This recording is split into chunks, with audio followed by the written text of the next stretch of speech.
dropping Chippy unto his half HP. I think Chibi didn't get the camp, so that is good for Venogo. At least he's not falling behind in terms of experience. They'll hit level 4 at the same time.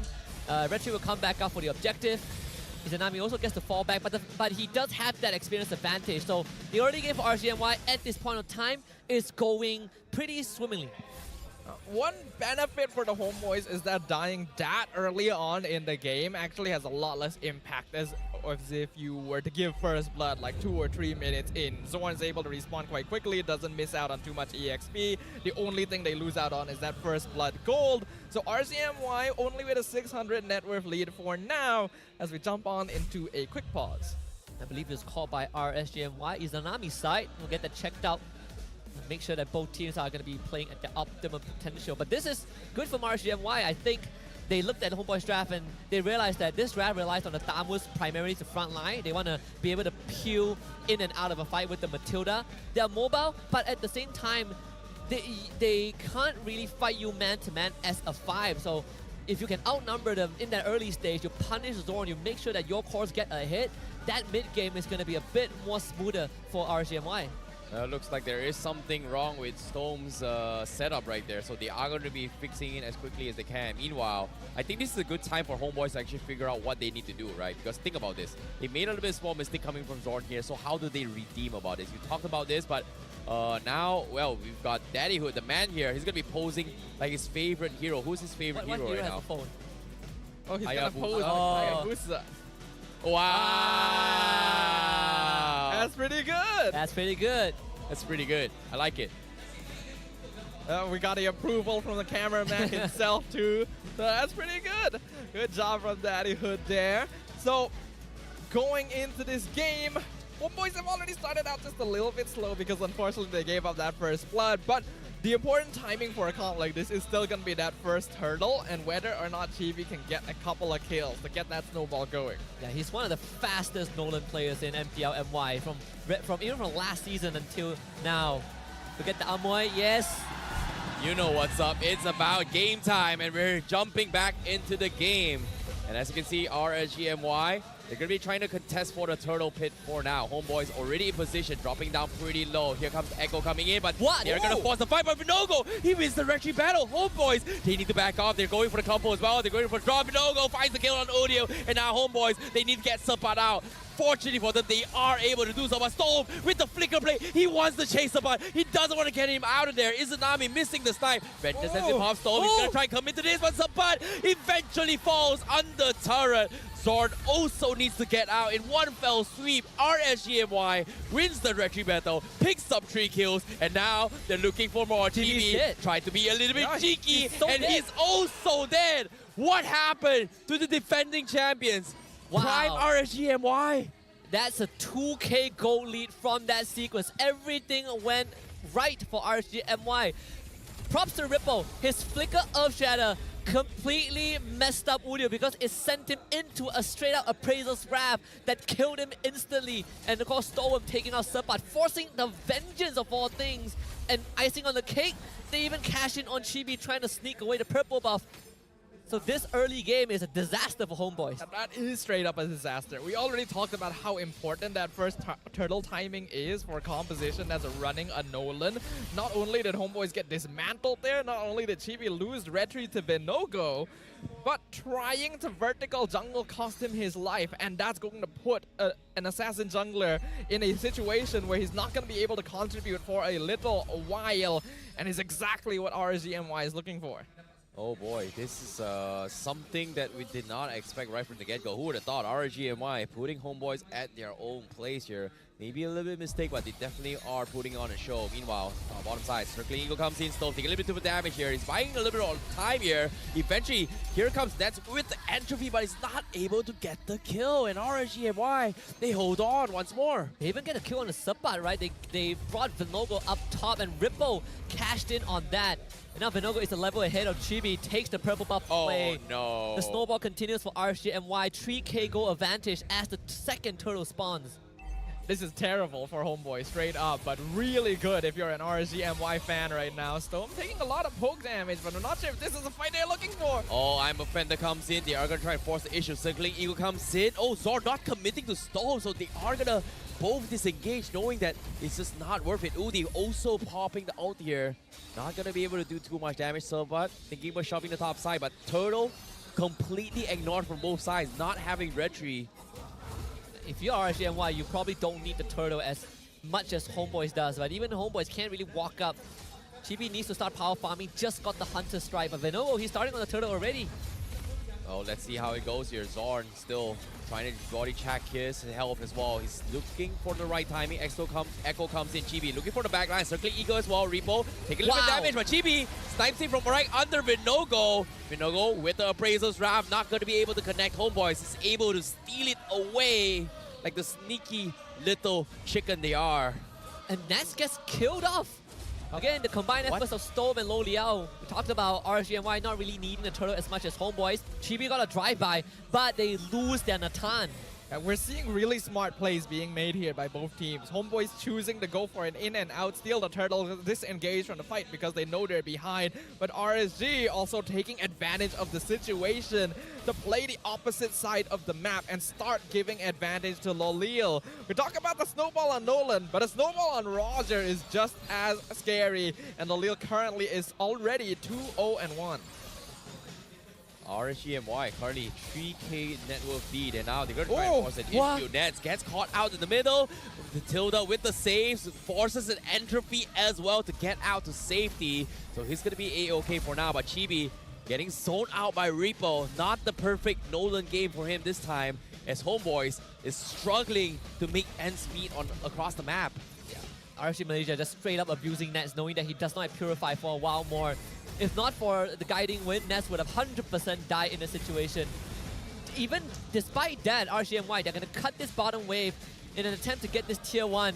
Loleo's not going to be scared of Chibi. Oh no, Loleo's taking a little bit too much damage. Chibi's looking for the flash. Nice light compounds coming from Loleo to die the initial burst. But Chibi is down towards the final 2 charge. He might die to this, and yes, is dead. Killing spree for Loleo's. Now top side as well, another engagement happens as well. Repo is going to try buy time. Zord manages to escape the slot shatter here. What did we say? He's not going to be scared of Chibi. He's just way too strong. If Chibi can't land a full combo without him dodging it, and Loleo will solo kill him. Starting to look a little bit like desperation from the Homeboys here. Chibi knows he needs kills to start becoming relevant in this game again. But RSGNY have drafted very smartly here by just basically not giving Homeboys easy heroes to get easy Nolan chain kills off of. And that's making Chibi's life very difficult. So much stuns, so much CC from RSGNY. Homeboys, all they gotta do is just wait for time now. There's like, what can they do at this point? I think you just have to play the side lanes, right? You gotta farm up a bit, let Nets get his items, because somebody he's gonna eventually fall on this Thamus, and in a game where Thamus is behind, it's just twice as worse. So it comes down to Nets, perhaps Chibi to kind of make ends meet, catch up with to RSGNY.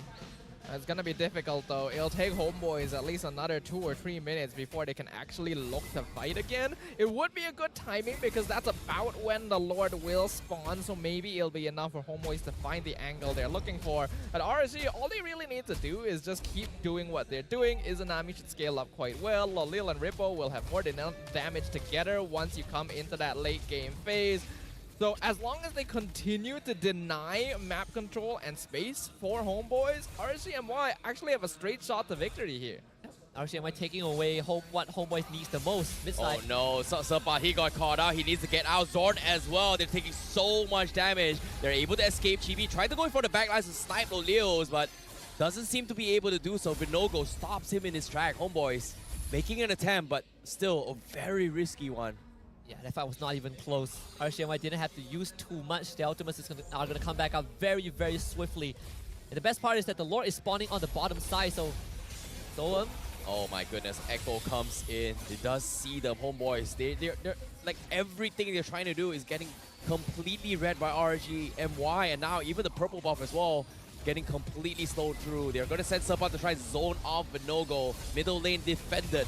Homeboys now defending the rest, but no, they'll lose it as well. They're bringing in Chibi to go in for a snipe. She tries for the combo. Stone! Almost losing his life, but he will get out. Homeboys, again, struggling. Desperation. Another attempt, but Repo's only half HP. They need somebody to get a finisher. And unfortunate to say, RSGNY is just too tanky right now.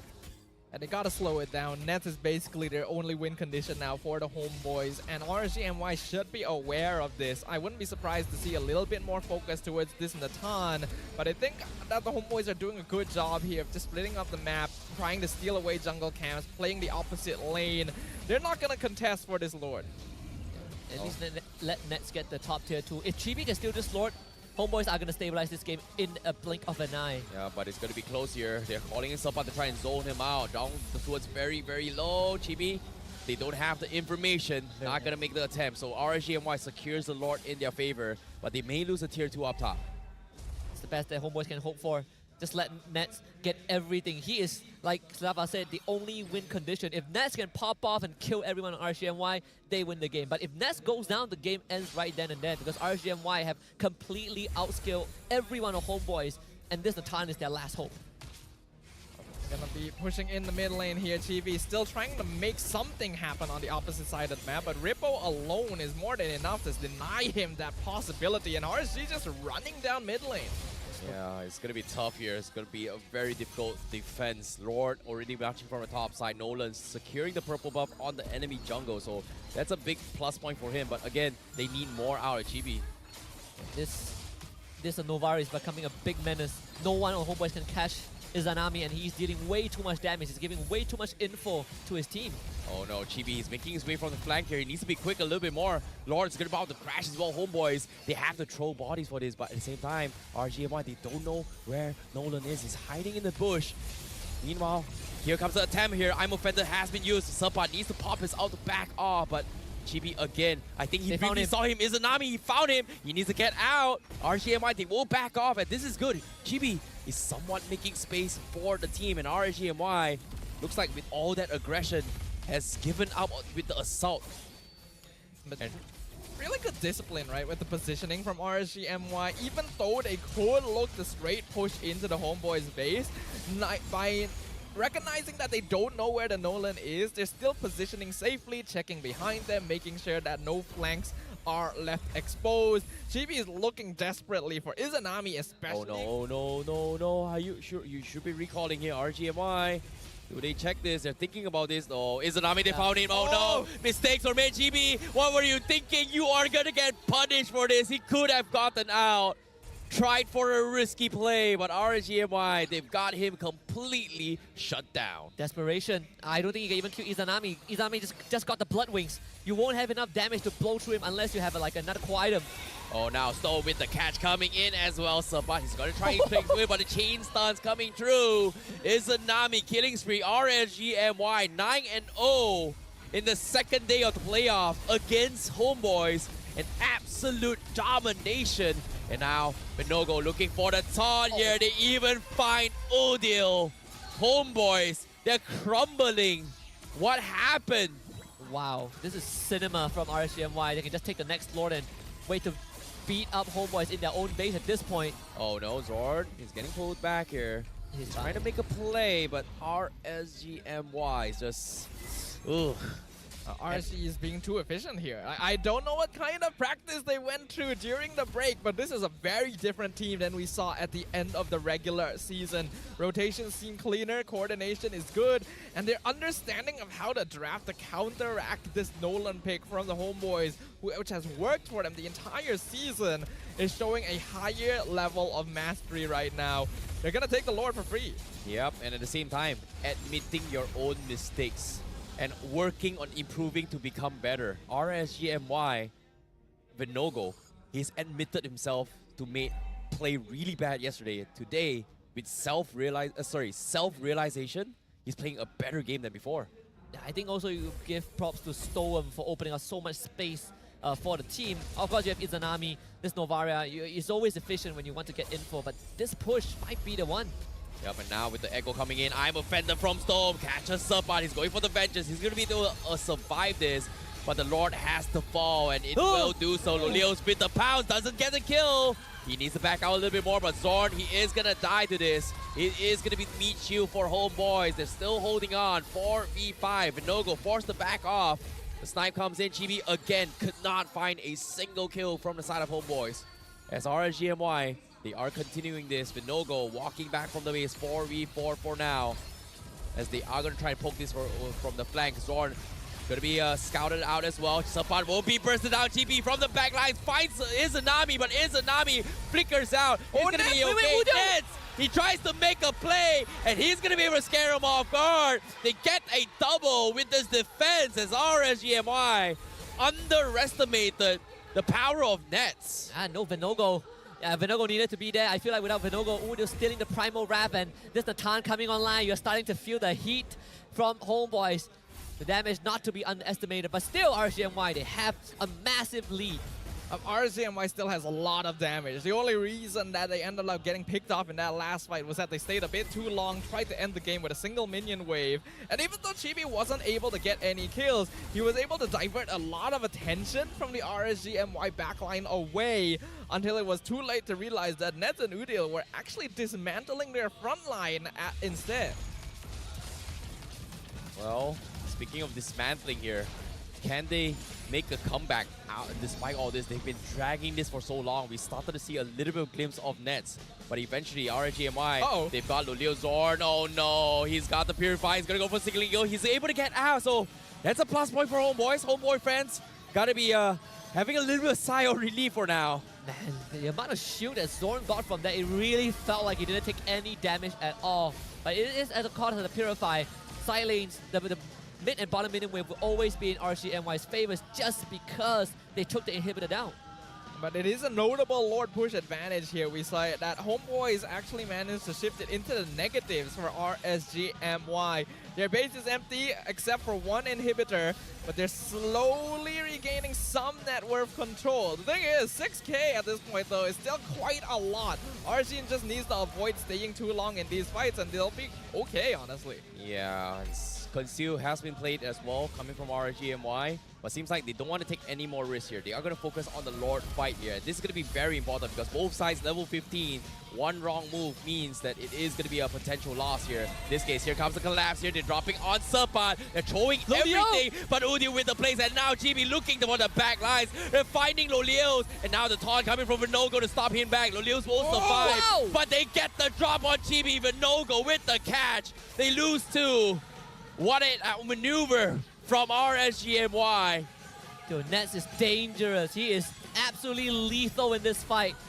Yeah, I feel like RSGMY, if you can kill Nets, the game ends. But if Nets is left unattended, he is solo carrying Homeboys. No. The Lord gets reset here, so that's going to buy a little bit more time for Homeboys. Somebody's got to defend the creep wave. They're sending Udio to defend. Now, Circling Eagle gives them vision. Nets cannot push forward. Now, Lulio's looking for the chase, but he doesn't want to troll as they have to defend the base. RSGMY secures the Lord once more.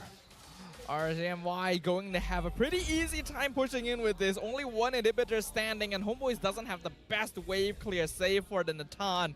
So as long as they don't make the same mistake as previously, this first game should go to them. But Homeboys needs to be respected, honestly. This spacing, they... GB! No, that's huge! That's huge! That's exactly what Homeboys needed! They got the kill on the Roger. He tried the first time, he chipped the immortality. Now for the second time here, can he get out? Yes, he can. They will buy even more time now. RSGMY cannot close out the game now. It's really dangerous territories. Homeboys at the 52k total net worth. Blood Wings finally up on Nets. He even went for the Holy Crystal first before the Blood Wings, knowing that they need the damage. Circling Eagle connects on two. Finds Udio. Tier 1 still stands. Purple buff not available. Chibi will steal it away from Vinogo. So a little bit more space for Homeboys. But again, creeps, inhibitors fallen. It feels so difficult for Homeboys. But they're doing it. They're mounting that comeback. That 6k net worth lead is now only half of that. And you can see that the goal difference between the gold laners is not too notable. Chibi has actually regained his net worth lead as well. The RSGMY, this is literally what I was talking about, needs to respect Homeboys a little bit. They started to stop paying attention to Nolan's positioning. Interesting enough, he's got a Winds of Nature on Chibi? What? Okay. Chibi? Does he? Oh, sorry, on Natan. Okay, never mind, forget it. I'm confused. I'm lost. Like, I thought it was Chibi on the Natan, but you know, it's Nets. Sorry. Yeah, but at the same time, now, looking at the Echo coming in, they are going to try and force a fight on Subpat here. Looks like he's going to be very tanky. He's diving the back lines and connecting on Lulio, but they can't seem to finish him off here. Chibi forced to diverge. He focused on the Vinogo. He gets taunted up. That's going to be the immortality popped away. Chibi, can he get out? No, he cannot. Got stunned. He's going to be permanently locked down. As RHGMY now shutting down the jungler means that is the opening they need to take a jab on the crystal. Yeah, thankfully, Chibi will be back when the Lord respawns. Credits to Ripple for landing the Primal Wrath stun onto the root onto Chibi. He could have dashed away easily, but this is RGMY's second chance to try and end the game. Oh, they're not going to try and wait for the Lord. They're going to try and see if they can do this while Chibi's still dead. Yep, now Nets is going to be the all-savior boy here, the Wonder Boy. Can he do it? No, he went forward. He's going to get taunted out. But no, the damage is good. They actually have the damage. They will survive. And Nets, he's 1 HP. He survived. The winds of nature. He's got everything. The Wonder Boy does it again. Chibi, I got you. Don't worry. Avoiding that Appraiser's Wrath with the Winds of Nature literally saved them. If Vinogo hits that out point blank onto Nets like that, he's surely dead. Homeboy just pulling this out of the pocket. What used to be a close to 10k goal advantage has now shrunk to non-existent. This 1.6 does not matter at all. They're called homeboys for a reason. They're going to defend their home with their lives. They've turned this game around, and now it's a 50-50 Lord at half HP. Now, to start things off, Zorn going to be a circling eagle, looking for the knockup. He doesn't get it, but no, Vinogo! He found Nets! A big appraiser's round, that's huge! Chibi, he needs to win the red tree, and Chibi does it! But homeboys, they need to get out. Support, run! Support, run! He's got immortality. Vinogo, he's so low. He's trying to find a pickoff as well. Oh, boys, they managed to get out. No, stop with the bull. The snipe. The snipe from Zanami. They found Chibi. Vinogo so strong. Tried to go for the appraiser's wrath. He cannot die. Winter Trunk get to buy time. He gets out, but homeboys, they need to reset. It's 4v5. Lord in their favor. They've lost Nets. They've lost Chibi. Nets, 15 seconds left. They're throwing bodies for this. Support, he needs to defend with all his life. That's going to be the first immortality. Circling Eagle connects on 5. He's buying so much time. Nets it's is not back. good. Support is dead. Nets as well. Zord is the only one left. It's not good enough for the homeboys. They tried their best, but RSGMY is the one that takes game 1. Man, RGMY steamroll homeboys that hard and still struggle to close out the game thanks to the mechanical prowess of homeboys. What a game 1! The rivalry persists here. It looks so one-sided, but the homeboys bringing it back from an entire world's worth of gold advantage and almost closing it out. Nets unfortunately let down his guard at the last second. If he didn't get hit by the appraiser's wrath there, it could have been a different story. But we're starting off our second series of the day in probably the most interesting way possible.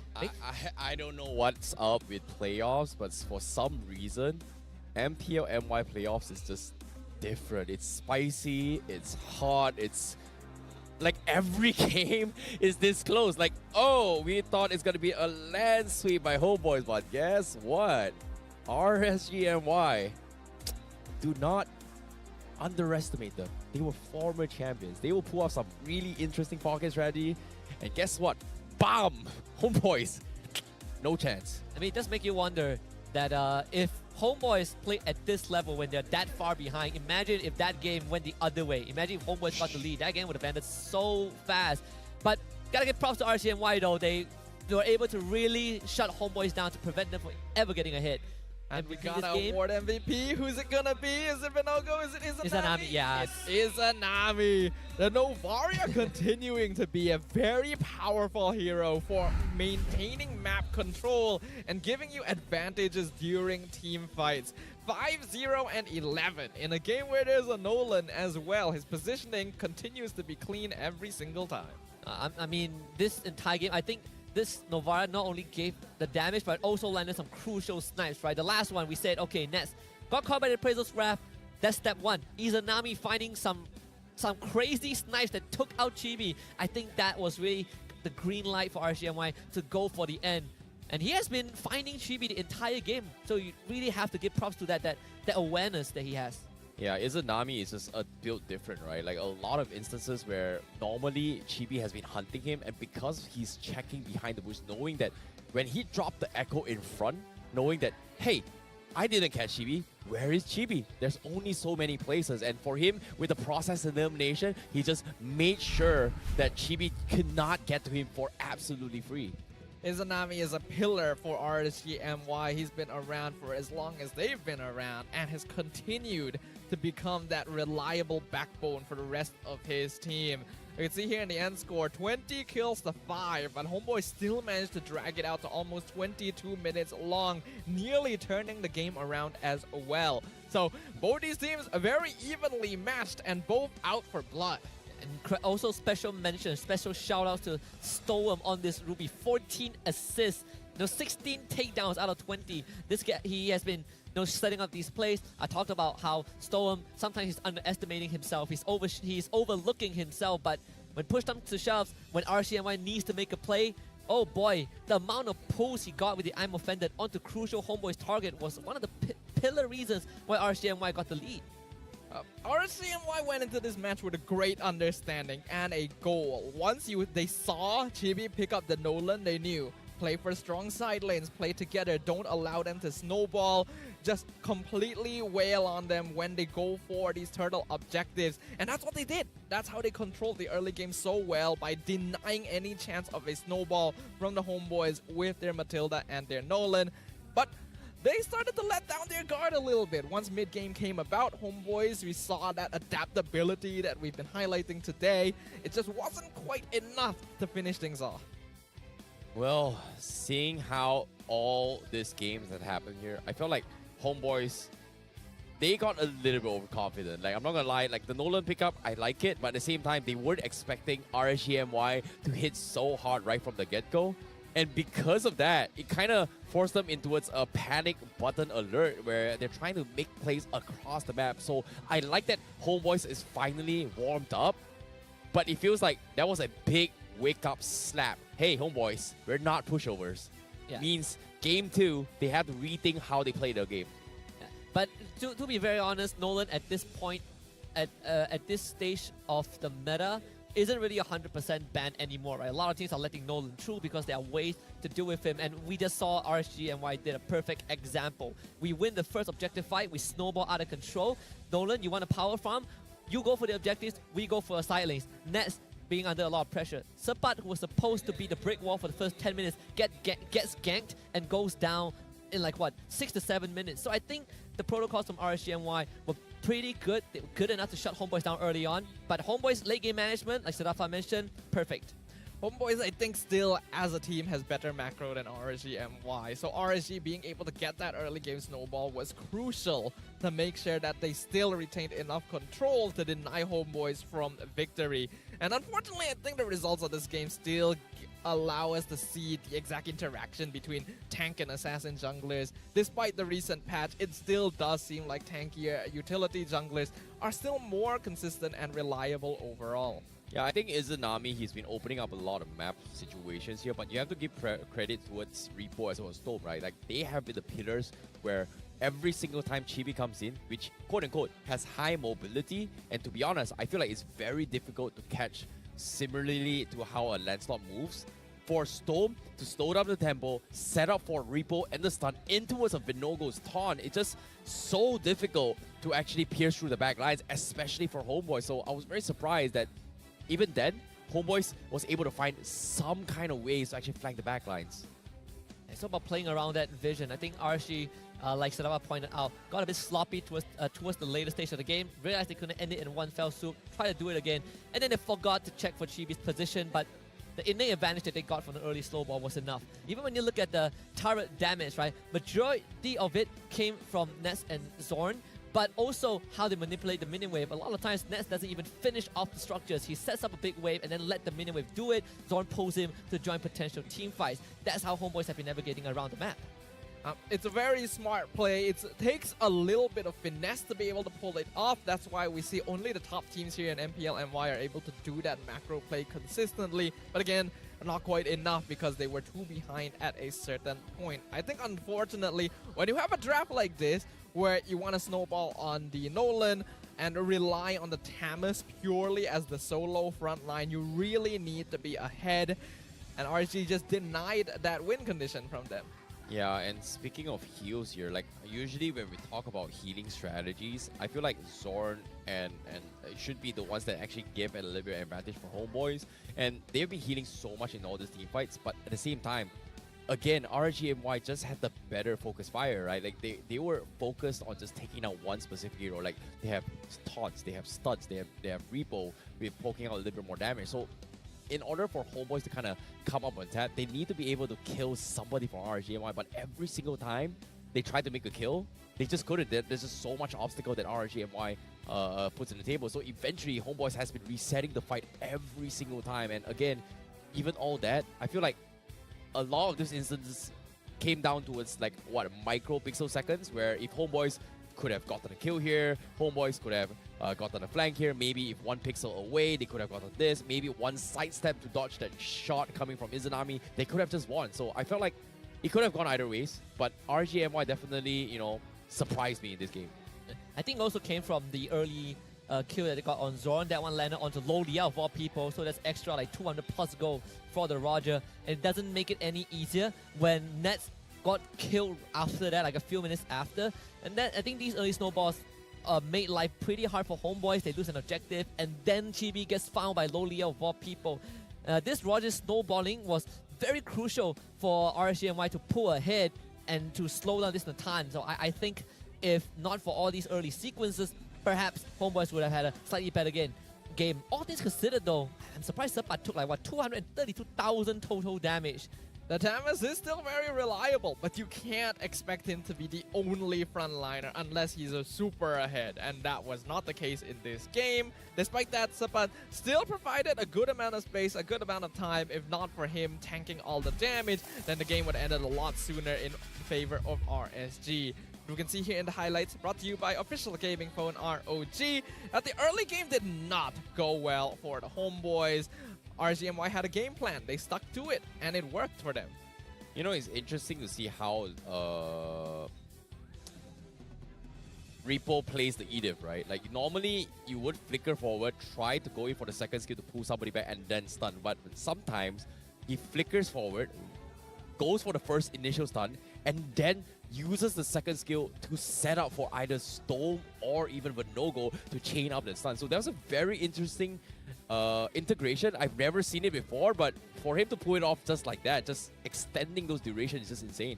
Yeah. I think this sequence is also very important because a couple of seconds before this, I think 15 seconds before this, Lolio tried to dive Nets, and Nets survived with a sliver of health. If Nets went down, I think this game ends right then and there. But the fact that Nets survived allowed him to pull off that comeback and extend this game, and even to the point where homeboys were able to somehow steal the Lord.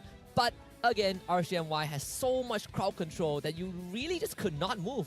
Yeah, look at this Chibi. Like the moment Venogo gets on top of him, boom, he gets one shot at as well. Nets, he tried his best as well, but eventually it was just so difficult. And again, look at this Chibi. The moment they get on top of him, there's just no way out. Like just so much CCs coming in from RGMY.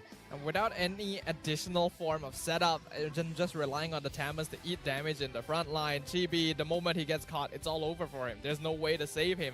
And although there were great moments like before where Nats was able to Wind of Nature, the Appraiser's Wrath, once he got caught out, once Chibi got sniped by Izanami, so unfortunate. The game was over despite Homeboys' best efforts. Like, it felt like they were able to get out already. They tried all their best here, but the moment Chibi died there, that was over. Like, if Chibi survived this, I'm pretty sure RHMY would not have been able to clutch the game. But again, this comes down to my my prediction, right? It's like, what if, could have, should have, one pixel away, it could have gone either ways. I think RGMY just performing at their maximum capacity, right? Everyone talked about, well, before the season started, they talked about Prime RSG. And then as the regular season happened, people started joking about it. Wow, is this Prime RSG? I think right now, they are definitely hitting their strides, especially after yesterday, where they beat T-Mark 3-1. This first game is giving us a very good gauge of RSGMY's headspace, but can they keep it? Because I think Homeboys are about to ramp it up for game 2. One thing that has separated the top teams here, SRG, Homeboys, compared to everyone else throughout the regular season, is again how quickly they adapt when they're put in a tough situation, whether it be in the game or out of the game. And we've already seen Homeboys display this many times. RSG needs to keep on their toes to make sure that they don't fall behind in that regard, because I'm pretty sure going into game number 2, there are going to be adjustments based on what happened in game 1. Yeah, and seeing how RGMY was playing that game here yesterday, it felt like I had a little bit weird section coming from them, considering that they struggled a bit with Team Ha, but today completely revamped. It's just different here. But of course, that's our opinions from the casters here. I'm curious to see what Rose has to say, as we are going to be having an interview with her as well as you guys on the stage. Terima kasih kepada caster-caster kita. Hai semua, this is Rose once again. Dan sekarang, saya bersama dengan Homeboy Syndicate. So first of all, hello semua. Can you please introduce yourself? Kita start with you dulu. Apa nama? You main role apa? Saya Shin, saya main role God Lane. Oh, Gold Lane. Saya Kogoro, mid lane. Mid Lane. Saya Minzal, saya main role Roamer. Roamer, alright. Okay, so kita cerita sikit. So first of all, congratulations sebab you guys are the first runner-up kepada MAL musim pertama, which is Homeboy Syndicate. Now, let's start with you dulu. You main Gold Lane kan? So, sebagai satu Gold Laner, how different is it main dekat MAL, because it's both offline and online. So, adakah masa Grand Finals tu you guys macam tunnel vision sikit ke sebab pressure, sebab environment lain kan? And you prefer main online ke offline? Kalau saya suka offline sebab lagi tercabar. Lepas tu lagi best lah. Lagi best. Okay, you pula. You rasa you love the crowd ke? You suka main dalam senyap-senyap, it's quiet, then you can focus? Bagi saya offline lah. Offline better. But some players mesti ada isu dengan stage fright dan sebagainya. Yes. So untuk semi-pro level ni saya suggestkan diorang buat offline. At least nanti kalau diorang ada terpilih untuk masuk ke MPL, diorang tak adalah takut sangat. Saya pun sama, saya suka bermain offline. Oh, okay. We can see that Homeboy Syndicate, dorang lagi suka offline tournament. So, I don't think them being nervous on stage masa Grand Final 2 was the problem. Alright. Continuing with that, okay. Adakah Homeboy Syndicate sudah cari problem yang you guys faced masa korang lawan Todak Legion di Grand Finals, ataupun korang masih lagi tengah bincang, or you know what, you guys are gonna like break sikit, calm down sikit otak, bincang maybe after a week or 2 so that you guys boleh prepare untuk MAL yang seterusnya? Untuk problem yang kita orang hadapi dekat Grand Final tu, sebenarnya kita orang dah kenal pasti, which is the communication problem, and some of our player pun ada seorang yang stage fright. So bagi saya, kita akan fix problem tu dari masa ke semasa dan provekan untuk season depan, insyaAllah. Wow. Okay, now let's talk about MPL pula. Kita dari tadi cakap pasal MAL. Now, MAL you guys dapat tengok dan you guys watch the game 1 mana RSG, we can say actually dominated game 2. So, you rasa apa yang RSG dapat buat pada masa early game to secure that win lawan Homeboys? Mungkin pada first turtle. Kalau first turtle tadi tu membuatkan RSG boleh invade jungle Nolan semua. I see. So it's more towards the early game lose, so that apa ni macam Homeboys dah tak boleh catch up dengan momentum RSG sebab diorang dah terlalu snowball. Is that what you're trying to say? Yes. Okay, now dekat MPL, I suka tanya orang ataupun guess I pasal prediction dorang, score dorang. So, let's start with you. You dah pegang mic dah. You rasa best of 5 series ni habis dengan skor berapa? 3-1, 3-0, 3-2? Homeboys akan comeback 3-1. Wow! Dah tak bagi skor langsung dekat RSG. Okay, you? 3-1. 3-1? Siapa? Homeboys 3. Oh, risau sikit. Okay, you? 3-1 Homeboys. 3-1 Homeboys. Okay, kalau menang ni diorang akan jumpa Selangor Red Giants esok. Boleh menang tak? Boleh. Skor? 4-3. Oh, belum lagi. BO5. Best of 5. 3-2. 3-2. Waalaikumsalam Malam Muhammad. Wow, pasal SRG diorang sengit sikit. Alright, first of all, thank you so much to Homeboy Syndicate. And now, mari kita back to the casters for them to goreng-goreng apa yang kita cakap kat sini. So, casters, silakan. Thank you very much to Rose as well Oh, as it's players from mom, it's Homeboy interesting. Syndicate for some very That's- interesting insights about this very intense game between the Homeboys and RSGMY. We're going to be jumping into game number 2 very, very soon. We already talked about how we think there's going to be adjustments for sure. But do you have any more concrete examples of what we might ما الذي see? I دهاك think looking at the ما الذي draft, جرى لي I think last time when Homeboys went up against RSG, we saw a lot of like Novaria bans. Faramis was banned by, I believe, RSGMY in game number 1 because Udio does play a main Faramis. So I'm expecting these utility mages to be prioritized. I think after the game 1, we might see the Novara being targeted a bit more. And Homeboys switching for a draft and putting Chibi on a tank jungler. Ah, boy, it feels like Different there's so decks, much problems with the team, but let's talk about the keys to victory on how they want to win, because it seems like based on what we've seen so far, the keys to victory from Chibi was to catch Izanami at all costs, and for RG is improve neutral objectives, and of course last one, use any form of psychological warfare. But so first one didn't exactly go too well for Homeboys. Second one from RGMY,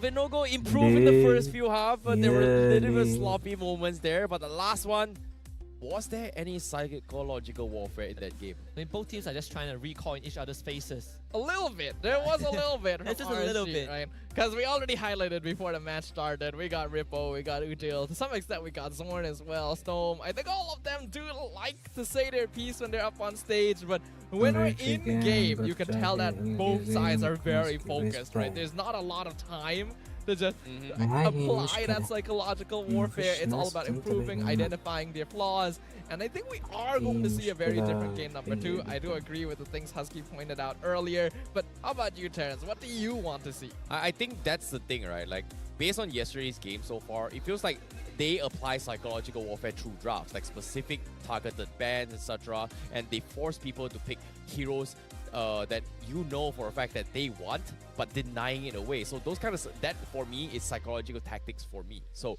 in this case, I haven't seen it yet between both these teams, and that's something that I feel like RSG, MY, and Homeboys is they have to show a little bit more before we kind of figure out what they're intended. Because from Zorn, from even Chibi as well, usually we expect a lot of recalls, but it didn't really happen at all for game 1. It just shows you that they were feeling pressured to a point that they can't even bother about other people. They need to focus on how they themselves first. I think the bans also tells us a very good indicator of what RSGMY has identified as core issues. Remember the Arlet ban that Zorn and Sapat could use? I think RSGMY taking that out was a big pillar of what enabled Homeboys to make these aggressive moves.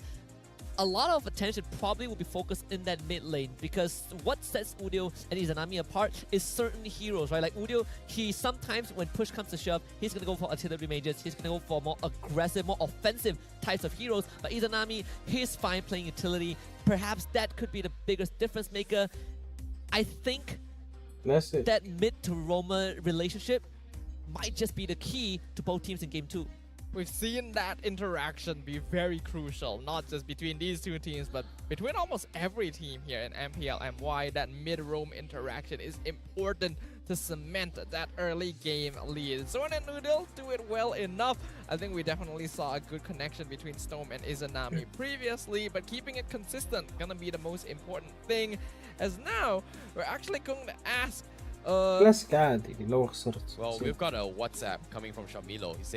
We asked him who will create the super effect in Homeboys. He said actually Roma has the biggest responsibility because he will create chaos in the jungle and his jungler will get to farm. His gold laner has always have space to farm. So appreciate your Roma, especially Zorn. You're the best. Unfortunately to say, him playing on the Matilda didn't exactly do that job. Like again, I feel like Zorn and Yumes has very similar playstyles and habits that Enchanter Heroes doesn't suit these two guys.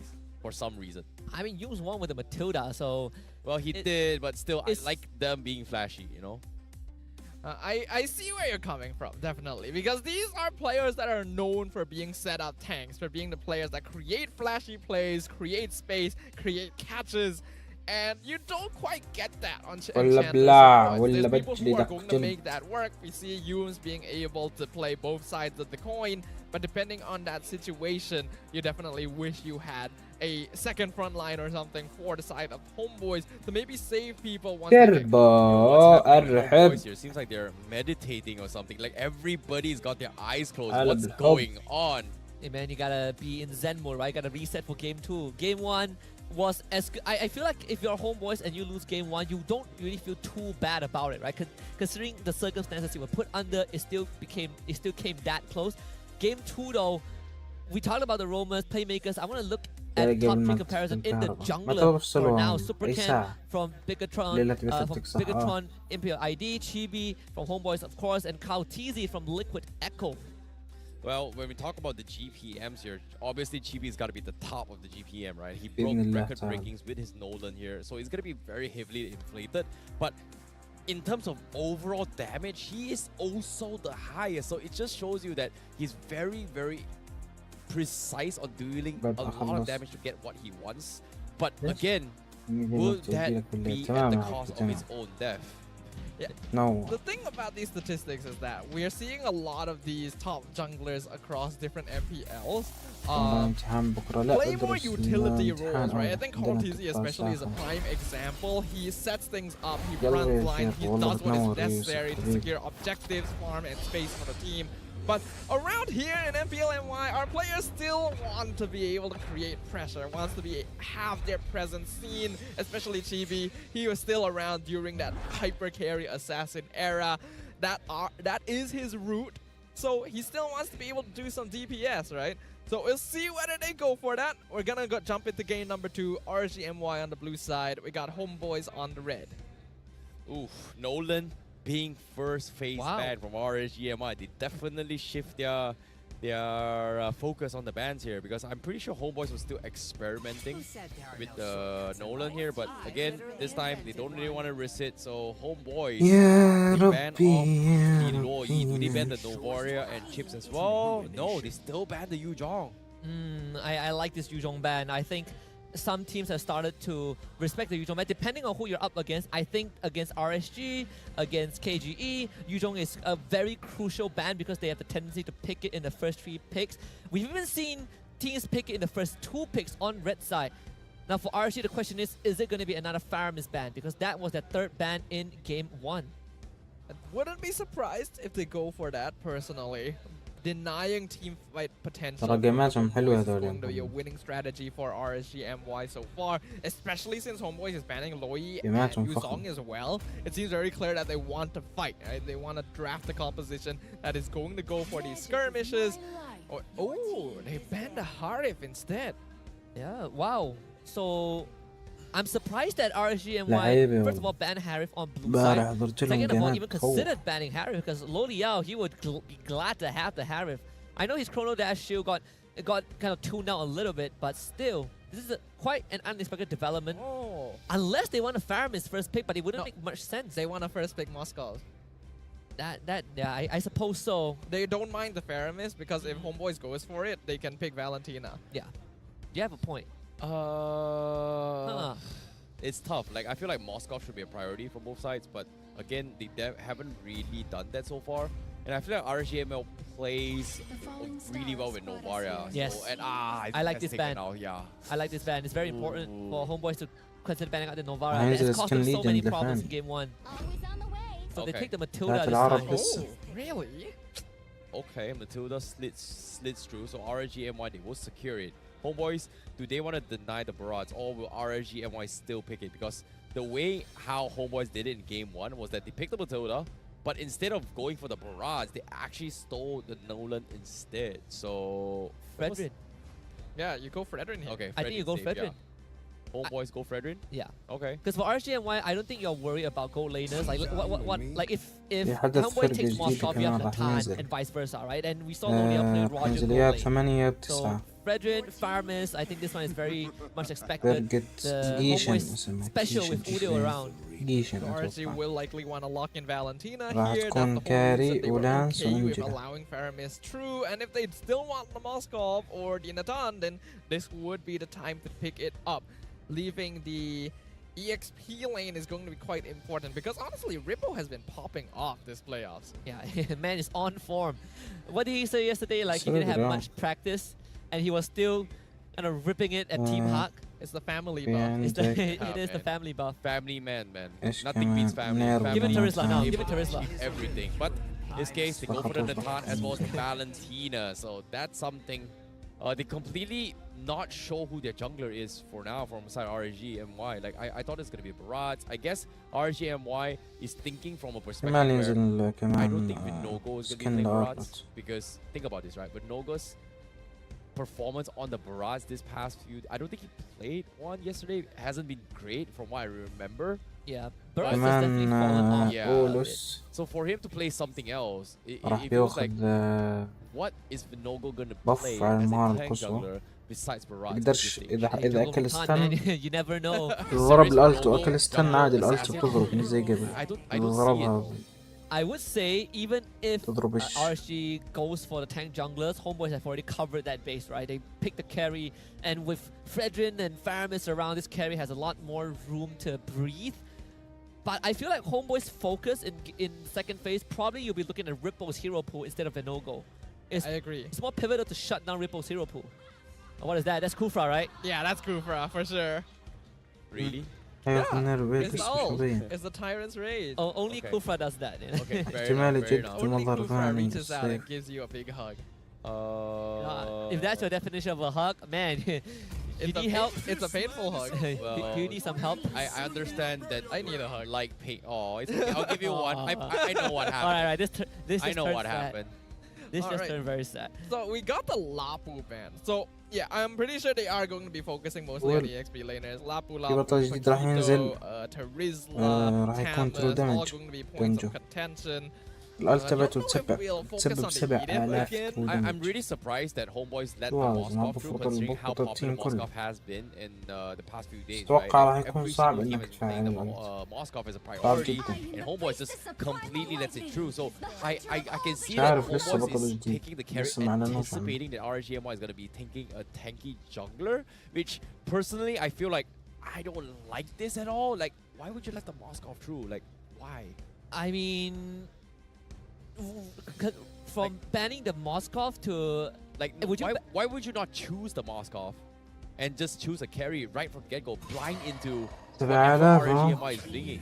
I mean, كيف؟ I suppose what Homeboys is thinking right now is that since RGMY is not showing the jungler, they are going to be prioritizing that in the second phase. We let tank junglers through, and we have a way to deal with it. That's probably the mindset that they have, and I don't blame them, right? Again, you need to focus on Ripple's hero pool. I like the Terizla okay. and Lapu Lapu ban. Now, we probably have the X-Brock left, but then again, Homeboys have priority. Now, what would Homeboys want to first pick? Right, considering if they really want to limit down the EXP hero pool, ماشي again بقى a safe طيب المحط choice الجاي. when you don't know what the enemy EXP laner is, something like the Tamas. We could go for the Sepakito just to deny it from Rippo too. I was expecting Sabakito like the first game, but this game it feels like right now it's more on Zorn on what he's gonna play, right? Is he gonna still stick with the enchanters here? RGMI pretty much takes away two of his signature ones, so even if he plays Cho, it's not that important, right? His early game impact is gonna be very, very important. It comes down to a lot of micro catches, but the moment تعلم this بطل game ياخذ drags ناب out to انت the ultra late قصتك game, نفس قصتي Zorn is gonna melt كل ما so تعلم quick بطل compared to بطل other ناب. tanks. I'm looking, if you want to كل set ما us قرر with ألعب Mino بطل and بس شمطه Tigreal, ونير they شمط. might just go back to Cho. I'm not gonna lie. I feel like that is a pocket pick that Homeboys can always rely on. Enchanters, Florian, I guess. Do they want to force the Kufra on him? Like, I don't think so, right? Ooh, that's Hasn't been all that Yeah. good Yeah. recently. It's Like, not that great. as much as I want to see like Zorn show, I feel like it's not going to be quite as good. Oh, there you Well, he They still really does stick for it. it. He Yeah. has to. I felt like if he kicks someone, they can get pulled out by the guiding winds. But hey, it's the signature. We hear the crowd screaming already with the Zorn show, so why not? He has to dominate the early game, considering like the first game wasn't in his pool, right? Like he's playing Matilda, he tried to be aggressive, got first blood right from the get-go, and ever since that point, RGMY موسكوف is راح bullying the يجي fact that نير Zorn على cannot play الستن aggressive, تبع and المهارة that's a الثانية big وبف على nuisance where الباسل. a lot of teams when they face homeboys against Zorn, they find him extremely annoying. الستن I think- بدل ما يقعد I think people feel like he is ثانية very ونص very صار يقعد menacing, it's because ثانية he exudes so much و2 confidence, right? Like you see his jungle, his Cho back there, his Cho Arlet, he's always in your face, and that kind of scares people away. But I think teams have evolved لا لا to it. مش نير You want to come ويعتبر into my بوف jungle, إذا we'll عملوا له fight بوف you, على and we'll الباسف راح kill you يصير instantly. يبخر And الدنيا يعني. Export, because it's not banned out, RCMY gets it, is great That's against, insane. you know, Fredrin, short range heroes like Carry, even Faramis is not that bad. But it really comes down to whether Homeboys can have Zorn make these early pickoffs, because I think that's very important to stall the game out for Nets Carry. I can't believe they actually doubled down after seeing the carry on towards a tanky composition. And now RGMI yes. has got so much tankiness. There it is. Homeboys, they can actually cut through with this, Rom. The Benedetta, I was suspecting it when we saw the X-Borg matchup. This will allow Sapa to extend some pressure across the map and play for macro, even if Homeboys find themselves in a sticky spot. But I'm not too worried in this game for them, because RSG actually doesn't have a lot of hard setup, since they got the Baxia and the X-Borg. All initiative is going to be on the Homeboys side. Yeah, and most likely Izanami is just going to take the Nether Realm. I don't see him taking the حاول choke أتعلم kick ألف anytime عشان soon ألعب unless كويس. he wants to make some crazy plays. But when we come to that late والله game, أعرف أفضل Loliel جبار the ضد time is the التانكات. Tigers carry. Well. Let that be كان known. معاه هيلو The مخوف. champions, the defending champions, going up against a former champion. What a turn of events here at the playoffs, day number 2. We're heading into game number 2 for RSGMY versus Homeboys to fight on who will advance to the upper bracket finals to fight Selangor Red Giants. And currently, RGMY a game ahead. We already talked about the possible adaptations. We figured Homeboys Ah, will go for نقدم tank النار. jungle. They'll switch Zorn to more of a setup style يبدو tank, and that's وجودي. exactly what has Who will advance to the Pickoffs, because I think that's very important to stall the game out for Nets carry. I can't believe they actually doubled down after seeing the carry on towards a tanky Bandit composition. And now take a bit more. RGMI has Yes. got so much tankiness. There it is. Homeboys, they can actually cut through with this, Rom. the Benedetta. I was suspecting it when we saw the X-Borg matchup. This will allow Sapa to extend some pressure across the map and play for macro, even if Homeboys find themselves in a sticky spot. But I'm not too worried in this game for them, because RSG actually doesn't have a lot of hard setup, since they got the Baxia and the X-Borg. All initiative is going to be on the Homeboys side. Yeah, and most likely Izanami is just going to take the Nether Realm. I don't see him taking the choke kick anytime soon unless he wants to make some crazy plays. But when we come to that late game, Loliel the time is the Tigers carry. Well. Let that be known. The champions, the defending champions, going up against a former champion. What a turn of events here at the playoffs, day number 2. We're heading into game number 2 for RSGMY versus Homeboys to fight on who will advance to the upper bracket finals to fight Selangor Red Giants. And currently, RGMY a game ahead. We already talked about the possible adaptations. We figured Homeboys will go for tank jungle. They'll switch Zorn to more of a setup style tank, and that's exactly what has happened. So now we'll find out whether or not the changes we suggested will be enough to allow Homeboys to even things up against RSGMY. Oh, at least Zorn won't get first blooded, not with RSGMY's current draft. Although he does not gonna bother going in for an invade. It's more about trying to set up for this mid side. Izanami knows this. Oh wow. Okay, Udil right in front of Gredgo. Izanami now getting harassed here. This is the Homeboys we know. This is the aggression. And now they're going to go a little bit more here. But Nogo looking to try and intercept this. He wants to get a kill on Zord, but no. Actually focuses on Udil instead. He's going to be able to get out. Here comes the Stampede. He's going to pull Vinogo across the wall. Nope, not going to be enough, but he's taking too much damage. He needs to get out. Vinogo is getting pinned. Mistakes were made. Homeboys, you can't run. Got a little bit greedy from Vinogo. Gets punished. And now Udil flickers forward with a double kill. Signature for Ramis. I just want to say RGMY, there's a mechanical misplay, not by Vinogo, but by Izanami. He thought that he could get out of Udil, get away from Udil, but he didn't purify when the first Spectre Stampede lashed onto him, and that completely messed up the momentum before Vinogo even joined the fight. And because Izanami didn't have much health, he didn't want to commit, and Vinogo ended up going down. Yeah, it's not often we see mechanical mistakes from a player like Izanami, but Homeboys being able to force their hand. And you cannot underestimate Zorn on show, man. He knows the ins and outs of this hero by heart. Exactly how much space he can create. Now, speaking of space now, again, Homeboys now having the advantage. Izanami still not having the 4 yet, means they can take advantage of the Nero's realm right now. Repo already here to try and shove his way through. Zorn, he has the kick. Does he go for it? Izanami steals the Nether realm. Does he go for it? Vinogo not going to be able to make in time. So Homeboys, they get in, they get out safely. Yeah, I like the fact that RGMY is not going to decide to not commit to that. It's not really worth it. Just play the lane, stem the bleeding. Sure, Udio got 2 kills. That's a bit of a headache, but it's not the end of the world. The rest of your side laners can still catch up. You need Low Liao to have a good time. Oh, I'm noticing actually quite behind on EX. He actually a full level behind on Nets, even though the number of minions in their lane are equal. So Nets has done some minion management shenanigans here to deny that from him, and that's going to be great. Homeboy is already with a 1k net worth start. Okay, Lolio. شوف حرب طاحن من اولها بيلعبوا اجريسيف بيلعبوش بيلعبوش سيف هذا الحلو فيهم لعبهم حلو. He's got nothing. His trap is gone. They're mocking him. They're taunting him. What were you thinking, Lolios? And they even purposefully give the last hit to Nets as well. Homeboys are feeling good.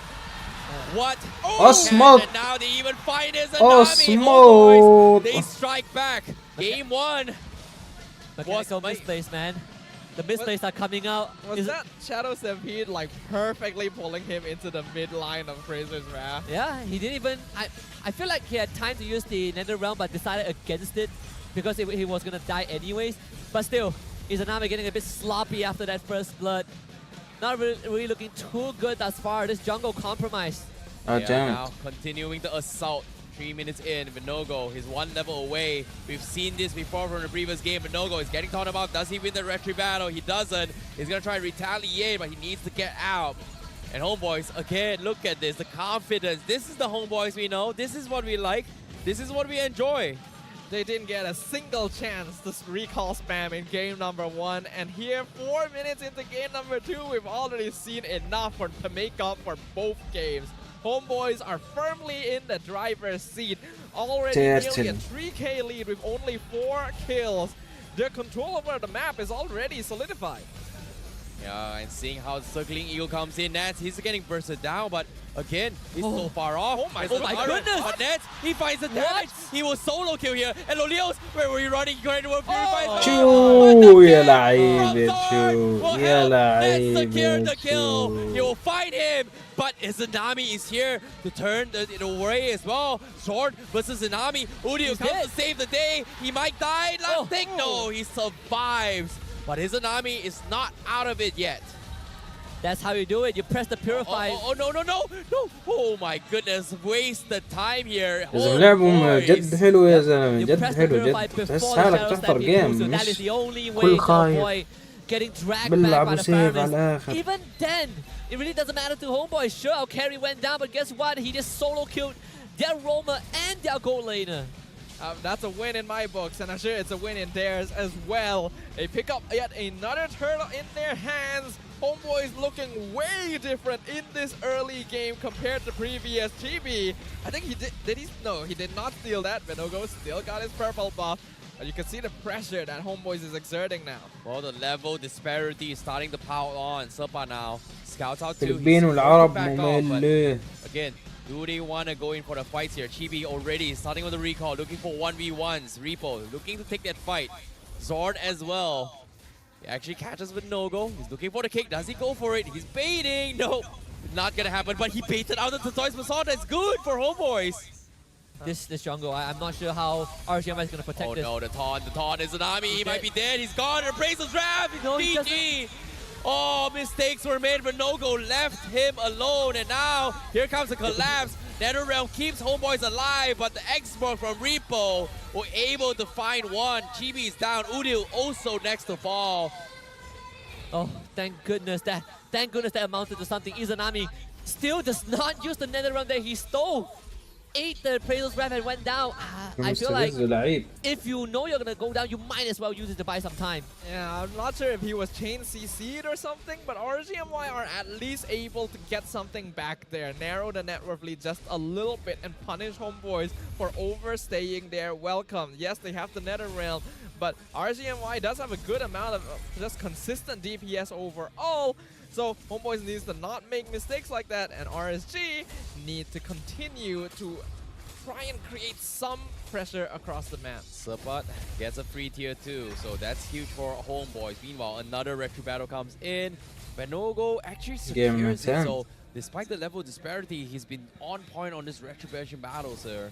But again, they're holding on for the middle turret here. Udil's Netherrealm gets stolen by Izanami.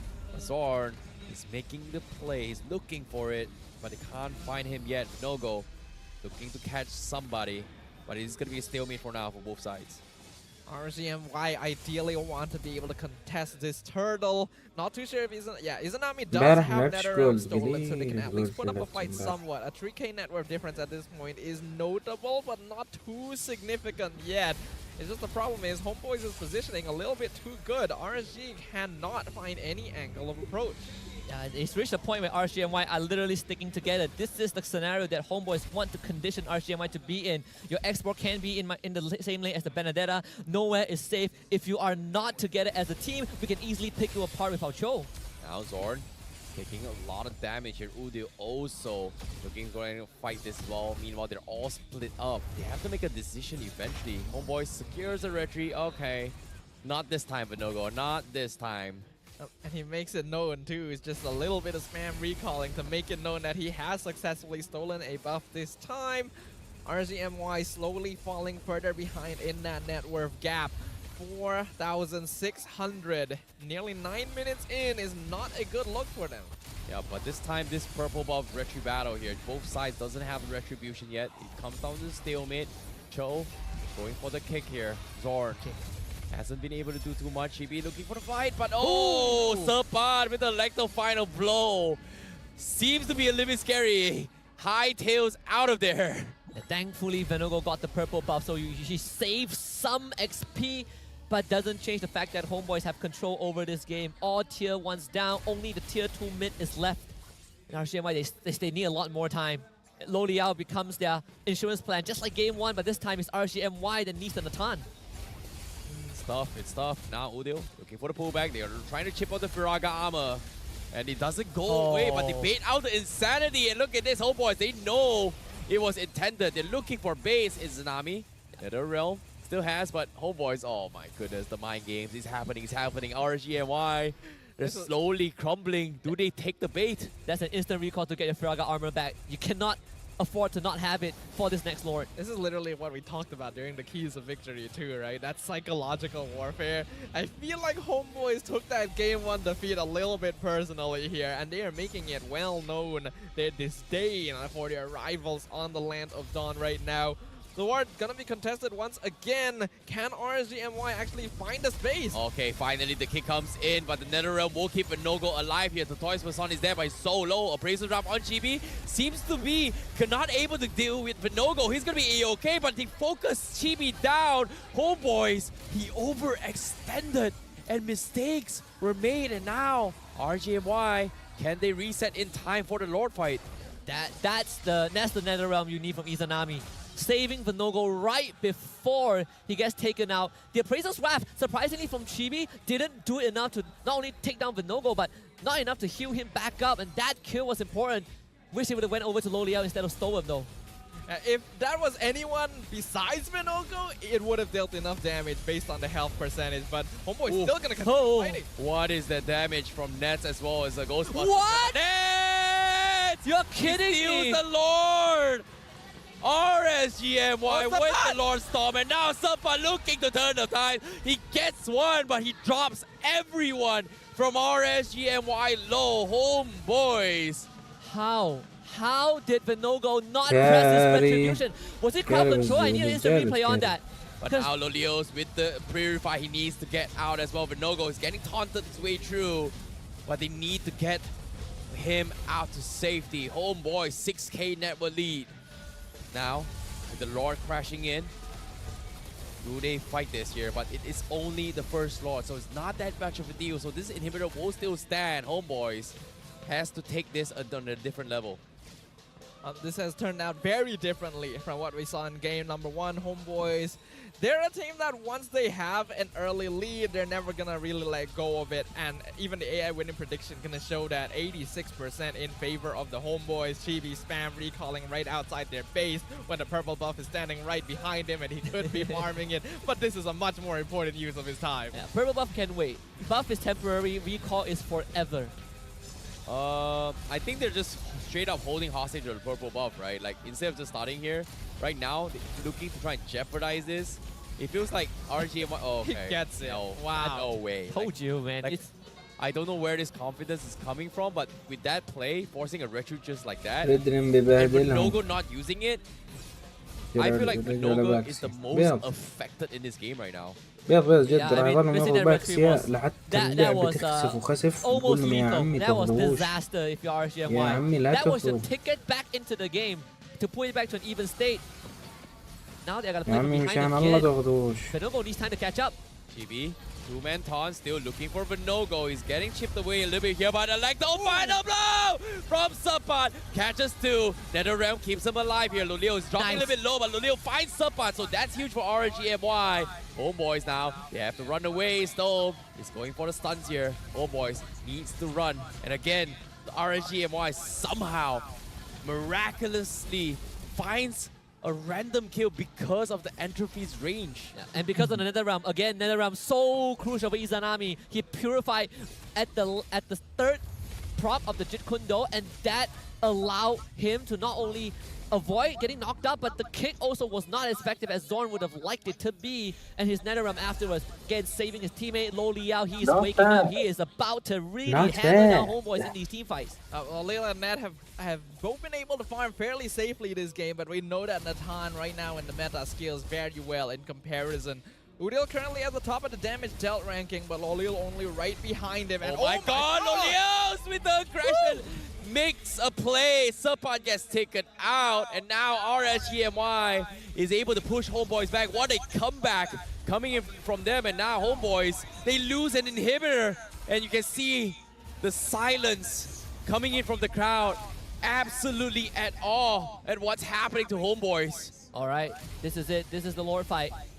It's either you win the Lord fight, or better yet, you wipe Homeboys again. Subpot will be back for this Lord. Homeboys have one last chance.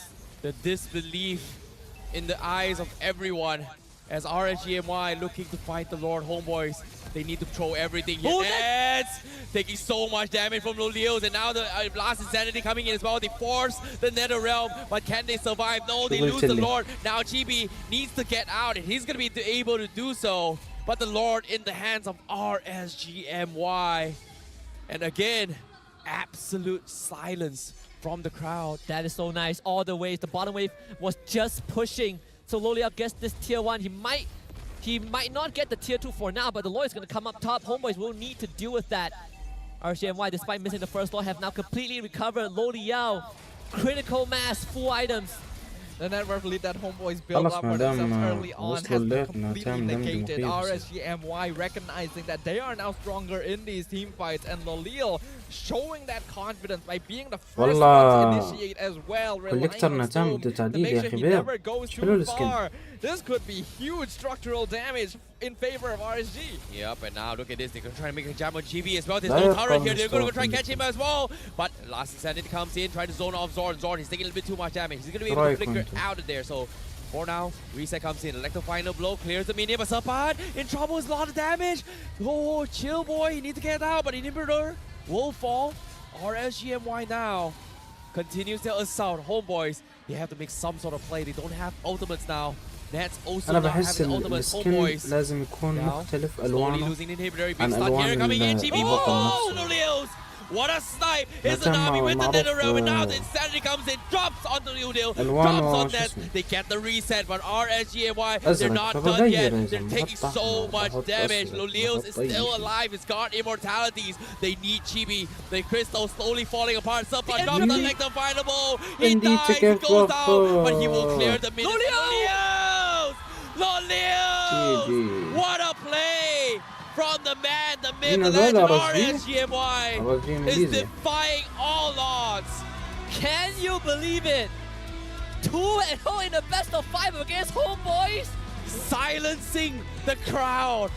What happened to RSG بكير hemen. during the قدم break? قدم الفيديو. What did they do? This is a different team. ولا This is مجهول. a different energy. This is أرضهم. not what we expected. RSG one game away from potentially sending the defending champs to the lower bracket. Wow. I mean, SRG might just get their wish of facing RSGNY tomorrow if this continues. Game 1, early in the mid game, pure dominance. Game 2, they were absolutely رد عليك انت مش علي. stopped in their tracks and they managed to come back, right? Even missing the first lord of the game. They made an epic comeback just like that. And the best part is, like, they were playing so well to a point that the fans were just at disbelief, like absolute silence. And it's just, you know, I had goosebumps seeing that when everyone's hopes and dreams just went down like that. And my God, like, it's an experience you just cannot get anywhere else. Yeah, if you guys want to come and watch and get your hopes and dreams crushed along with the crowd, you guys can check the QR code at the bottom of the screen right now, or look at this link, because we still got playoffs tickets open. We still got day 3, we still got that grand finals, but that ground floor for the grand final already sold out. So if you guys want to catch the show live at MBSJ and not miss out on these tickets, which are selling fast, you guys better check it out as soon as possible. Yeah. Just want to let you know that it only opens, the terrace seating only opens 11:30 p.m. tomorrow.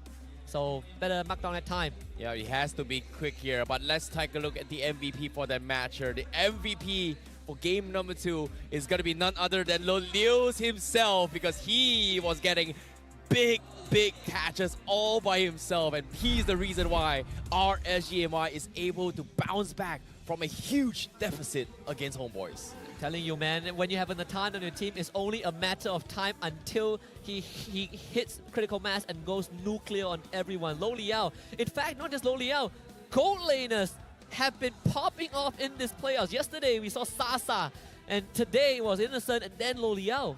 100% kill participation, by the way, on a marksman. 944 GPM, despite RSGMY being behind for most of the first half of that game.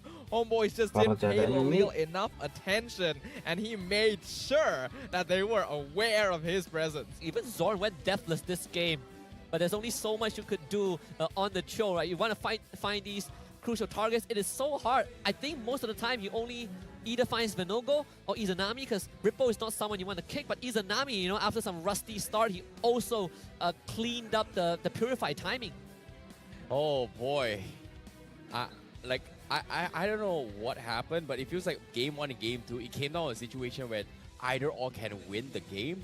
But it feels like, again, it brings up to my question, right? Like, I brought this up during the drafts. Like, if you bring a Cho, it's strong early, it's strong mid. We saw how Zorn was just super oppressive, but the moment you reach the late game territory, he's not going to be able to survive this. You look how quickly Leo melts him every single time he tries to make a play. If he doesn't make a play, he missed the first chance, there's no second chance, there's no retakes here. And that's something that I think Homeboys suffered the most in all the scenarios here. They could have ended the game so many times, but again, mistakes were made. I mean, Lo Liao has higher kill participations than everyone Yeah. else. You'd think that it's the Matilda will also have 100%, but no, Lo Liao finds himself knees deep in every single engagement.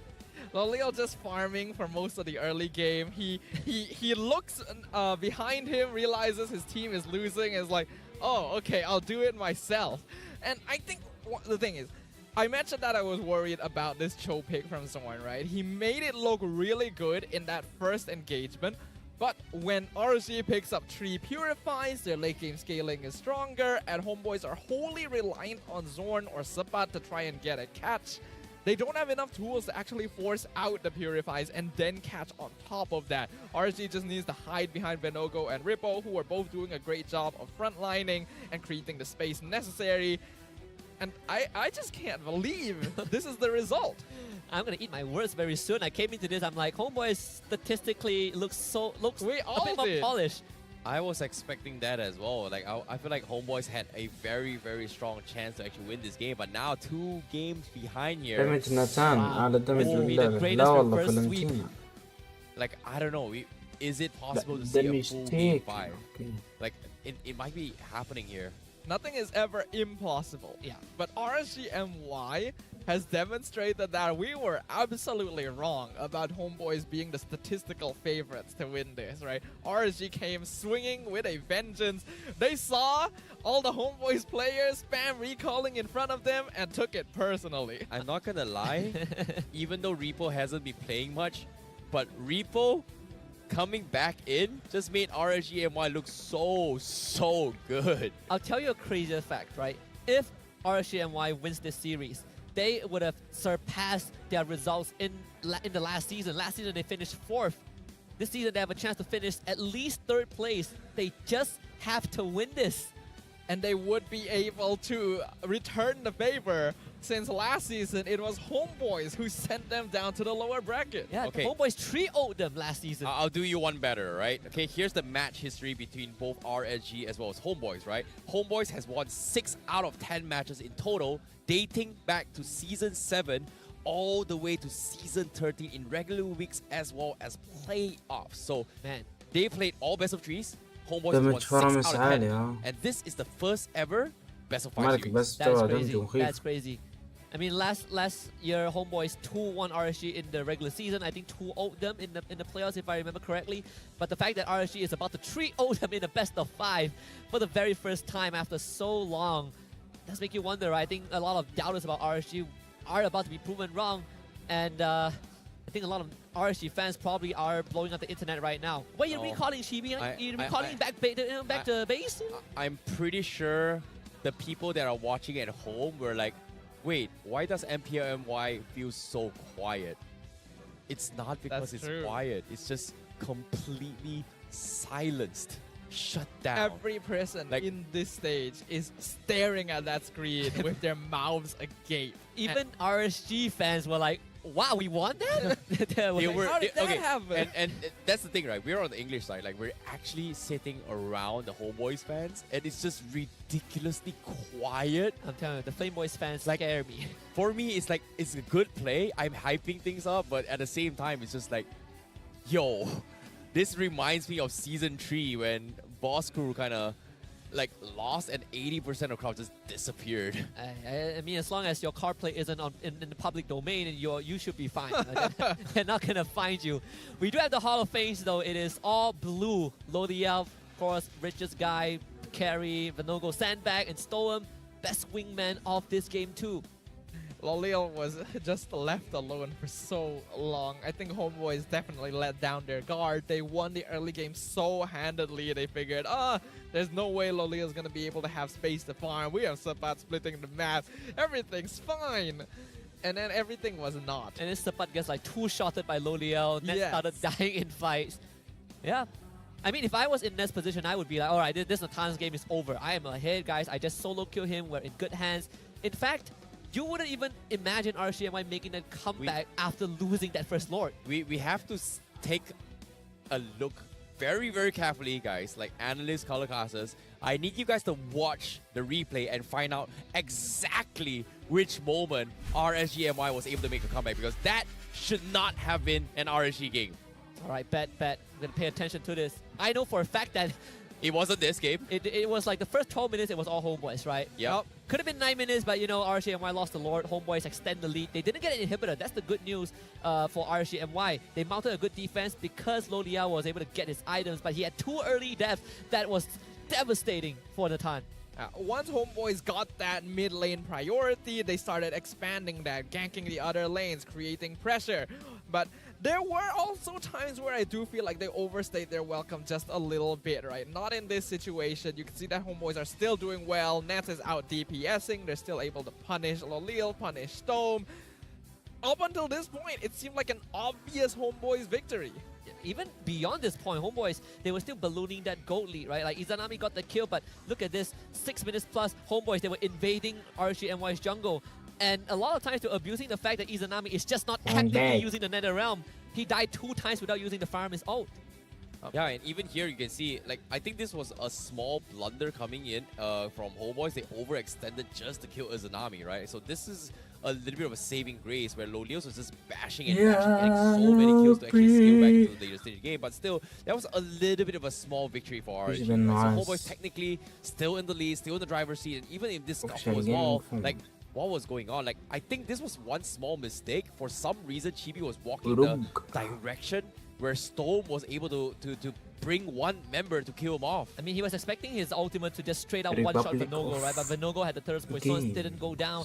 Homeboys, they still got the Lord, and because of that Lord steal, they retained that lead. Again, they were not able to take down the inhibitor, and RSGNY, they started catching Sepa, they shut down the side lanes. And I think from that point onwards, Homeboys realized that, man, our side lane control is no longer safe because you have a Natan that is being dragged to our side lanes with a Matilda. You can't run from that. Yeah, they were relying on Sapat to prolong that game, to play for the macro just in case they fell behind. But I think Sapat also got a little bit greedy himself. He went full damage on the Benedetta, started joining team fights because Homeboys were already on the enemy side of the map, creating space. He got some good Electro final blow catches, but it resulted in him being a little out of position a lot of the time. And without the Benedetta, it becomes more difficult for Homeboys to continue on that fight. We saw that one fight as well where GB for some reason walked super far forward to try and kill the Baxia to the point where they couldn't reach him with the Nether Realm. And then things started turning around completely for RSG. To be honest, I don't really know what happened with RSGMY, but I'm curious to see what happened behind the scenes, because after yesterday's games here, I feel like Coach Sora definitely one-upped for the team. Like, no one expected RSGMY to be so dominating against Homeboys, and this time this is the stats coming in from Coach Sora. Most pick here: Frederick, Roger, Valentina. Most ban: Angela, Harry, Farmis, and opponent bans is Matilda, Yujong, and Harris. So what do you think? Yeah, I think the one that stands out is definitely the Yuzhong ban, right? Because Harry, Matilda, Angela, Farmis, these are all very normal bans. The Yuzhong ban is basically because I think it's the same reason as dealing with KGE, where they had the tendency to first face the Yuzhong, and Ripple plays a very mean Yuzhong, and it plays into RSGNY style. They can play fast, they can have all these backline impacts. That's why teams are taking out Yuzhong just like Homeboys did in Game 2. But when we saw Sora like last season when he was with Red Esports, we know that this guy he's a genius. He's cooking something, and I'm glad he's able to prove himself with RSG. Yeah, Sora is a great coach. He's had a long-standing history here in MPL, but never truly found that peak success.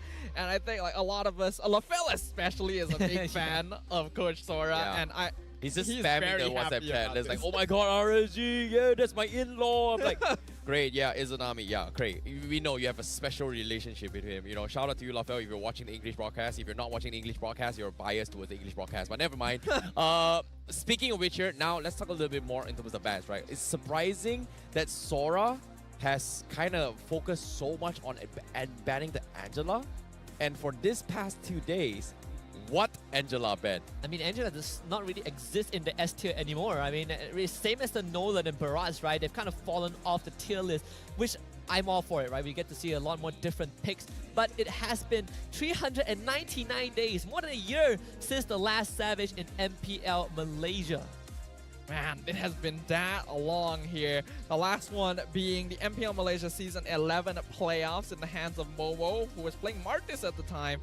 And then even before that, it was Season 10 with Chibi and Gary all the way back to when Karina was meta. I think we had so many close calls for Savage this game.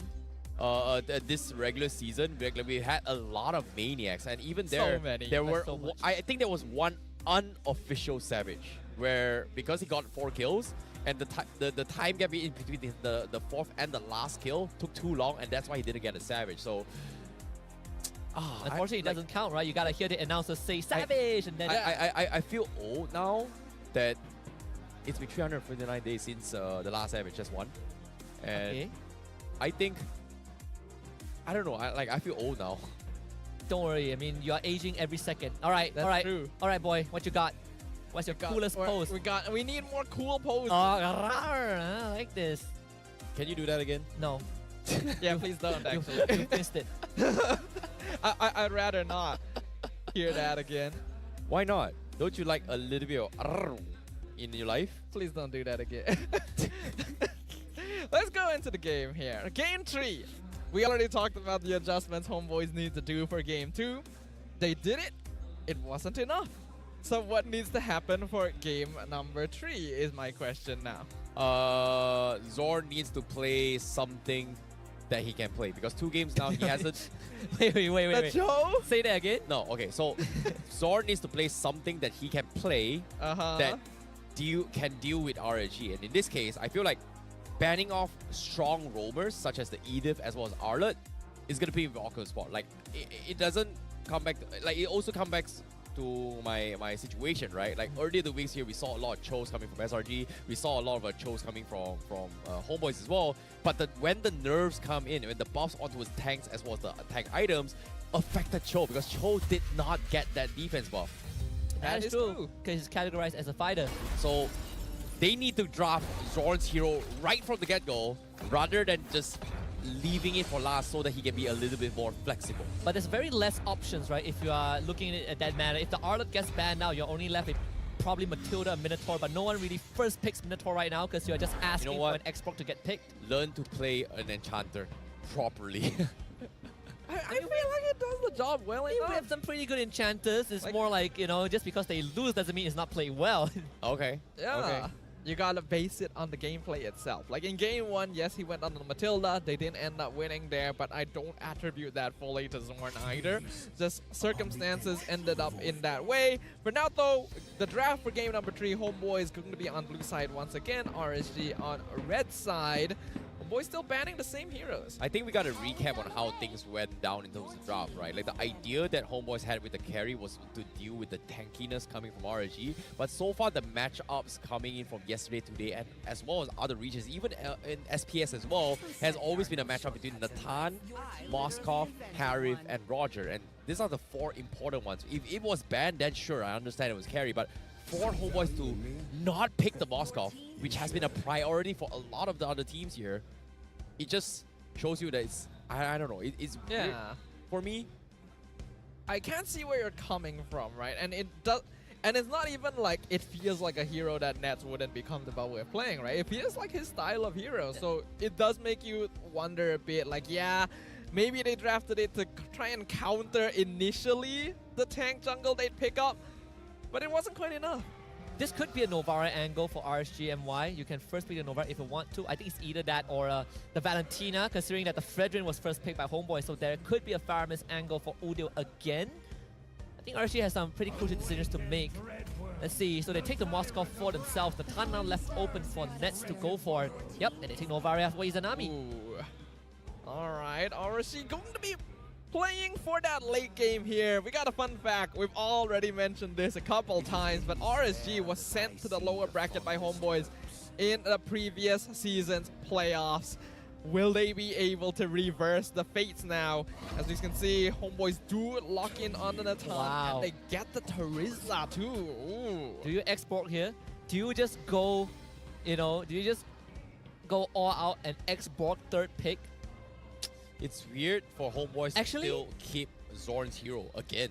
Like, all RSG needs to do is just pick whatever roamer they like, and then just start banning off all of Zorn's hero. No, but there usually is a reason why you leave roles like the roam or the EXP lane for later in the draft. They are very important, pivotal roles, and you need to counter pick. That's the thing, right? From your perspective, I can see where he's going, but from my understanding of Zorn's hero pool, it's limited already. Like, he's been known to play aggression, and I've not seen him play Enchanter style, right? Like, let me give you an example. Look at how SRG went. Why did they lose the game? Yums is known for his aggression style, played on Rafaela, great, they lost.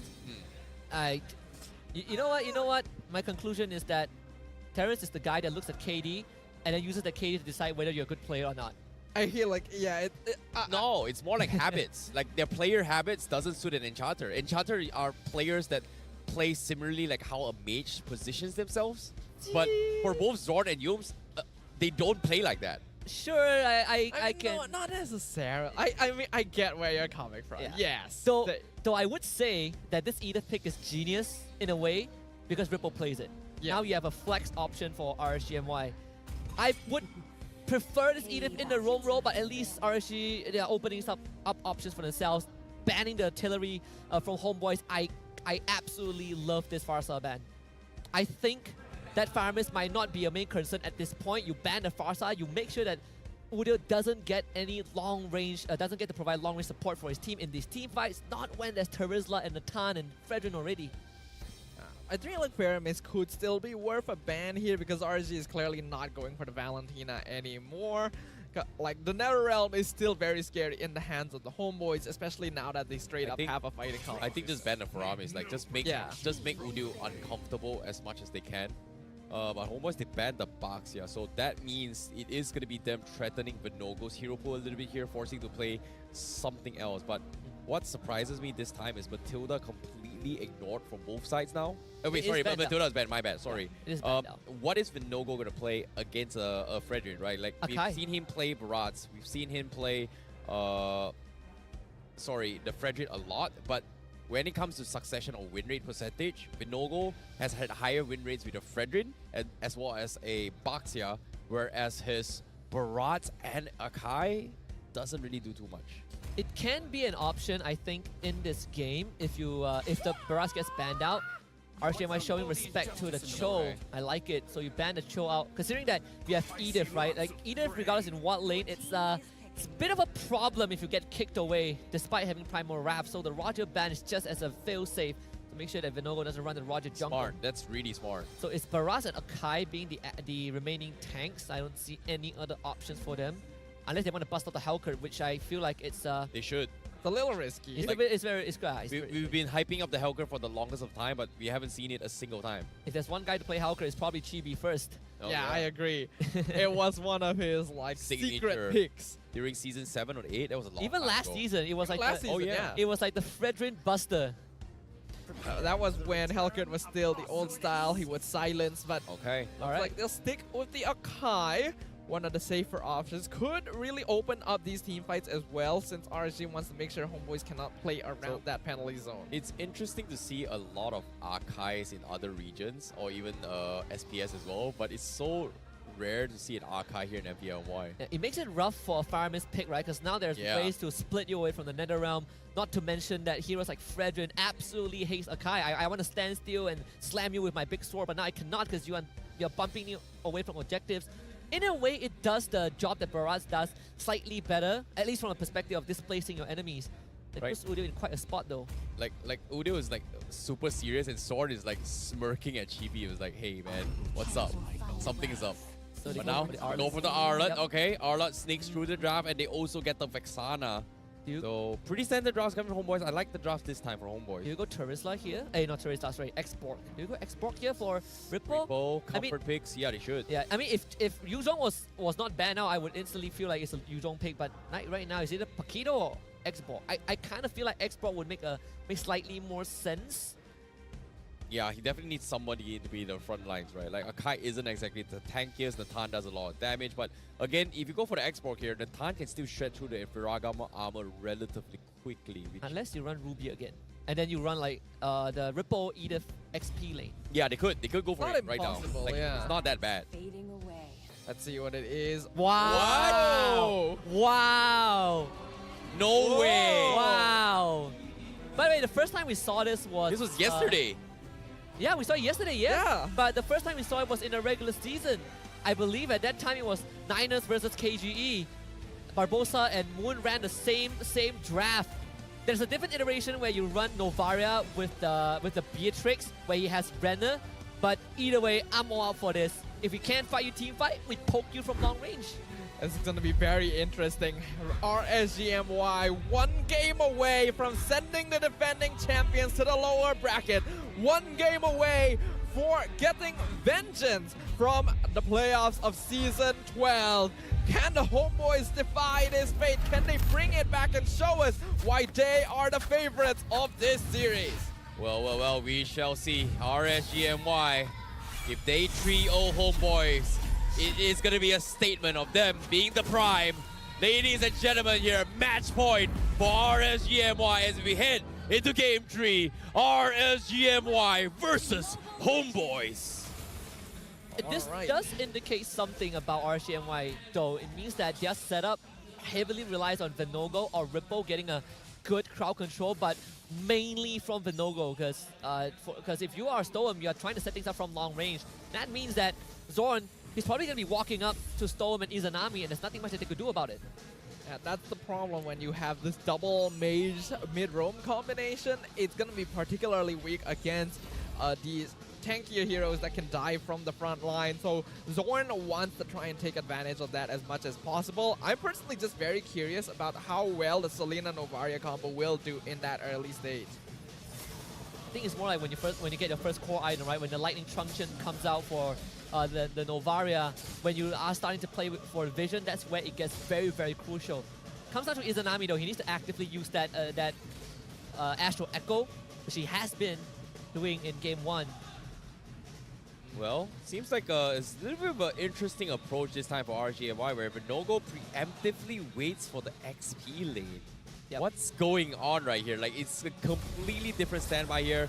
Middle aggression is still on, coming from Homeboys. RGMY, they anticipated this, but I don't think they can do too much, considering that they've got two mage as, I would say, I don't know, like, who can actually open the map?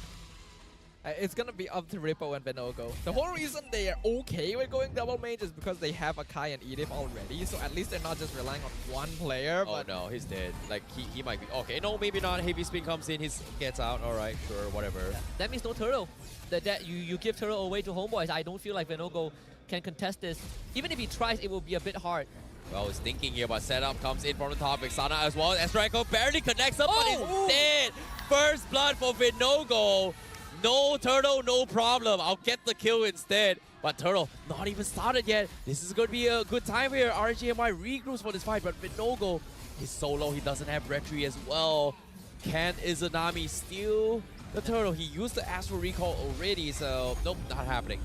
I think this is wise. RGMY will choose not to contest this. They already got a kill. They know they don't have their resources up. Better to just go back to farming and not interact and give free advantage to the Homeboys. I think Homeboys didn't expect Vinogo to stay. They probably thought that Vinogo recalled just to reset. And it came pretty close. I mean, Sapat, I felt like he hit his 4 a bit too late. If he hit it like a second earlier, that penalty zone would have changed everything. But he got his level 4 late, and Izanami landing that snipe from a farm. The kill going over to Vinogo means that Vinogo doesn't lose much despite not getting a turtle. Okay, Stone, he's going for a couple combos in. Zorn is a little bit tanky for this, but at the same time, look at all the traps, just giving so much vision. Homeboys. This is annoying. I mean, to add up to follow up on the earlier point on who is going to open the map, it's not just Vinogo or Ripple, right? Izanami can also do that, Stone can also do that. They have a lot of tools to get vision, to get information, as long as they use it correctly. I think that's the prerequisite. I think getting information is one thing. Taking space is another thing. So my question is that who is RSG? Sorry, let me rephrase that question. It would be like, how does RSGMY take space? Then it comes down to, you find info, Storm lands a stun, and then you threaten having Vinogo or Ripple start a fight. I think that's probably the way. Yeah, they're basically trading having heroes that can ease up. Okay, not happening. Final stash comes in. Izanami gets the thought. No, his second skill withered off as well. Heavy Spin comes in. It's not going to be enough to save Izanami. He tried to cross the wall, but just so unlucky. But good catch here coming from Homeboys. Good catch. Izanami didn't really notice that until it was too late. Had to blow his flicker and ended up going down. Vinogo is trying to be a little bit oppressive. Purple Ball gets caressed as well. Zorn taking half HP. Combo comes in. Storm needs to get the arrow in. Doesn't connect, so they will forfeit the purple buff for Vinogo. So resets from Homeboys, and RGMY will need to stabilize somehow. With a draft like this, hold on, they do land an arrow. Not going to do too much with it. RC is basically trading information gathering for tanky heroes that can open up the map for free, right? And that does make their life a little difficult. Okay, final stash catches on 2. They got the Eternal Guardian in here. Can they burst down Repo? Yes, they can. Vinogo a little bit late for the heavy speed. He pins on Nets, but where's the follow-up? They don't have focus fires. They finally got the job done. Vinogo will pay with his life to get the kill on Nats. They lose 2 for 1. And again, Lolios nowhere to be found yet. He's so quiet throughout the entire game, and Turtle in the hands of Chibi. It's not worth. He felt like it was not worth joining the fight. Might as well get the top tier 1. Get something in return. Ripple didn't get to get his Primal Wrath off. That was very unfortunate because that could have perhaps changed the fight around. Ripple needed to get his ult off for the extra damage because everyone else just does not have enough. At this stage of the game, Homeboys are just going to be superior during team fights. They have. Oh they my find goodness, Thorn. Lord. Oh, Wow, the so vengeance dash. close. So close. He could have died right there and there. So as I was saying, Homeboys has the better team fight overall because they have Penalty Zone, they have Final Slash, Chibi is tanky. RSG needs the delay. Their game plan is basically catch stragglers or take longer fights to whittle down health bars with that Star Shatter and that Abyssal Arrow. But they're also just basically distracting Homeboys long enough for Lolil to come online the same way he did in game number 2. Yeah. The only way for RCMY to have enough damage in a short fight is Moskov. In a little bit of trouble, forces the Prime Round. 5-minute Slash comes in. 4-man Echo, he's gonna get obliterated by Udil. Meanwhile, Chibi, he's gonna be pinned on the wall. Lolios with the saves comes in, but now here comes the heavy spin. They find Zord. A 2-for-1 special bargain for RSGMY. Oh. Izanami and Lolio both got a kill each. They needed that goal to come back. Yeah, that's quite an overextension from the Homeboys. Again, Chibi being a little bit too far away from his team, getting punished by being isolated. And now, even though RCMY are still behind in terms of net worth, getting those kills, like you mentioned, on Lolil and Izanami especially, are way more valuable. What is happening with the gold laners for this past 2 days, man? Like, yo, it's been clutches after clutches by the gold laners. Damn, Lolios. He's having a good game. Yup, and now here comes the start. He catches Udil. Can he get the kill? Oh no, he goes for the counter play as well. He needs to get out. No fights here coming from Homeboys. And now, here comes the catch from Zord, but they will be able to escape safely. Meanwhile, Vinogo is still around. Turtle still exposed here. RSGMY, they've got their health dropped down pretty low. Yeah. Turtle, down to 20%. That's it. Nah, not worth going for it. Again, Homeboy is controlling the neutral objectives very well. That was one of the key points that we brought up early on, right? RCMY needs to improve the neutral objective, but this one... Oh, Vinogo, do it. You don't want to go for the heavy spin as well. No, Chibi sidesteps his way through. Penalty zone comes in. Alpha goes in. Udil finds Repo. Lolio still deciding if he should join, but nope, not a good fight for RSGMY. Echo comes in. Not sure what's going to object to that as well. Bissell, not going to be connect. Tier 2 still stands for Homeboys. Man, look at the way that Lolio set up, right? Almost taking down the top tier 2. All this considered, this is great for RCMY. Normally, when you have a network disadvantage, you're immediately on the shoulder end of the stake, but I don't feel that way for RCMY at this point of time. Yeah. Look at that. Doing a good job here. Even the AI winning prediction, predicting in their favor right now, but Homeboy's not letting up on the pressure. Chibi diving the jungle. Ooh, Final Slash just barely missing, but look at the opposite side. Lolil just getting free reign to do whatever. Yeah, now Chibi going for the fronts. RSGMY, they have to go through the reset. Lolio's nowhere to be found, but Nogo, he's getting burst down a little bit too much damage here, but a nice stun here from Hudil to set up for the kill. They find one, they find two, Repo and Nogo is out. Nets and Zorn getting a little bit too much damage here. Lolio is finally joining the fight. He finds Chibi as well, and now Lolios is mad. Completely ignored the entire fight. Sure, Homeboys got the top tier 2. They killed off 2 members of the side of RSGMY, but the crucial ones, they are still getting the kills, right? Lolia got 2 kills off of that. The Storm's arrow landing onto Ness was also important because Ness could not participate in the fight because he was brought down so low. Yeah, this is looking a bit dangerous. Lolil 3-0-1 right now. Homeboys needs to find a way to shut him down. They still have the net worth lead, yes, but their positioning not really respecting RSG just yet. Like, they're going very aggressive to try and get kills, which they can do because they have Fredrin and Terizla. They gotta understand, there's no nether realm this game. The arrow, Repo. Trying to extend his fight, half HP. Another arrow comes in. Oh, triple stun of Surpat. He just wants to move. Can't seem to move. And now Repo with the flicker forward. Oh, just a pixel off. A second too late from the Echo. Maybe, just maybe, if the Echo hit it a second earlier, maybe the hitbox would have gotten the hook. The Echo is going to come back in like 30 seconds because of the Enchanted Talisman, so it's fine. But damage down ranking, Udil still holding the first place. All the splash AoE damage from this Vexana, making sure that he's contributing, but most of them not resulting in enough kills, and that's what I'm worried about Homeboys right now.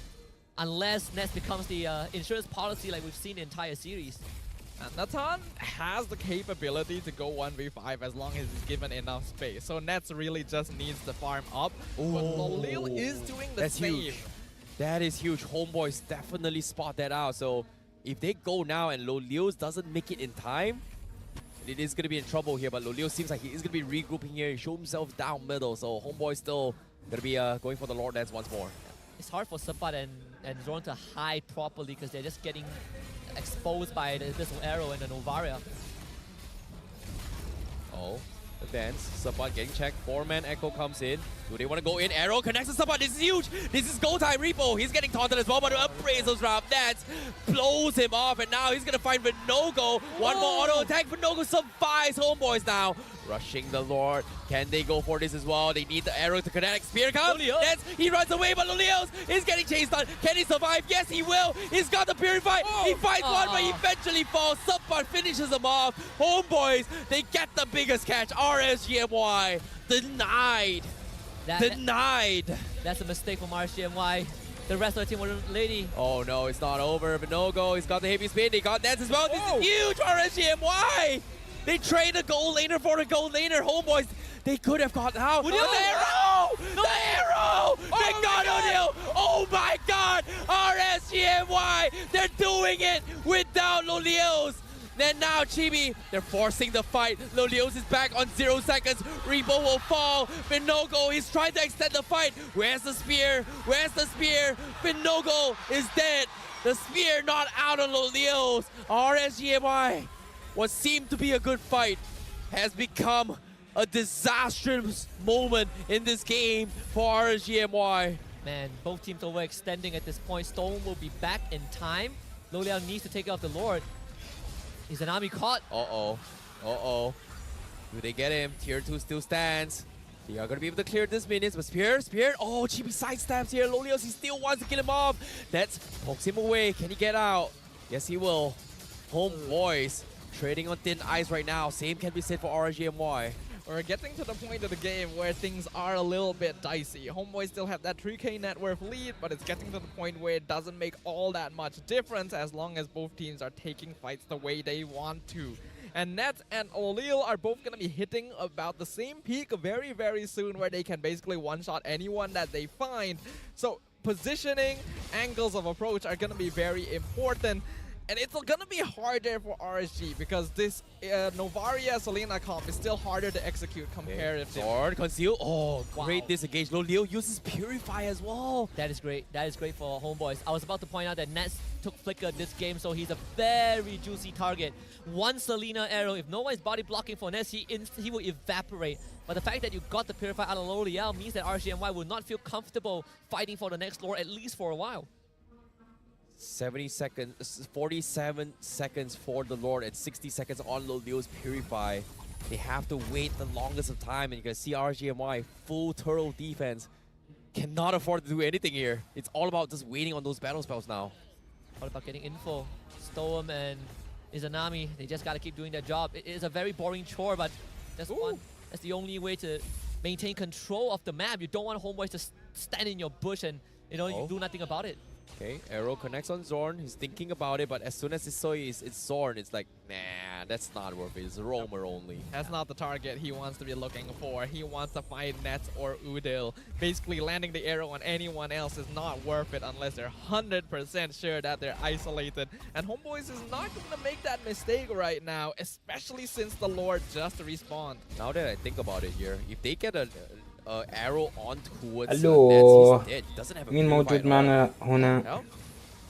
Now it's the slow burn. Indeed, but now في هذا اللايك connects on جميل. arrow. Oh, so far off. Not gonna be able to connect here. Homeboys will be resetting the Lord for now. The minions are not pushed from both sides, so it's pretty 50-50. It comes down to a individual mistake now from both sides. Chibi looking at an attempt. RGMY dodges for now. Lord once again gets resetted. No conceal for Homeboys. Zorn used it. They wanted to make a play, but RCMY read that perfectly.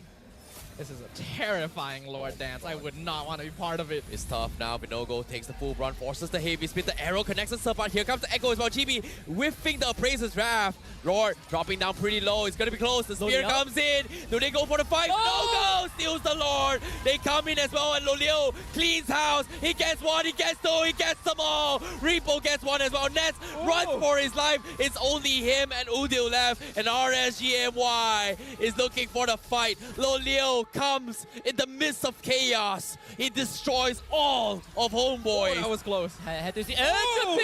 Oh my goodness, Nets. The crowd absolutely silent. RSGMY, they are doing it. They've done the impossible. No minion wave. Are they gonna do this? Zorn, 5 seconds left. Chibi 10, 8 for support. RSGMY with the Lord. They need to do everything. The arrow comes in. They're losing. They're focusing on the crystal. They have done it. They have done it. RSGMY has done it.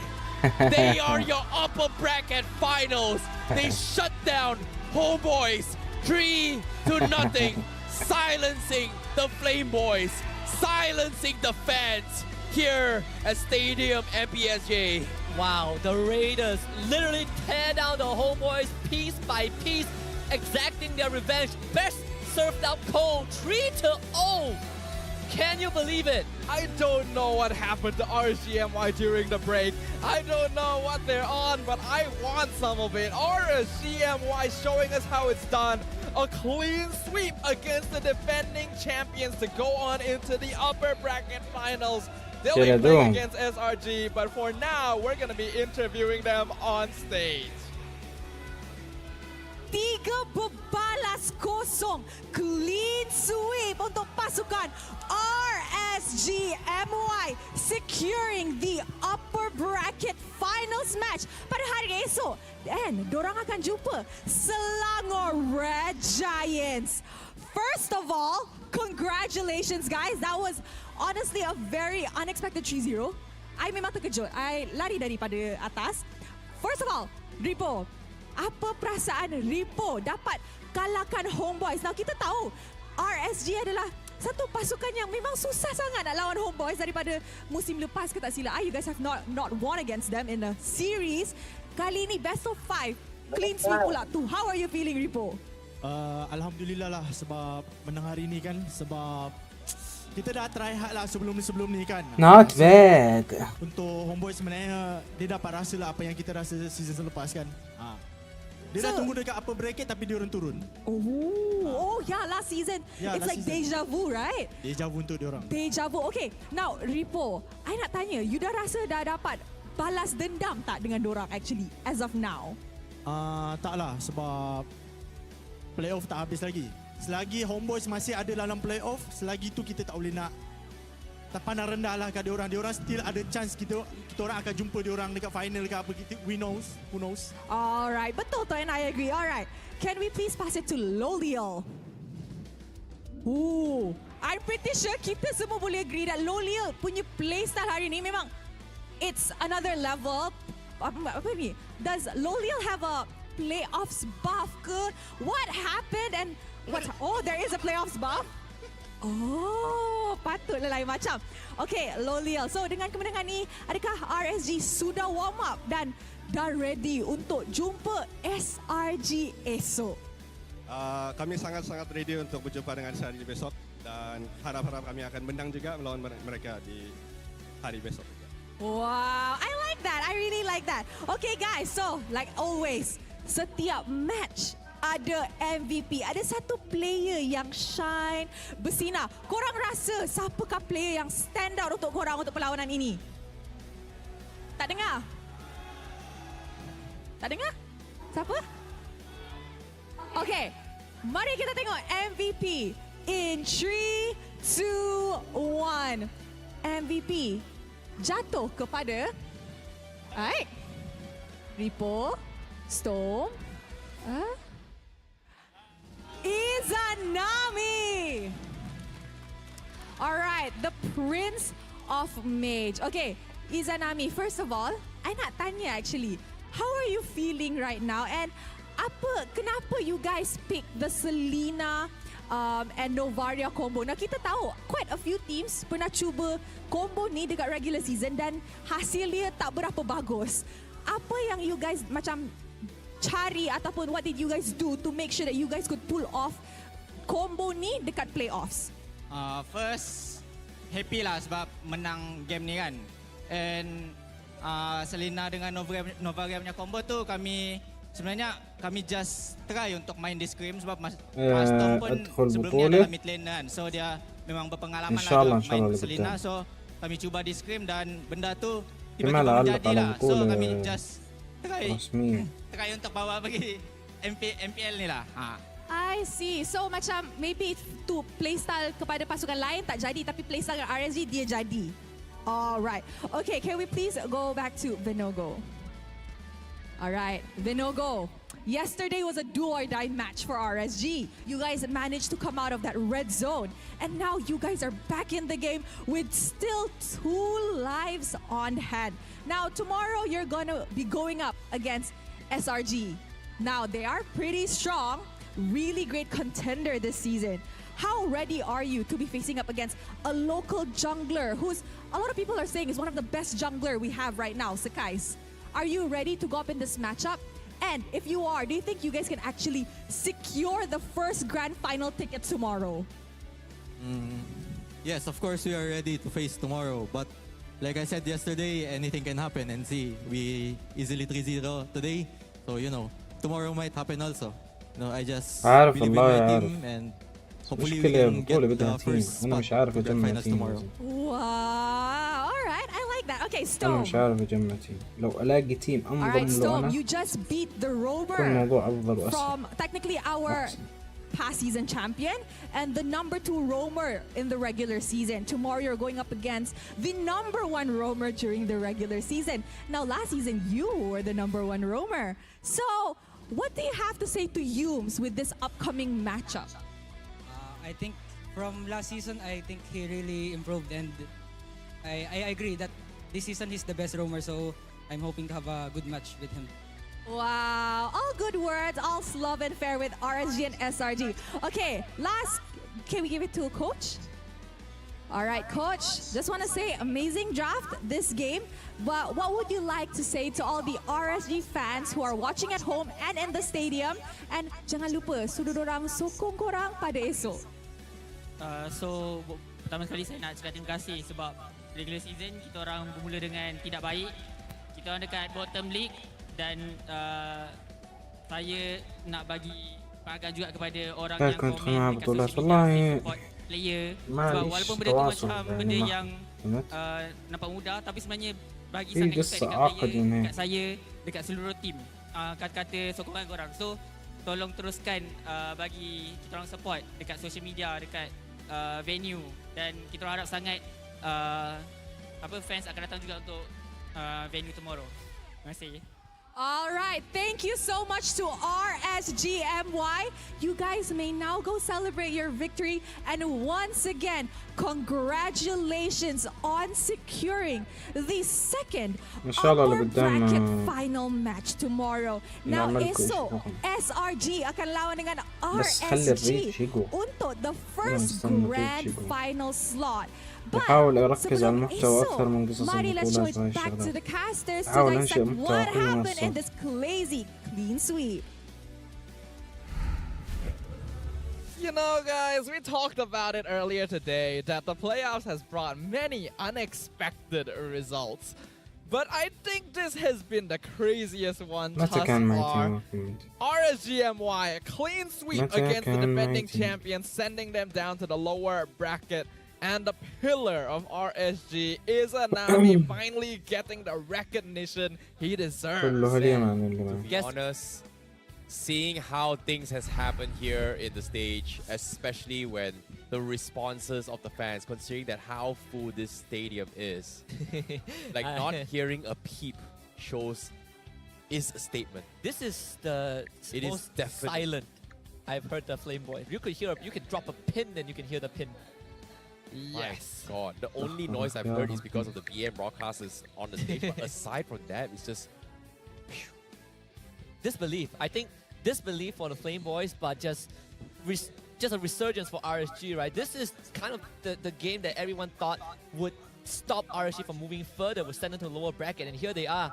And crazy enough that the team that delivered us a 3-0 was RSG and not SRG early on. Right? It says so much about how fast, how far they have come in the playoffs. We also expected Homeboys to 3-0 at RSG and not the other way around as well. That's something that a lot of us were expecting as well. But again, I think what Vinogo said during the interview was a very, very good testament to that, right? Like, because it's a new patch, when it comes to playoffs, anything can happen. And guess what?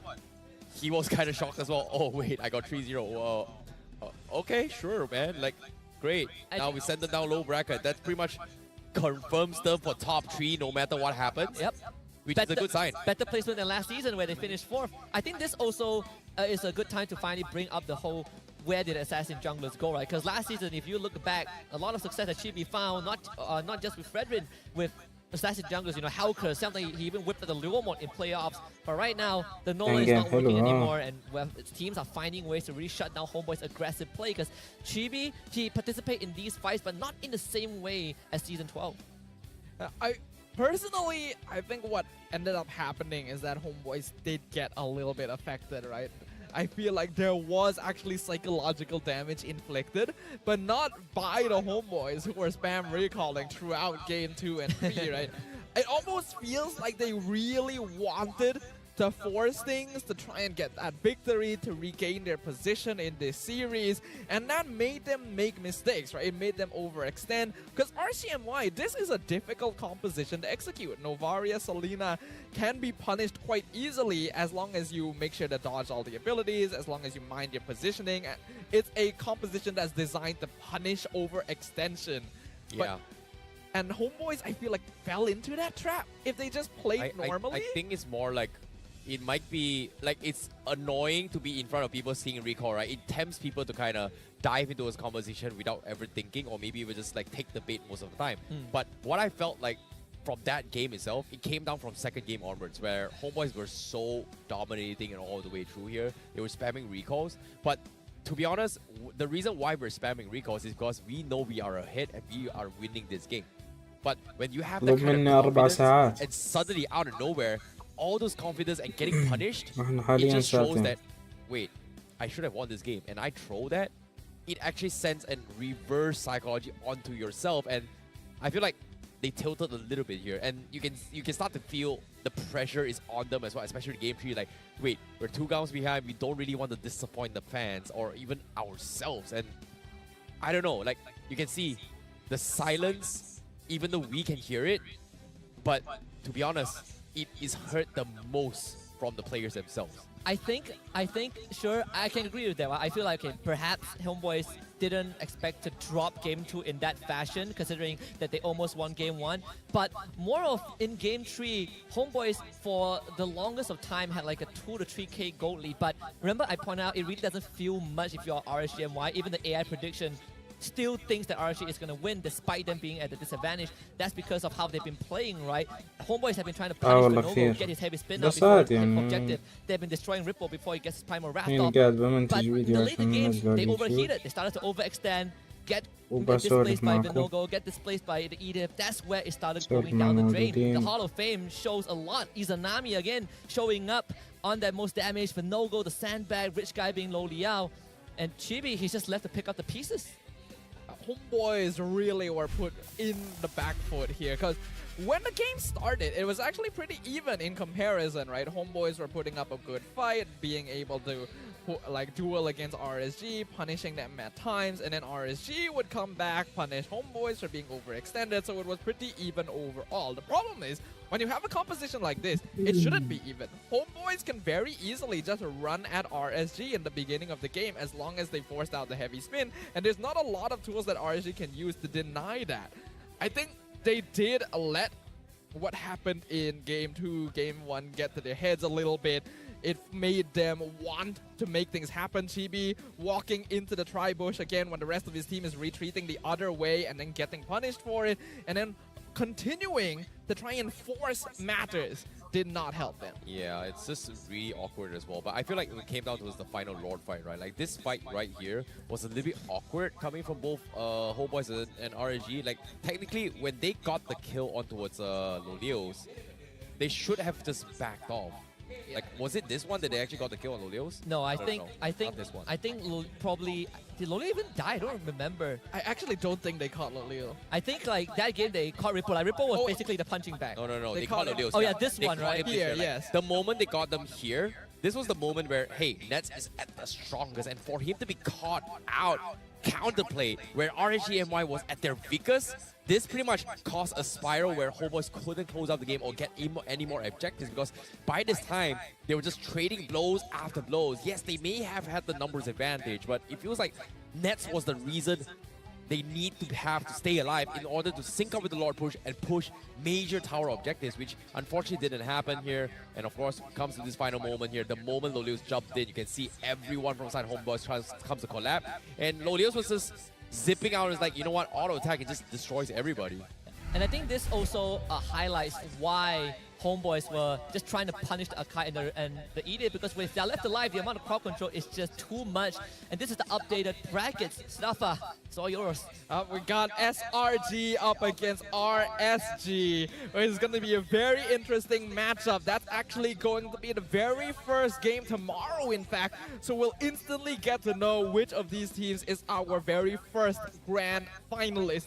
And in a twist of fate, it's going to be King Empire versus Homeboys in the lower bracket semis to see who gets to keep their tournament lives intact. I think it's bittersweet for both KG and Homeboys, because last season, if we consider a part of KG as ex-SMG, they were top 2. That's and true. one of that story ends tomorrow.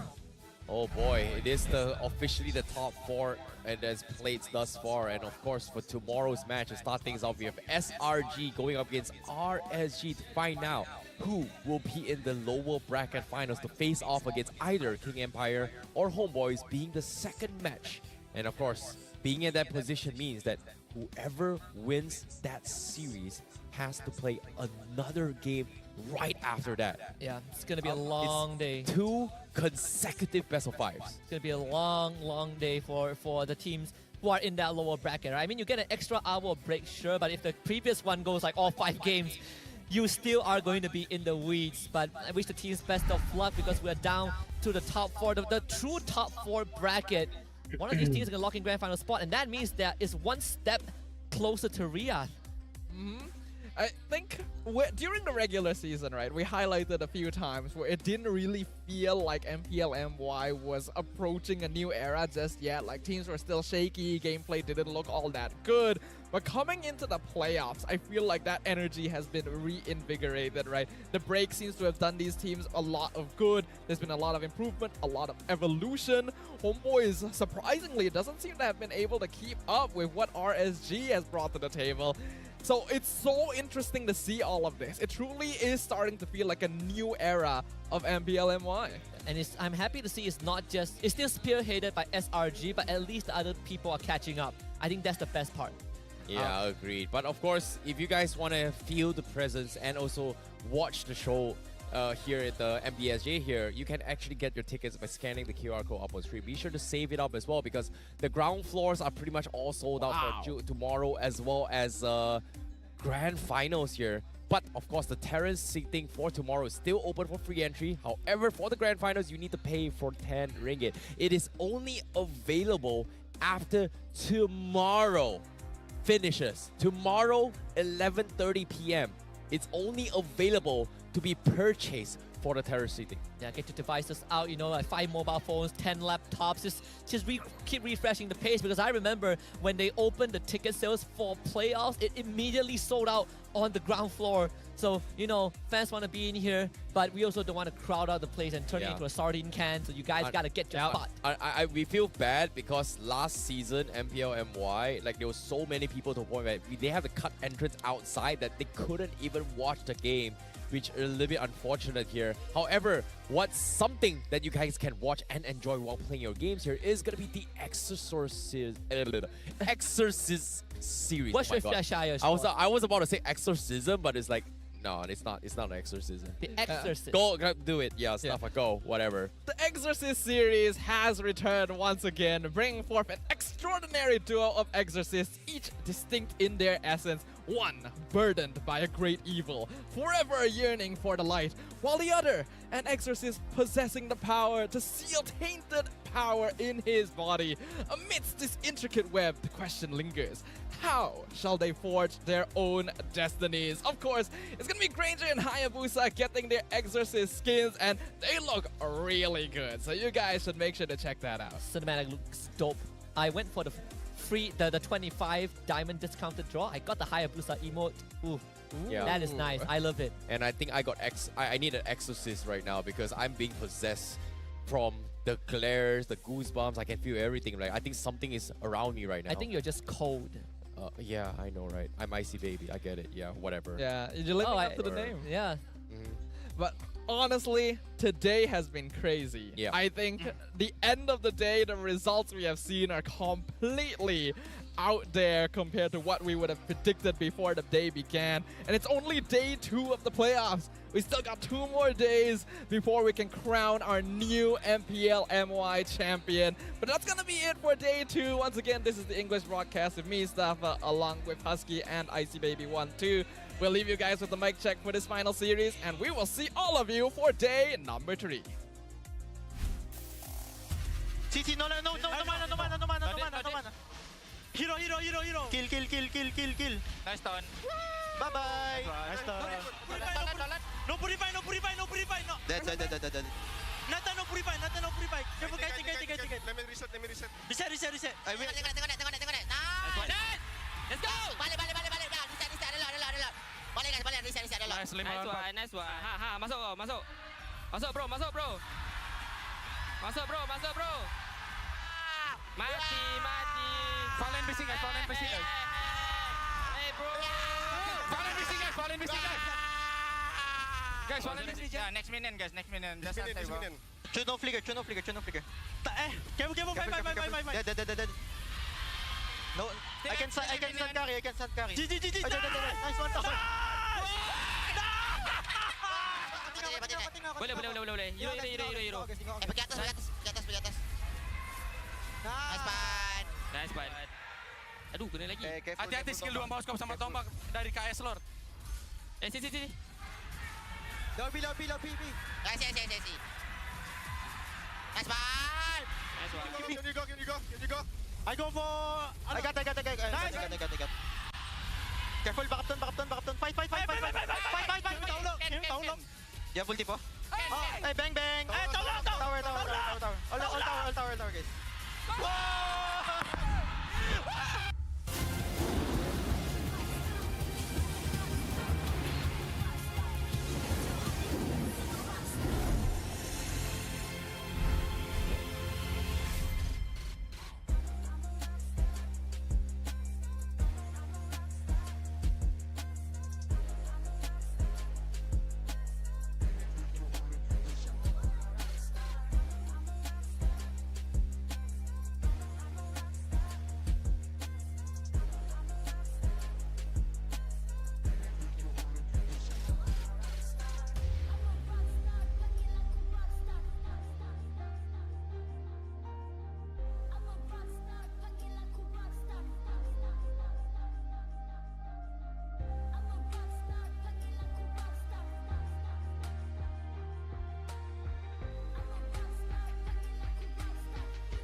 كنا غبنا كثير.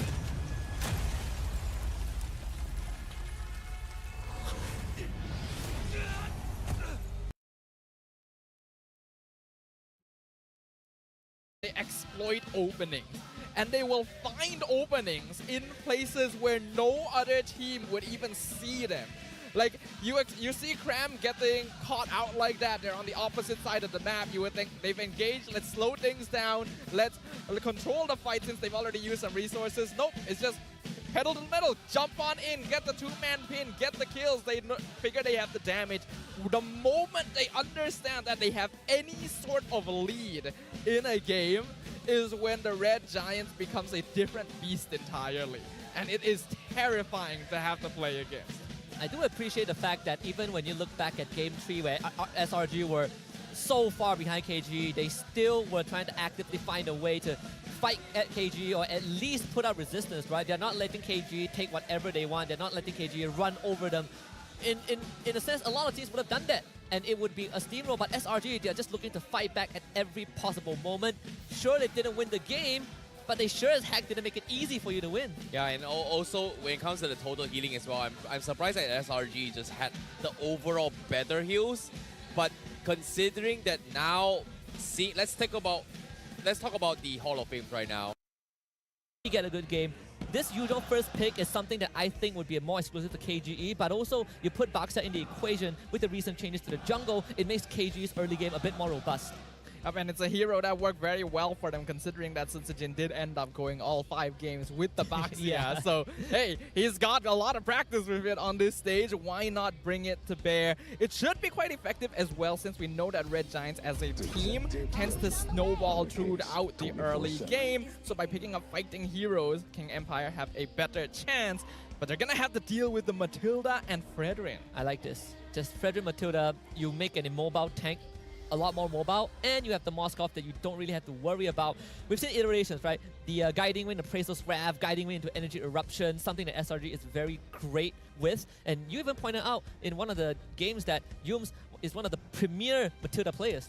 Yeah, and speaking of Premier as well, to be honest, I'm a little bit surprised that SRG is deciding to put him on the Matilda this time, considering that he has a track record to become very, very impressive, right? From time to time we hear the Cho, but something is happening here because I'm hearing a little bit of a breaking noise because I think KGE has decided to go for the Claude instead of the Natan. Wait a minute, this is not what I was expecting coming from King Empire. And you know what's really surprising about this?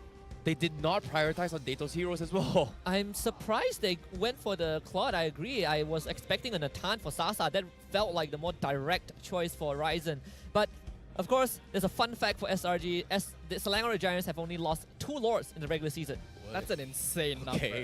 Only losing 2 Lords. Like, we knew that they had won every single game in the regular season up until this point, but only losing 2 Lords on top of that is a crazy statistic and shows how dominating they have been overall. Let's emphasize on the statistics, right? So they played 9 teams, so 9, and they 2-0 all of them. So a total of 18 matches, and they've only lost 2 Lords. Some matches have more than 1 Lord, right? If you put it in perspective. So that's kind of insane.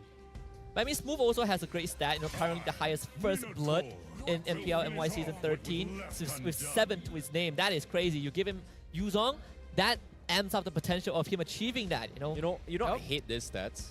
You hate the stats? Yeah, I hate the stats because of the fact that, for a person who have never watched how Smooth has been playing, okay, King Empire might be the ones that actually emphasize on just ganking on the XP lane. But no, most of this time, Smooth is solo killing on his own. Yeah, he is getting those first bloods through 1v1 duels overall. I mean, he used to be called Lord Smooth a long time ago. SRG's only lost 2 Lords. Maybe this time they lose to a Lord. But they've only lost an average of 1.94 turrets on top of that as well.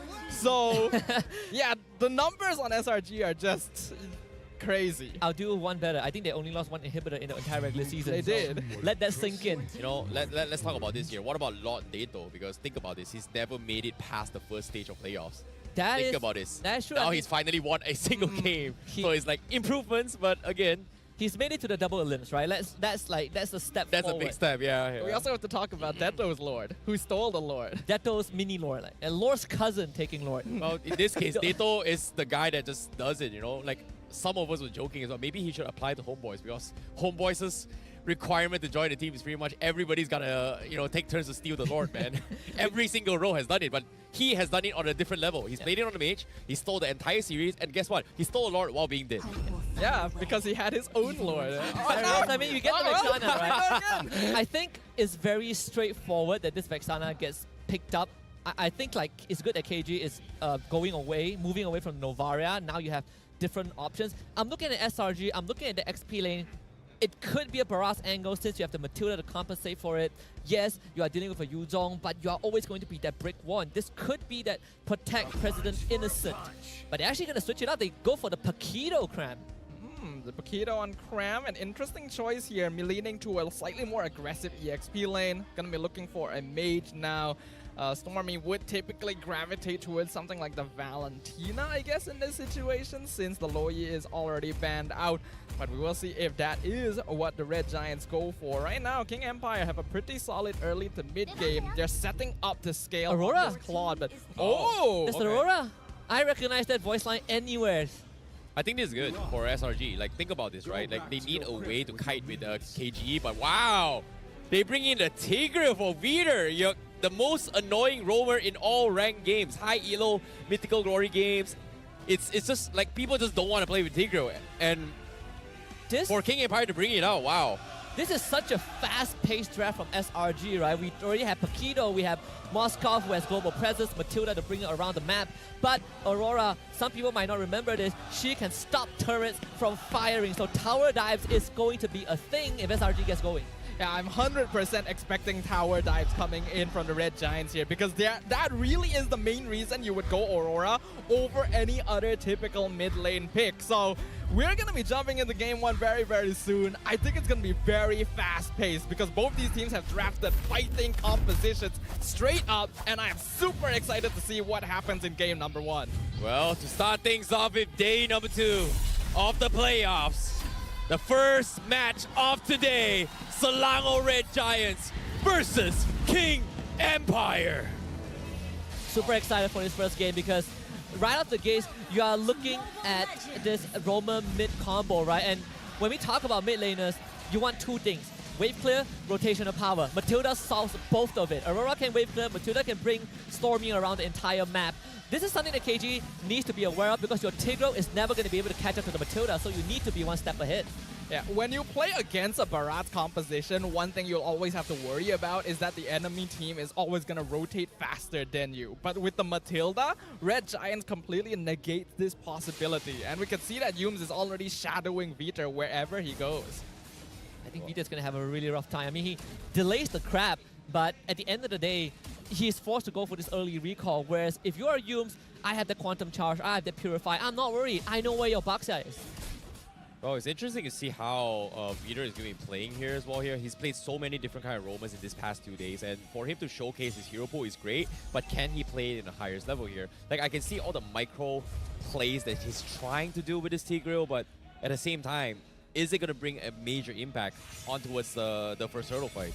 I mean, I want to talk about combo breaking abilities, right? Aurora's ultimate, great at breaking combos. Actually, a second skill as well with the freeze, but also at the same time, every time she has her passive online, you don't feel really good committing fully onto her because she just ends up buying time. It's a free immortality every couple of minutes. So that's something that I think KG needs to really reconsider going into this first hurdle fight.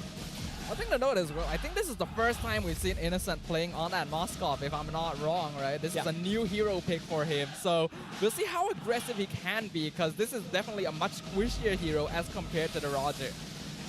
Well, it's interesting to see how things have kind of shifted because of the patch, right? Like, Roger has been the comfort here. There has been nerfs into the recent hotfix, but for them to actually kind of ignore it, it's just a little bit weird here. But at the same time, Veeder very close to the level 4. King Empire already in position. They force the Black Dragon in to try and zone Yums off, but retreat has been done. Susujin will secure it, and now they're going to try and make an attempt on towards Yums. Circling Eagle comes in, but he's going to be able to get out. So no deaths whatsoever, but Turtle in the hands of King Empire. That is great. SRG not taking unnecessary risks. Yums does not even have to use his Purify. Best case scenario. But great zoning from King Empire as well, making sure that Skies would not be able to get anywhere close to the Turtle Pit, even if the guiding winds were popped out here. Spear of Destruction used by Innocent just to clear up that wave. Looks like Red Giants are interested in taking the early game a little bit slower than usual. And look at how far Innocent is standing back. He's expecting a potential gank, potential dive from Vita, who already has the Implosion online. And for Innocent, he sees the Claude in the lane and has info where the Tigreal is. He's going to start shoving the lane. You're always going to be shoving faster than the Claude. Oh, seems like they're going to try and make an attempt down bottom here, but considering how King Empire has a composition that can just wombo combo one time, but Selangor Red Giants, they do have the drafts to kind of stall this fight and peel slowly against King Empire, and I think that's the idea that Selangor Red Giants wants to do. Just play towards the mid to later stage of the game, play towards their strengths, while King Empire should be a little bit more aggressive with this box here. Yeah, King Empire is the team that wants to make things happen around the level 4 mark right before the mid-game phase arrives, and Red Giant seems to understand this. Yums, is he in trouble here? Yeah, he's fine. He is so fine. Damn, that's so precise at the exact angle. The furthest point of that wall means that he gets a little bit of distance to get out to safety. And again, King Empire just has no answers to commit to the fight. And think about this. They still have all their battle spells. The slower this early game goes, the better it feels for the Red Giants. And we can see in the bottom lane as well. Uh-oh, Sasa in a little bit of trouble. Here comes Spear. Does he commit? Innocent. Wait, the last moment, finally goes for it. Blazing through it. Purify to turn the tides. He's looking to try and fight against Innocent, but looks like that will be enough to threaten him down low. But Sasa could be the first to go back to base first, so Innocent is going to be on the late rotation. Meanwhile, Turtle now gonna be contested. Black Dragon being expended for now. Sky is gonna be completely zoned out. Yums looking to try and cancel it off. Aurora with the out, but Peter stealing the turtle, and now they collapse on Skies, and he's gonna be the first to fall. King Empire gets first blood as Selangor Red Giants gets completely shut down. I'm telling you, man, junglers don't exist in the playoffs. Every single objective, or majority of it so far, has been taken by non-junglers. But I want to talk about Sasa using that Purify preemptively to prevent the Spear of Misery from getting the pushback. That could have ended Sasa in the bottom lane. So far, King Empire making their presence known early game, understanding this is their strongest phase. They got to make things happen, and their positioning around these objectives is clean, making sure that Skies is always going to be punished no matter where he tries to go. It's not often that a team is able to so efficiently take that first turtle away from the Selangor Red Giants, but King Empire showing to us why they were the team that pushed SRG the furthest during the regular season. Well, as of yet, getting pushed so far. King Empire having this lead here. How does Selangor Red Giants play from behind? This has been the question that Gideon has been asking them every single time. How well can they play from behind? And as of yet, they are slightly behind, but as of now, King Empire seems like Smooth going to be in a little bit of trouble here. He doesn't have the Black Dragon. He might be doved on. Completely one-shotted. Selangor Red Giants finds a pick. This is huge for SRG and King Empire. They're going to try and make a play on Yums. Yums, he needs to get out, but no, he actually jumps into the fight. Vader looking for the pullback, misses by a pixel, and Yums is able to get out of safety. However, they take a tier 1 down middle, but Innocent is able to trade one on the bottom as well as the top side for Selangor Red Giants. That's great. Great for KG. You take the mid-tier 1 this early on. Baxia is going to have a field day running into the jungles with the Tigreal. So you open up access to both sides of the map of SRG, and you also clamp down on Matilda's ability to freely navigate the map. And you definitely usually wouldn't want to give the tier 1 away to a team that has a Baxia, but I do feel like having that Matilda allows Red Giants to play just a little bit more comfortably even without this map control. As of now though, they're contesting the Turtle. Turtle half HP. Peter getting completely zoned out. No implosion. He's going to be the patient, but no! At the last thing, he pulls them away from Smooth's combo. King Empire, they need to get out. They made a small mistake, and now SRG will be able to retreat. Sasa with the Blazing Duet chips away at the first passive coming from the Aurora, but he's also going to be able to get out. King Empire losing only one. Turtle now dropping in the hands of Sutsujin. SRG late to respond, but still King Empire, they sacrifice one Smooth. However, on the sides, almost gets one-shotted. But the disengage comes in. King Empire still in the lead. King Empire playing such a good game right now. Very calm, controlled, collected, getting all 3 turtles. But of course, good response from Selangor Red Giants following the protocol. We shut down this Tigreal. We know that he's going to have a big problem getting close to our backlines without the flicker. And even with the flicker, with Matilda, with Aurora, we shut him down. And the fact that no one died on SRG, that's the best case scenario. Red Giants still looking to play for that late game. We can see that even though they've lost basically every turtle in the game so far, the net worth difference is actually nothing. And that is very beneficial for them because it means that they have actually been farming and scaling to match with King Empire, who are spending a lot of time rotating across the map. The main worry though is that Sasa is actually starting to do quite a lot of damage here. And we can see that Sasa, he's really been enabled this playoffs. It feels like he's playing a lot more aggressively, a lot more confidently than he has been for a couple of seasons actually. SRG putting a lot of pressure on, KG putting pressure on this side lane. And if you're SRG, you're looking at Cram and Innocent to do the same. Peter is gonna go for the implosion here. He pulls guys to the sides, chain combo all the way through. Implosion, no, it's not gonna be good enough to actually get him out. Meanwhile, Krams is gonna be able to take Sunsujin here. A jungler for a jungler. Sasa over-committing, gets picked apart. SRG, they get 2 for 1, and King Empire may have made a mistake with that play. Now here comes the spear, almost connecting Keter. Trying to pull Cram away, but KGE, they have to call it quits for this time. Biggest difference maker, Matilda guiding light. That guiding wind, the extra shield saved Innocent. He was about to go down to a full-blown blazing duet if not for Yums and the flash of the Oasis. I can't believe how much health Innocent got just from that guiding wind. I thought that Innocent was gonna get picked off there. That would have been disastrous for the Red Giants, but he had so much faith that Yums was gonna be there to make the difference. And now that Sasa has been picked off, that's actually gonna really affect his scaling. Red Giants are gonna slowly start coming online unless King Empire can shut down this Moskov. Yeah, again, Innocent was literally at death's door, and then the shield kicked in.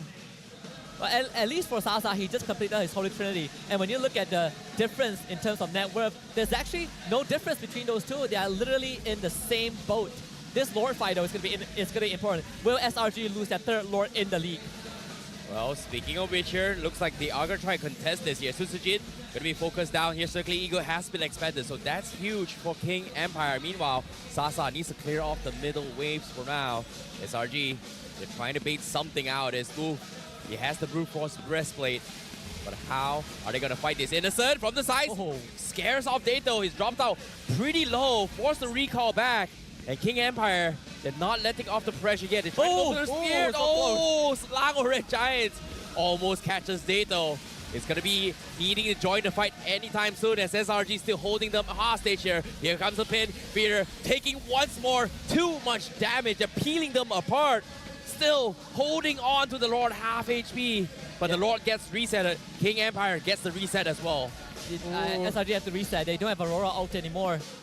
Used it very early to try to get Vita, but he's a bit tanky. KG can now go back on the Lord. Very tense Lord fights. Oh, Peter! Implosion connects on 3. He's gonna drop everything. Peter will be the first to fall, but the Lord will be stolen. The Lord by Skies. They tried to catch his move. He's taking too much damage. King Empire, they lost but the spear from Innocent. It catches Sasa on the back, finding a double. Sasa, do you know how to play Moskov? Guess what? I can do it too, baby. The Innocent beast indeed. First time playing the hero in MPLMY, landing a snipe like that. First of all, let's talk about how KG got the engage on a hero with Purify, and then Innocent responded with the Spear of Misery. He pinned both Vita and Sunsujin together, and then killed off Vita before they could do anything. That pin allowed Skies to get the Lord. And the rest was just a snowball effect. Sasa forced out of the fight because his team could not support him. Now, another pin. Oh my goodness, here comes the pin. Wow. Game done all the way. Smooth just can't play the game. Sunsujin now. The Toys were sought to clear off the minions. He's dropped down pretty low. Sasa as well. Very low. Tier 3 in the middle will fall. SRG starting to take away everything, man. How quickly this game has slipped away from the fingers of King Empire. The Red Giants are completely online from a game that had been even for 10 full minutes, there's now a 6K gold lead just from a single series of engagements. The Red Giants know exactly what they're doing. Perhaps the biggest difference maker is Sasa, who just got that Winds of Nature. Previously, he was not able to power through Innocent, but then again, Innocent is 5-0. Even the AI prediction is saying that SRG has a 70% chance of winning this. The only thing holding KG together right now is the fact that they still have one inhibitor left on the top side, but damage down ranking is just Innocent pulling ahead of everyone else.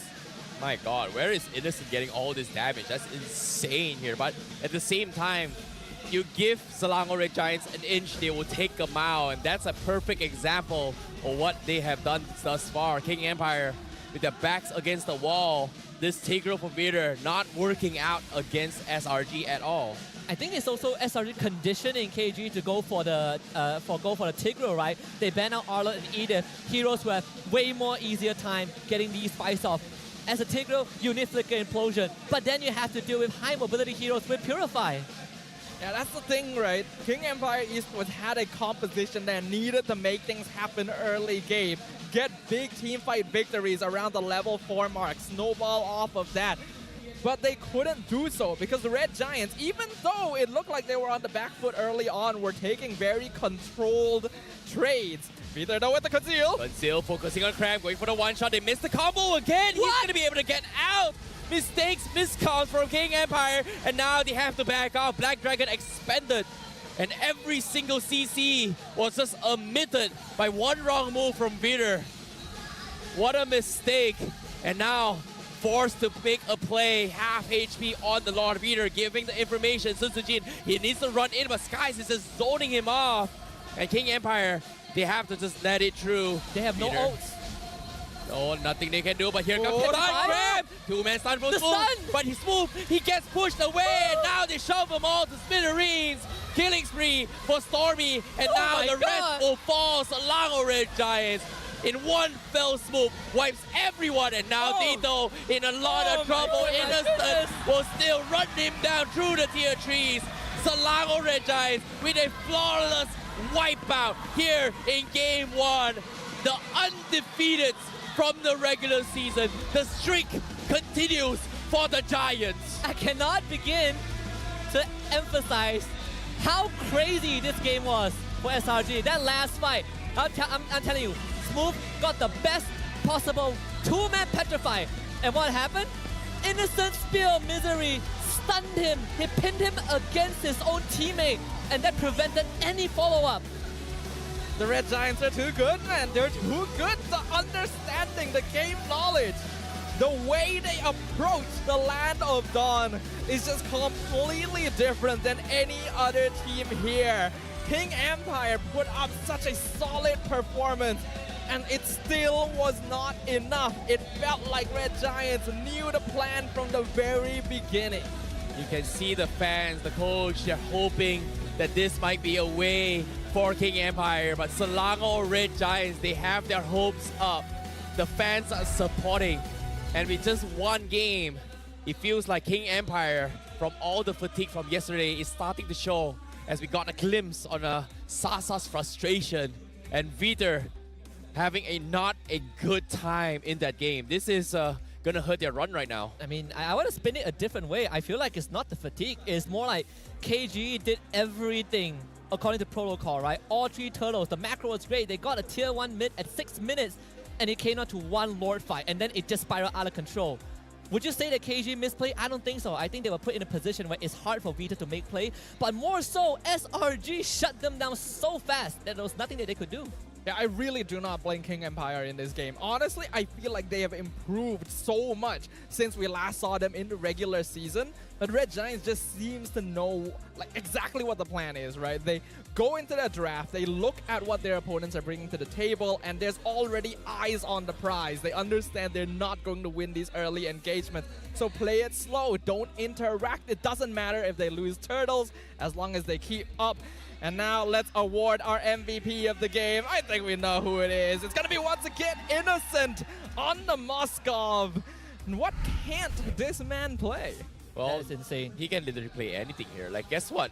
we saw an iconic moment coming from Sasa with the Moskov, and guess what? Let me replicate it on you. That's what Innocent has literally made a statement right there, right now. And for him to catch not one, but two players on his own, it's just a statement coming in from him. And I'm really liking how he's played this. And guess what? He actually opted to go for the Master Assassin in this game. Yeah, it's all for the early game advantage if I have to fight Sasa head on. But at the same time, it's also, if I wanted to clean up stragglers, Master Assassin is a great tool to enable that to happen. I just gotta say, I feel like this game, a lot of weight is put on Smooth and Sasa's shoulders, and they just were not able to pull it across the finishing line because everyone else were not given the room to make plays. I think they still did their best though. Like, yeah, they definitely early on, zoning out Skies, not allowing Red Giants to get turtles. Sasa playing very aggressive, getting a very early kill.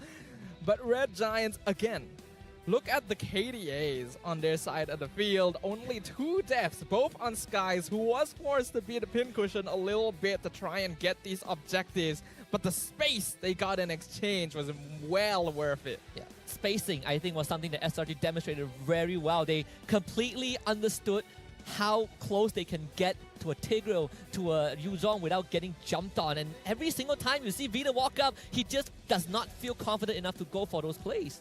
Yeah, and at the same time, like, I don't know what you're talking about, about King Empire doing all the right plays here, but I feel like macroly, yes, they're doing it right. Like, when in terms of teamfight potential, I don't know what happened, but it seems like the team just not, I would say they're just not used to having a Tigreal as a play. Like, everyone from side KGE dropped all their spells on the initial implosion, but what happened was Vader just opting to just shove everyone out of spells. Like, there was a Petrify stun coming from Smooth, there was the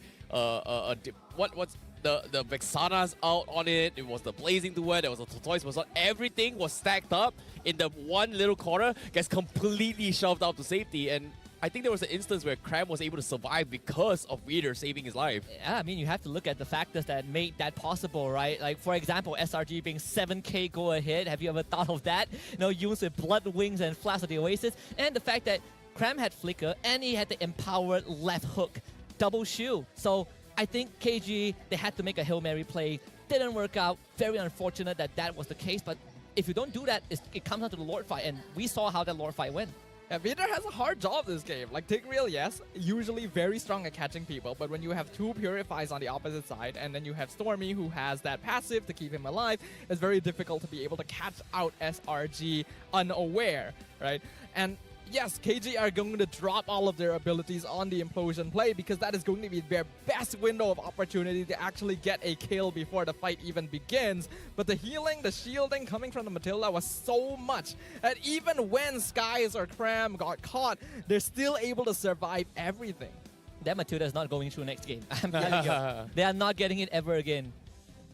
Yeah, it's surprisingly to see how SRG has kind of adapted in a way where whatever that suits the composition would help them a lot. In this case, normally you don't really see an Aurora in this game, right? Like, it's rare to see SRG kind of play a meta composition, but when they picked this Aurora, it's so good in a sense where, think about this, they needed a way to buy time because of the fact that if KG drops everything implosion wombo combo, what's next, right? They can't peel more than like 15 seconds, 30 seconds. They can't really prolong the fight as long compared to how SRG, which in this case, think about this. Aurora has low CDs, Fredrin has low CDs, Paquito has low CDs, which you can kind of peel very, very slowly throughout the fight. Whereas KGE, once they drop everything, very long ultimates on Black Dragon, very long ultimates on the Eternal Guard, very long ultimates on Implosion, very long ultimates on Blazing Duet, which I think getting this Aurora helped them in so many scenarios for SRG. I think Aurora is also one of those unsung combo breakers, right? Everyone talks about Vexana having a Terrify as a great mechanic to disengage, but Aurora, although not having a Terrify, has 2 ways of freezing you, and it includes turrets, and that, I think, makes him so much scarier. And at the same time, compared to a Vexana, this is the only mage, aside from Nana, that has a quote-unquote second life. That second life going to be very useful because, like what you guys mentioned already, the goal of the Red Giants was to delay fights, was to slow them down because they know that King Empire are going to be very cooldown based when they're playing around the Yuzong as well as the Tigreal. So having the Aurora is a stroke of genius because it not only prolongs fights through CC, it also provides a form of zone denial, right? It basically makes it so that you cannot enter a certain part of the battlefield safely, and that's going to really affect King Empire because they have a front-to-back lineup that wants to really dive on the enemy. Yeah, and the only downside of having an Aurora is pretty much like if you think about previous match prior to this, right, it's always been Nana versus Aurora, Nana versus Vexana to a certain degree because of how much damage output he brings to the table. But I feel like Aurora has taken a huge nerf in a way where if somebody gets right in your face, it's hard to actually save yourself because of the cone shape of the second skill, where if right will be in front of you, you're not going to get the freeze effect. But if you're far away, you get the freeze effect, which is very difficult to actually anticipate. But with Yumes, maybe he can set himself up to actually make a counterplay instead. Yeah, that's why you saw, like, even when this Matilda being in a composition just enables so many things, right? Like, your bulky heroes are suddenly the most mobile heroes on Earth. Your mage, who already has good wave clear, but is compensated for the fact that, oh, I don't have mobility, is now given that mobility. I think certain line stars have to align for this Aurora pick to come out, but the fact that SRG were getting comfort picks for Yumes, for Cram, for Innocent, for Sakai's, that's more than enough. I think the big question is, what isn't a comfort pick for the Red Giants, right? It feels like their roster is massive. I got one. Layla. Honestly, I would not be surprised if it just suddenly got pulled out, right? Considering Innocent, he really wrecked shop in that game. 826 GPM, 75,000 damage dealt to heroes overall. Suchidin forced to beat a sandbag for his team. And then Yumes having 12 total assists. This game went exactly according to plan. And I think SRG lulled the KGA a little bit into a false sense of security in those early minutes. Now, let's talk a little bit more on the KDAA map and where Innocent is able to find pickoffs every single time, right? He was able to find individual kills here and there, but ideally, most of these kills that he's gotten has always been crowded places where he can take advantage of two things. One, the passive ability, and two, next to walls where he can take advantage of those spears. Yeah, I think the most important kill was actually the second kill you saw on the Claude, where Sasa at that point was at his peak. He had a good lane. He's about to tear out the fight. He's about to kill it, and then Innocent doesn't die, and Sasa ends up getting traded out. That point onwards, it was just straight up a steamroll for the Moscow, and it was very unfortunate, right? Came up to that one moment where Sasa really could have pulled ahead of the competition. And you can't even really blame him as well. Going into that fight, anyone would have thought that Sasa was going to win that 1v1, but then the shield from Guiding Winds comes out and just reverses the entire thing. We can relive the moments here in the highlights brought to you by our official gaming phone, ROG, where First Blood being secured on Skies was huge for King Empire. But then Red Giants started doing their thing. Yeah, and it's all about playing it slow. If we can't get the turtle, it's fine, right? We cut our losses. So guys going down, that one is more of a necessary sacrifice, but overall, they also put some attention to Smooth. They were like, man, we can shut down Smooth. We take him down. We take the sideline turrets. This is the biggest moment of them all. Look at that shield. Look at that shield at the last second. Innocent was one hit away from going down. So close. It would have made a massive difference if Sasa got that kill. He would have been in control for the rest of the game. But then here, when Skies was able to finally get that first Lord, Red Giant just comes online. We see Innocent being willing to dive the backline, go for the spear plays, even by himself, against heroes like Yuzong, against heroes like Tigreal, against Claude. No other team but Red Giants is willing to just dive a Yuzong under the inhibitor like this, but their confidence speaks volumes. Just one fight, right? At this point, SRG were almost 6k ahead, but like you both mentioned, KG threw everything at SRG, got nothing, and they have to pay the price, right? That was their Hail Mary, and it was just not enough. Look at how confident Stormy is. It's like, you know what, Day2, I don't care. I'm just going to try and set up for you, but now, don't worry. I'm going to hit the sickest spear in the history of MPL-MY, and you know, it's weird to see how Moskov has gotten so much light coming into this tournament itself here. Like, we were talking about the Infernal Wormlord skin throughout the entire regular season. Oh, nobody plays Moskov. And then guess what? Leo starts bringing it up.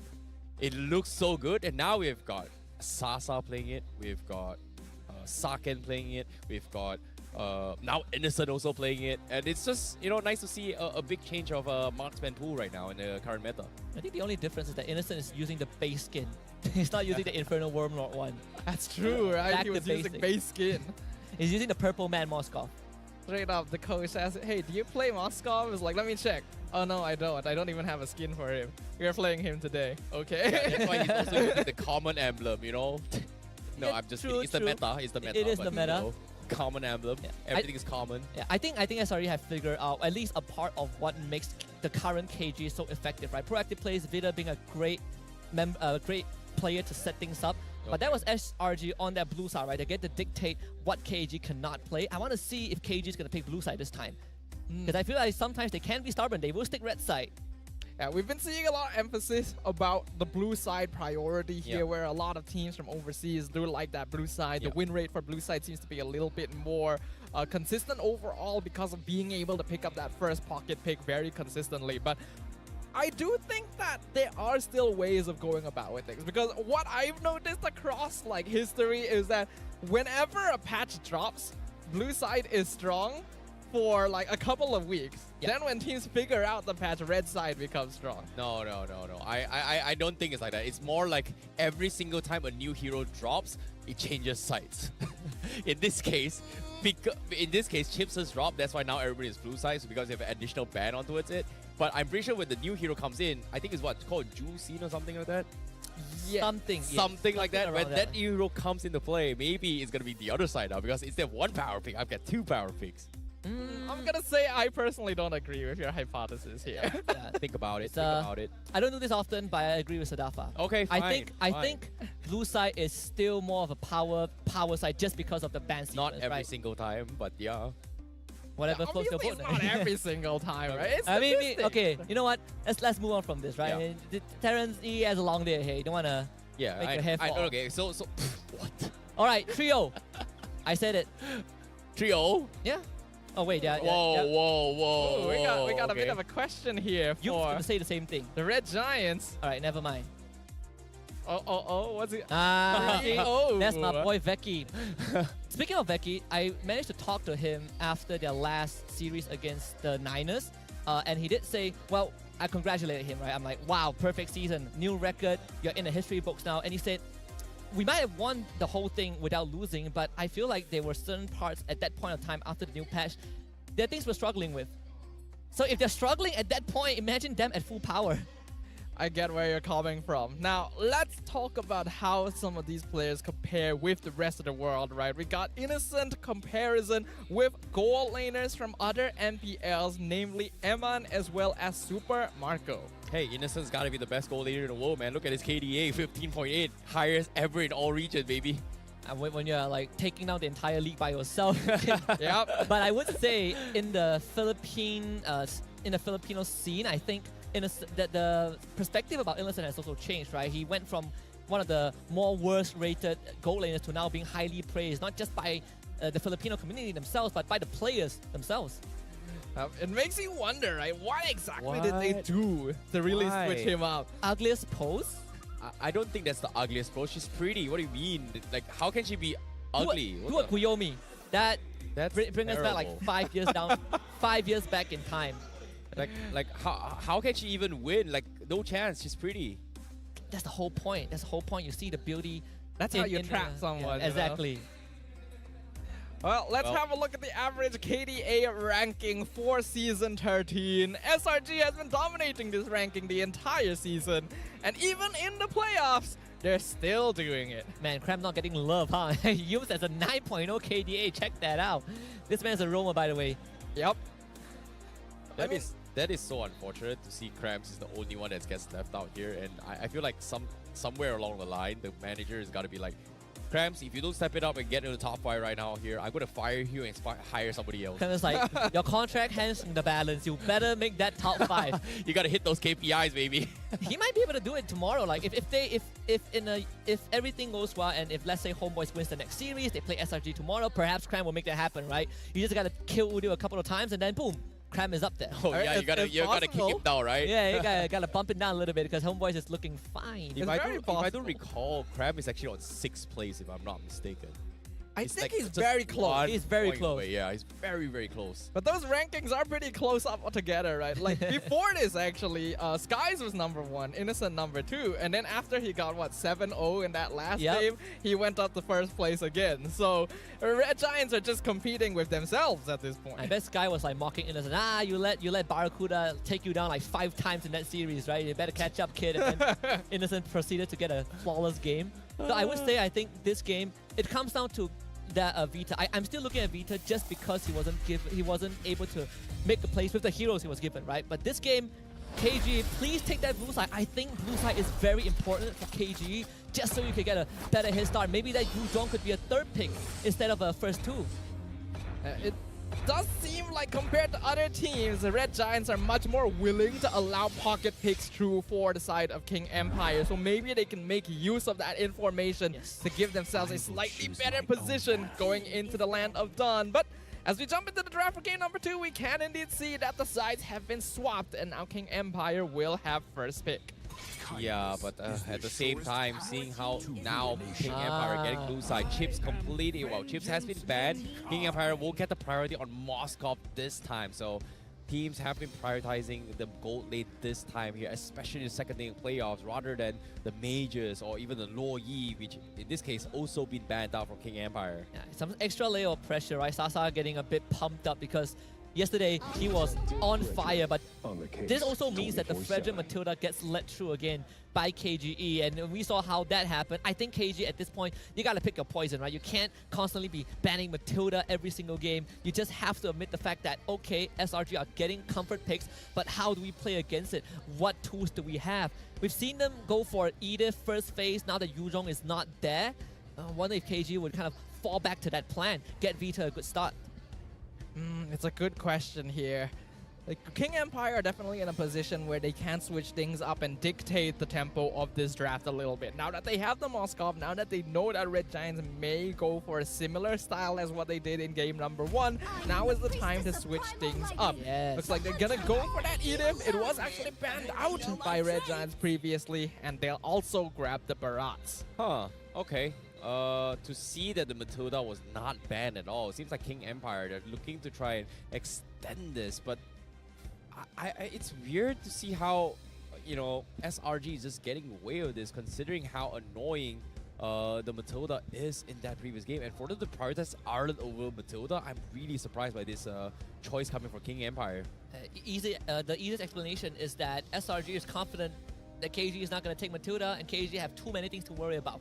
Would you rather deal with the Matilda or the permaban Harith or the Luo Yi? I think Matilda probably is a more manageable hero in a certain sense, but I like this Barras, right? You have so much single target crowd control. Barras, Edith, Moskov, and Stormy gets his Valentina first phase. I like how Stormy sees the Barats and instantly is like, give me Valentina, give it to me. I want to eat people this game. You see this Valentina come out early, specifically when Red Giants sees that there are good ultimates to be taken away. And in this case, having that Daytona's Welcome is going to be very valuable, since it effectively gives Red Giants the Flying Dinosaur combination without needing the hero itself. I think this is actually a flex pick coming from King Empire, because think about this. During the first week of regular season, King Empire, when they first showcased this as well, they prioritized the Barats, which we all assumed Suzuki was going to play it, but eventually came down to smooth playing it on the XP lane. So I feel like they're just trying to take advantage of a situation that people may forget that they may play this Barrage on XP. Personally, I'm not a big fan of it, but they can still do it. Then KG might need to consider banning Export right now, because SRG, I think there's a high chance to pick it. Yep, Export taken out in the blink of an eye. Last game, KG also banned out the Terizla, so I think, Export remains the same as last game. We'll see the Terizla goes as well. If this Barrage has a high chance of getting flexed, which means that KG might be setting up for a potential assassin jungler for Sutsujin, and we might lead into that Fanny, because we haven't seen him play Ling just yet. Fanny might not be so bad here, since Red Giant still hasn't picked up very reliable crowd control, but it's been a very 50-50 hero recently, because she definitely doesn't threaten the early game quite as much as she used to. So we'll see whether they decide to go for that. As Red Giants, will they continue to ban Deto's heroes? Looks like yes, Novaria gonna get gotten rid of. 2 comfort heroes coming in from SRG, from Deto himself, but I've got a weird question here, because I know that the Fredrin has been picked here, and SRG is kind of lean on Sky playing Fredrin. What are the chances they bring in the Nolan this game? Because we haven't seen any Nolan at all. That is correct. I mean, teams are banning Especially Nolan of the actively. Fix, yeah? Yeah, they're banning Nolan actively against SRG. But I feel like that's probably not going to happen. I think we want Cram to be someone that is stable, you know, front, like the Terisla is now left open. I'm looking at KG, and I think this Novara ban is genius because whatever heroes that I can think of that KG might pick would have good ultimates for Stormy to steal. Tharamis, Lilia, Farsa, Yves. I don't know if we even go down to a Nana even, right? Yeah, they brought the Nana for day2 yesterday. Yeah. Yep. So far on track record that day2 has kind of won of it, it has always been the Novaria, and now recently with the Vex. And yesterday, one game with the Nana, so I think they might lean on him just picking the Nana instead. Which I think I don't like it, but because considering how mobile all SRG is, it's hard to land like a 3-man Molina. Yeah, Think about it. I agree. It's definitely not the easiest thing to do. CSRG going for the Tamus, I like this a lot. I mean, Barat's XP lane, not a factor.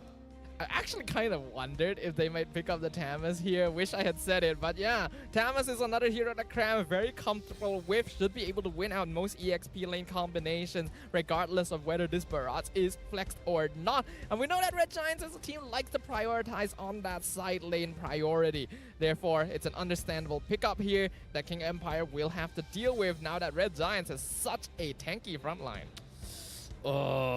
This is a tough one for King Empire because as of now, like you guys said as well, what should day2 play? Like if he goes for comfort, Farsa, if he goes for comfort, it's going to be Lilia or maybe even the Nana. But if he wants to go a little bit YOLO, do they bring in the Odette as well if they want to? Which I don't think they would, but let's see. It is going to be the Nana, comfort, Terisla as well for King Empire. So this is a jungle Barat for King Empire. I think you just want the Barat to have a good time, right? Into the Tamus, oh, you're going to suffer a little bit. I think day2 is a player that doesn't really stray away from picks that he's not already comfortable with, so this Nana is very straightforward. Yep. At least you're not giving away something like a Nether Realm to Stormy. But now the question is, who is going to be in that gold lane? And this is most likely going to be on the Tan. The Tan against Moscow, very straightforward for SRG. I actually wondered if they might go for the Roger, considering its innocent signature, and it has been left open, but nope. Looks like they will prioritize the Natan so that they can match the Moskov in scaling, just in case that early game doesn't go according to plan. Looking like a very solid draft from both teams here, but will King Empire be able to take one back against the Giants? Well, it is going to be difficult, but we shall see as the Giants have a very strong roster here, looking to remain undefeated. And of course, with the support of their fans, it is getting loud here at the playoffs as we are about to head to the Land of Dawn for day 2 of the MPL MY playoffs. Ladies and gentlemen, Game 2, King Empire versus Selangor Red Giants. All right, let's jump right in. KGE this game having 4 flickers on all their heroes except for the jungler, of course. And that means that they are looking to get priority, they are looking to get proactive, they are looking to be the one that forces an issue with SRG. And that has been the case for KGE this playoff so far. But will it actually be successful this time? SRG is still maintaining their undefeated streak for the entire Season 13. And Yumes even forcing the Retri out from Sutsujin already. Like the coverage from Vita and day2, so even if there's a potential invade, they get to stop it.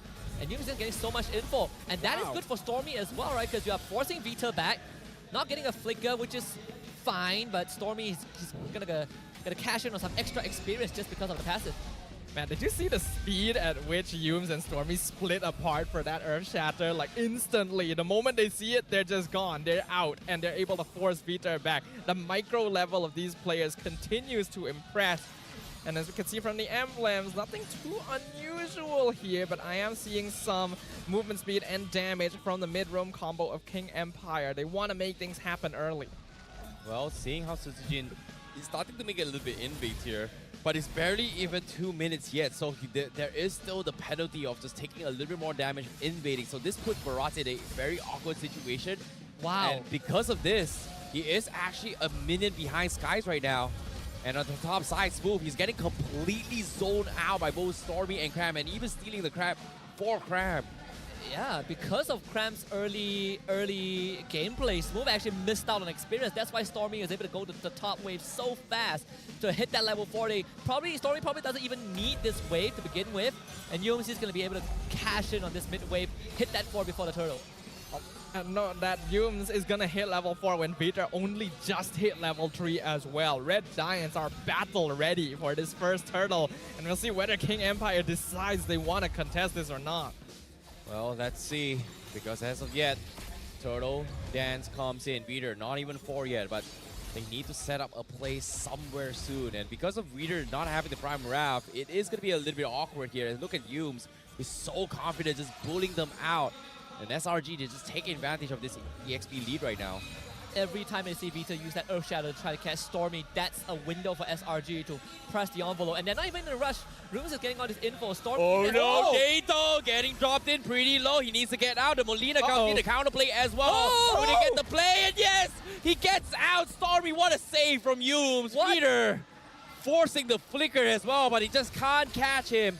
But at the same time, with him on the sidelines, this is an opportunity for King Empire to make a play. Daytona's welcome. Gobbles up and down, but 2-man stun into the penalty zone. But where's the follow-up? They don't have the damage. Sky still secures the turtle. And now King Empire, they have to retreat and they will back off. SRG just doesn't want to continue. They're all so low. They've done the job. Secure the turtle. That's all they need.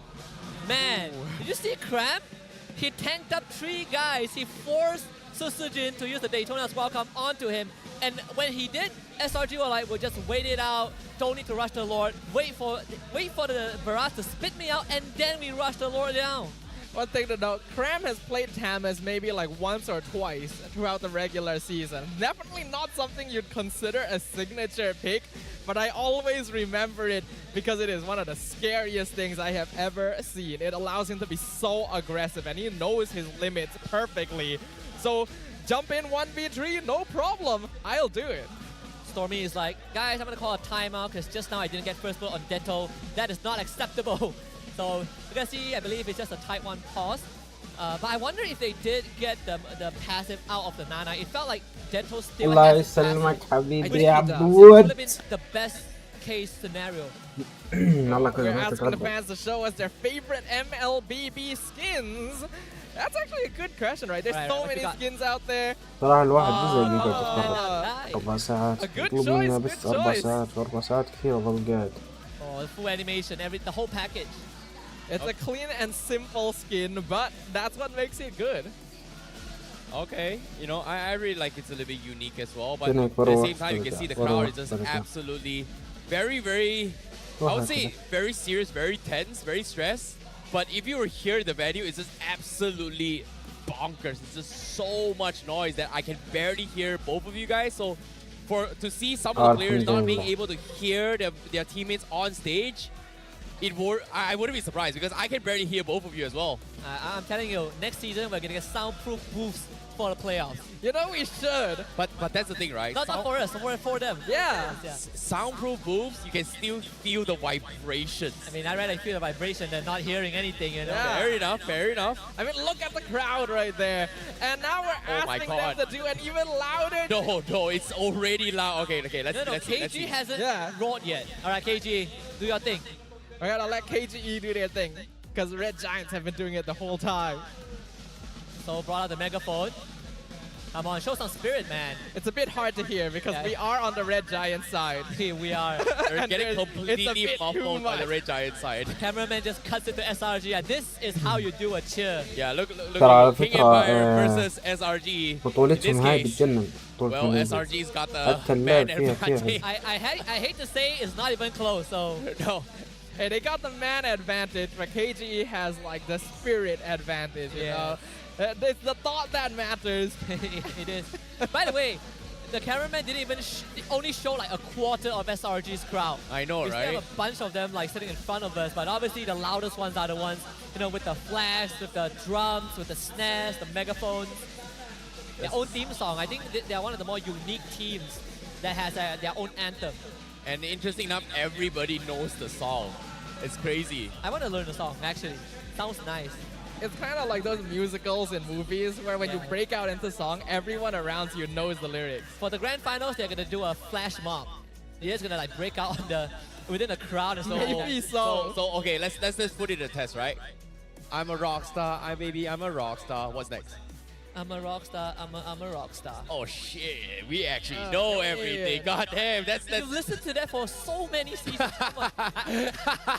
It's like the same 3 words.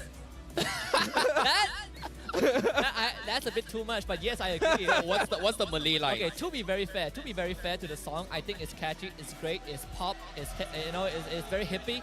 This is the last season we're gonna hear it, all right? So you know, besides That's true, rock yeah. star, the one that catches me the most is actually Ini kejohanan kita semua orang rock star. That's so cool. Ini kejohanan kita semua orang rock star, yeah. I mean, the rap part was great. Heidi did a fantastic job. But again, it's the last season, it's the last 3 days we're ever gonna hear that song, so we gotta appreciate it. We're getting the theme song changed next season. I think it's been so long, right? It has been. I mean, if anyone was like, oh, this guy's leaking something, it was announced, right? It was announced. We're getting a new song. So I will miss this. It is a new era after all. We are definitely seeing signs of that, right? Teams are getting better, going stronger. We have the fans for KGE here. This is where the rest of them are. We got Pose Like Your Favorite Hero here being requested from our fans. I'm gonna assume that's Paquito. I think that's what makes sense here. It looks like Masha. Oh, that's possible. He punched one time. It looks like Cho. I think it's Cho.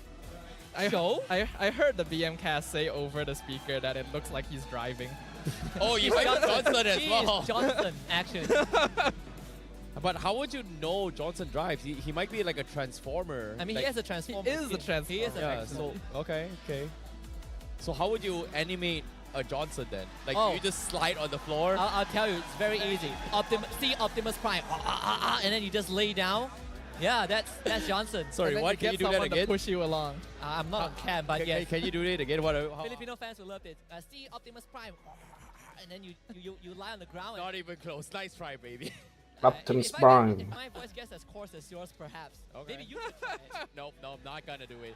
But we got the Amoy on screen, and you know what's up. It's back to the game as we head into game 2 of Selangor Red Giants, and with one fell sweep, no one has died, but Selangor Red Giants won a lead right now, and day2 getting completely harassed as Stormy takes advantage that he will have a level advantage from his passive. Stormy just knows how to get under your skin, man. There's just something about the way he's played ever since he debuted here in the MPL, where all he wants is to mess with his opponents as much as possible. Yeah, it brings me back to what Sasa said in the regular season about Stormy. He's like, this kid is cool, I love him as a teammate, but I'm getting tired of his crap, because he's saying that SRG is a good team, I want to beat him. This is their second chance, but so far, Stormy has still been perfect. Oh, this is going to be a friendly rivalry, but it's going to be a very important one. But here comes again, another pause. We're in for a treat, people. We get to see the Amoy again. Wait, what, huh? Oh yeah, that is true. PCU. Man, you guys are horrible. Really? Horrible. Oh. You gotta give us some heads up. All right. I say P, you say no. That sounds worse. We'll just see you later, bro. We will see you later. You gotta walk out there. We see P and then we say see you. Nah, the ship has sailed. Yeah, see you later, bro. We'll wait for next time. We'll wait for the next one. But at the same time, you know, seeing how the fans are still motivated to see things go through right here, right now. Personally, I feel like based on the drafts, I like how Stormy is taking advantage of his Valentina really well, right? Like, Lafel has bringing this up multiple times now, where each time a Valentina drops his spell onto or damages his enemy hero, he is going to get additional XP. And on top of it all, if he is a level ahead of that hero, he gets spell vamp off it in terms of sustainability. It is interesting to see how early on Stormy rotated over the EXP lane. He actually went over one whole wave earlier than they would normally rotate to hit that level 4 mark. And you'd usually expect Valentina to be the last hero to need that early EXP because of that passive. But hey, if it gets you where you need to go, you may as well go for it, right? All right, so new KG jersey, how do we feel about it? The previous one, I kind of liked it, but over time, I gave it a pretty low rating. This one, a slightly higher rating. I like it. I think the color is great. I love it. Who is your best friend? Nice, yeah. He ends up finding someone without a friend. That would be hilarious. All right, you better point to that lady beside you. All right, because that's your best friend. You all came to MPL together. Oh, is that? What? Becky is the best friend. Hey, yo, where's Becky?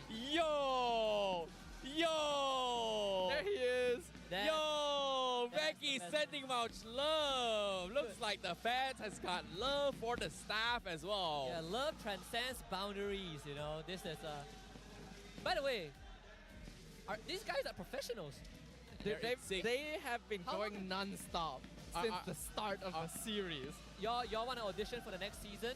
I want to say they're paid actors, but they're not paid actors. What do you mean paid actors? They're definitely high people, but as of now, the game begins once again. You know what's up. And it is going to be SRG versus KG once more. No deaths whatsoever, and KG manages to get a little bit of reset here. 30 seconds before this next turtle. What's the game plan? Well, looking at the stage of the game right now, only a 500 gold lead roughly for the Red Giants, so basically even as we approach that 5-minute mark. Turtle is going to be coming up in another 15 seconds. And we know that both these teams do have a solid amount of early to mid-game fighting potential, so it is still anyone's game. Cram though. Oh no, Cram getting chain stun all the way through. Veeder drops the Prime Morale, but the pokes coming from sides hurts a little bit more. Penalties will come. Cram drops the Inferno. He might actually survive this, but eventually Smooth goes in for the kill. Finds the opening, and this is huge, but at the same time, they have to go in for the reset here. Turtle is on the bottom side, and Stormy looking to try to harass this, and day2 takes a full shot combo, forces him to recall as well, but he has to decide what does he do. Clear the minions or recall, but this is good for SRG and KG, but KG still gets a pick. Man, it took forever to take Cram down. He'll be back for the turtle, no vengeance, so this is, I suppose, a minor plus point. Stormy just got his ult back. I don't think you can contest this as KG. Oh, they're jumping onto Veeder once again, just zoning out King Empire Esports. Oh no, Veeder now drops Prime Wrath. They want to try and focus on Cram once more. Sky secures the turtle. A little bit late with the spear, but now penalties on defensively to get out, but he's going to get pinned away. Wow. It's the stolen one. No, not even a stolen penalty zone. He actually got shut down completely.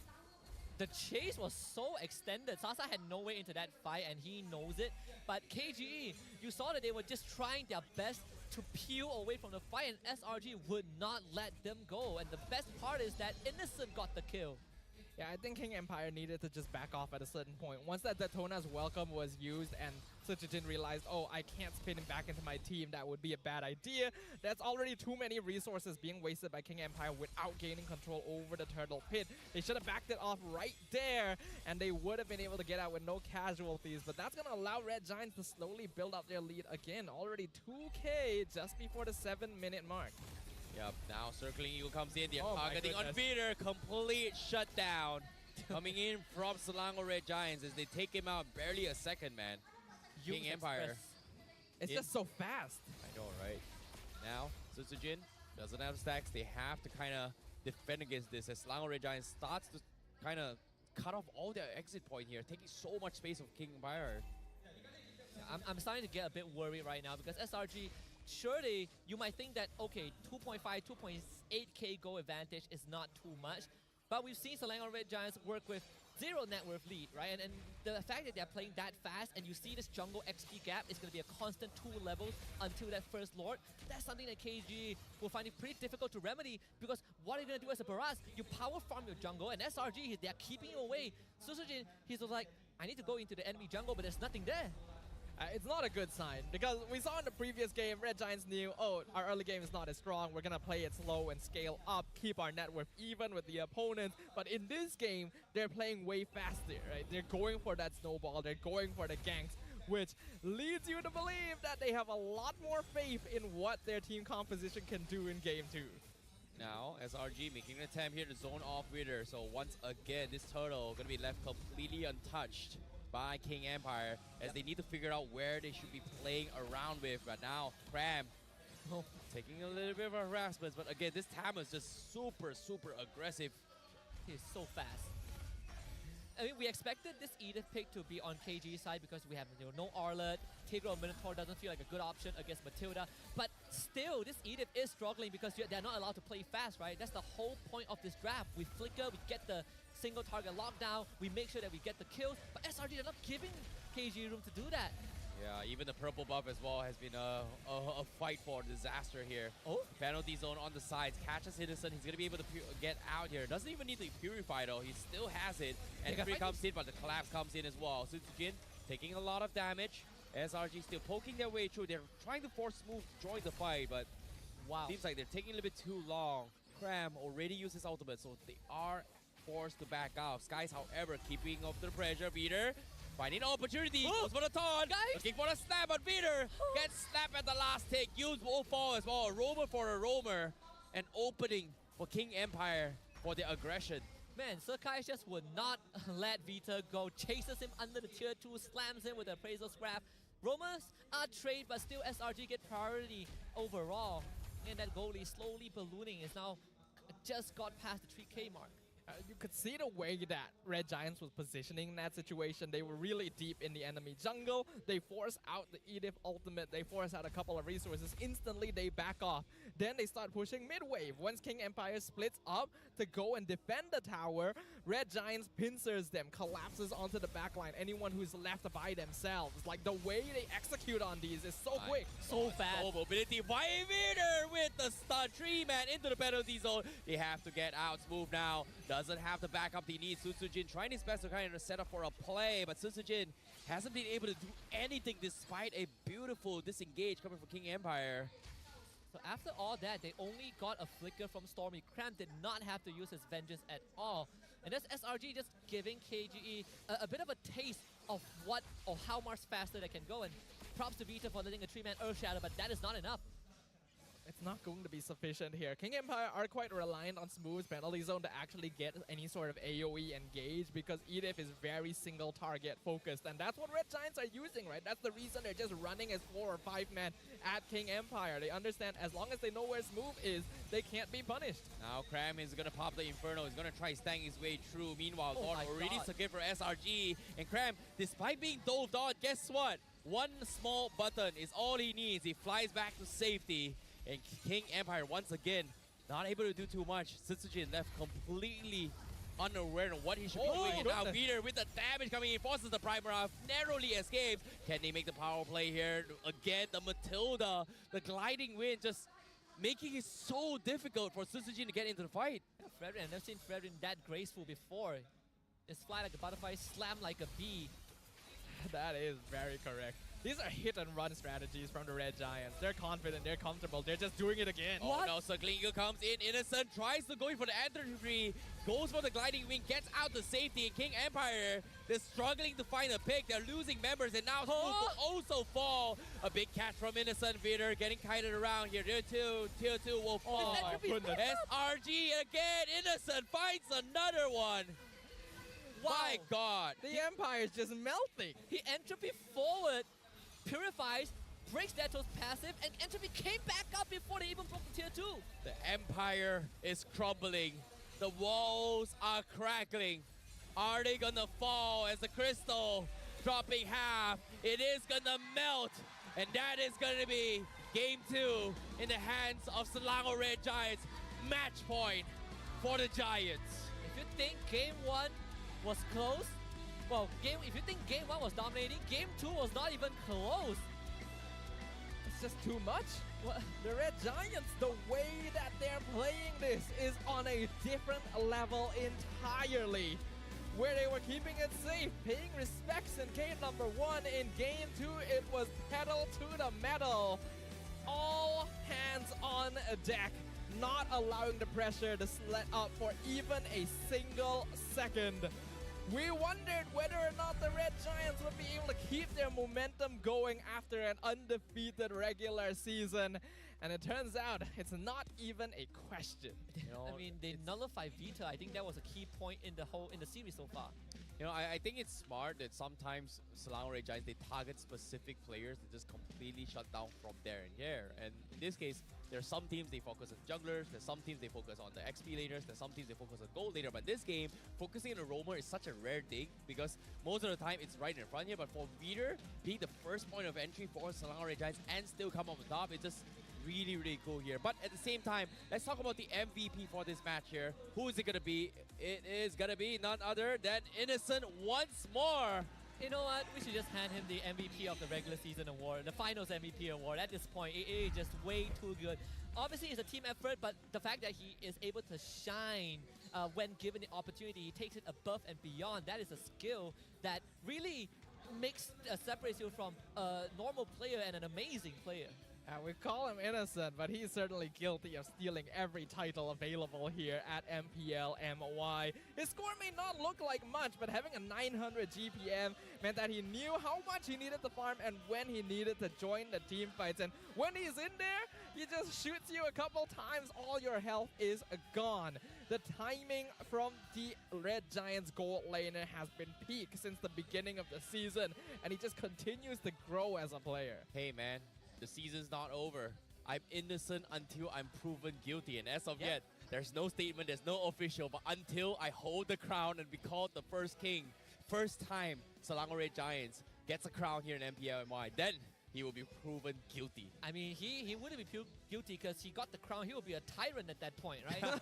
So far, he is, 10-0 across both games. 7-0 on the Moskov in game 1, 3-0 as a Natan. I don't know. Like, what do you want me to break down about Innocent? He lost his #1 ranking in the KDA to Barracuda at the end of the regular season, and then he took that personally. Coming into the playoffs, he's just going for that KDA here. But we gotta give props to the rest of the Red Giants as well. Hume's continuing to save everyone who's out of position. I think Cram especially played a massive role in this game, because I want to follow up on what you mentioned earlier, Terrence, about choosing which player to target. In game 1, Viter was focused heavily to make sure he couldn't set up implosions. In this game, Cram was assigned to Smooth. Jump on this Terizla and he can never catch anyone with penalty zone, and then the rest of the members can deal with Viter by themselves. Yeah, and at the same time as well, I really want to talk about the itemizations coming from Skies just now as well. He actually opted to go for the tough boots, and then going in for the Brute Force Breastplate as well as the Oracle, right? This is a build that I think has been really, really popular in the recent scene, but what really makes it very interesting for me is that he is going to be able to have extra resilience, right? So the reason why junglers kind of get kited around getting focus fire throughout the entire fight is because of the fact that you want them to miss retreat. But because he's got so much resilience that's right from the get-go, especially when he got the Brute Force Breastplate prior to the first turtle, it's so hard to just drop spells on him without him missing the retribution, because it's reduced to about 50 to 60% of all CCs. Yeah, I'm going to also quickly bring up a point that I discussed with LaFell, I think a week ago, where we were going through Fredrin, right? How Fredrin has evolved as a hero. He's an all-rounder. Sure, sometimes you look at his win rate, you're like, man, this guy has below 50% win rate because everyone's using him, but he's just good all around, right? He never really has a fall-off point compared to like Baxia or Barats, but at the same time, his build has also changed from, I'm going to go Molten Essence into Garden Helmet and straight to Brute Force Breastplate, Oracle, full-on cooldown. The more I spam my energy eruption, the more annoying I can become. Yeah, now for him it's just rushing Brute Force Breastplate to prioritize his resilience, and then Oracle because you've got a Matilda to get more shields, right? So in this case, I think the biggest changes when it hit Fredrin was that he's got increased cooldowns, and Oracle provides a lot of cooldown reduction, which actually helps him a little bit more. And in this case, players like Sutsujin, in this case, I think Barats was one of the heroes that got affected heavily, where we saw like War Access priority into Brute Force Breastplate. And now it's like you can't really do that anymore because you are going to be so squishy. And Barats not being able to do that means that he's not going to get super ahead in the early stage game. It's an item build that helps out a lot, because like you mentioned, Barats is no longer quite as tanky as he used to be after the recent patch, but Fredrin also got nerfed in the fact that his energy eruption has a slightly longer cooldown than before that make him less sticky, right? So that's why having cooldown reduction on items like that Oracle is a lot more useful, because it allows him to retain that sort of presence during team fights as compared to before. It's riskier because he's not going to be as tanky as if he went for Curse Helmet, Dominance Eyes, Guardian Helmet. But when you have that Matilda, when you have this sort of confidence in your micro play, why not? Yeah, I think at the same time it's also how Cram, the damage he took was almost the same as, you know, what Susujin and Vita took in that previous game, and primarily SRG, Cram is more of the tank than Sakai's is, which is pretty ironic. But when you look at the total healing, it gives you a very good indicator of why SRG's draft was such a big threat. Cram has his Festival of Blood, Brave Smite, he can heal back up. Yums obviously as the Matilda, you give the shield, and Sakai's he's gonna get the Garnet Helmet at one point, but also he heals by dealing damage when he has great health. So overall, SRG from the total heal itself has already outlasted KGE. 121,000 total healing done across not a very long game. 12 minutes. It explains to you why King Empire could just never break down the front door. Yeah, look at Sky's healing as well. It's like, technically, you should see this on Yums a little bit more because, he's a healer, right? He's a Matilda, he's got shields, blah, blah, blah. But for Skies to have the Oracle, it just helps him get so much more value from his damage output as well. So I think now it's gotten a stage where it's all about sustainabilities and the meta has kind of shifted into Enchanter style. But who can actually utilize the best around this Oracle build rather than the usual Brute Force Breastplate, the Anti-Kiras, or even the Radiant Armor, which I think is not as strong as before. Like, even nowadays, like, people have strayed away from Dominance Eyes and rather prefer a Plate Armor just because he's got more physical defense compared to a Dominance Eyes, which I feel like it's kind of expensive for the value it gives compared to the previous patches. Yeah, I mean, Dominance Eyes understandable, but I think Radiant Armor is very conditional, right? People sometimes go Athena because you just block the initial burst. Even when you look at the Hall of Fame, Vita being a sandbag is more of, there's not much choice, right? Like, Smooth wants to be that, but Smooth, someone has to tank the damage and you need to have your teammate start the fight. Problem is, both of them were not given that space. I mean, the one time Smooth got like a 3-man penalty zone was a fight that they barely got out from without a single kill. Yeah. I think KGE might have to actually start considering a Matilda ban. They actually should as well, considering how SRG has been very, very pixel perfect in all their plays, right? Whenever they approach a fight, they're always pixel perfect. They know the exact distance to kind of gauge. And I feel like you brought up that point where KGE was, they got a very, very nice fight from opening from Reader, 3-man penalty zone. But that's the thing. For a Barats, if you're not pixel perfect and you're like a pixel away from that fight, you're not going to be able to join the fight in time. And because of that, it kind of broke the chain of layering that they need to combo against SRG. It just gets completely disrupted and forces KGE in the point where they're just left helpless because he can't do anything. I think we could see that the Selangor Red Giants really know how to position during team fights. Even during the regular season, the way that they juggled aggro and manipulated damage being tanked by different members was on another level entirely. So when you add the Matilda to that calculation, which gives you even more freedom to reposition and not get punished just in case you make mistakes, it may be just too much for King Empire, as we can see from the highlights here. Red Giants looked very comfortable right from the beginning. This one, look at the commitment that Smooth had to go for. He committed a flicker to take out Cram because Cram didn't die due to Yums. And that itself is an indicator of how SRG has already taken the small lead, even though it's not showing in the goal graph. And then they start snowballing. They take objectives, they take fights, they take these extended fights, which is only made possible when you have someone like a Matilda on your team. And KGE, once you run out of cooldowns, you just have to run.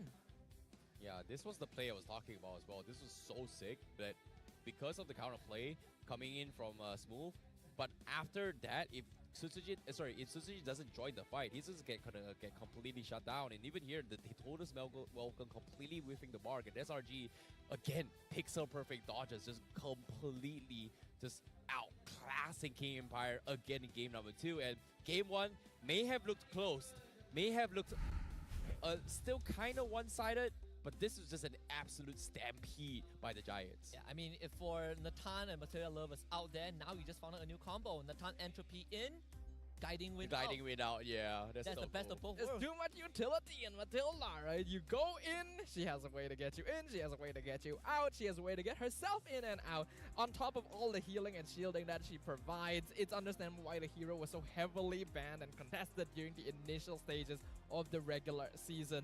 But now that we're going into game number 3, Red Giants 1 game away from solidifying their win streak and being the first team to move on into the upper bracket finals. What does King Empire need to do to try and stop this? I think when you are KGE, you probably need to start getting heroes that can set up plays. So far, they have not been getting.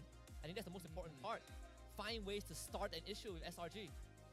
It feels like Red Giants aren't allowing them to do that, but I think we should ask some people what they think about it. Let's throw it to an interview.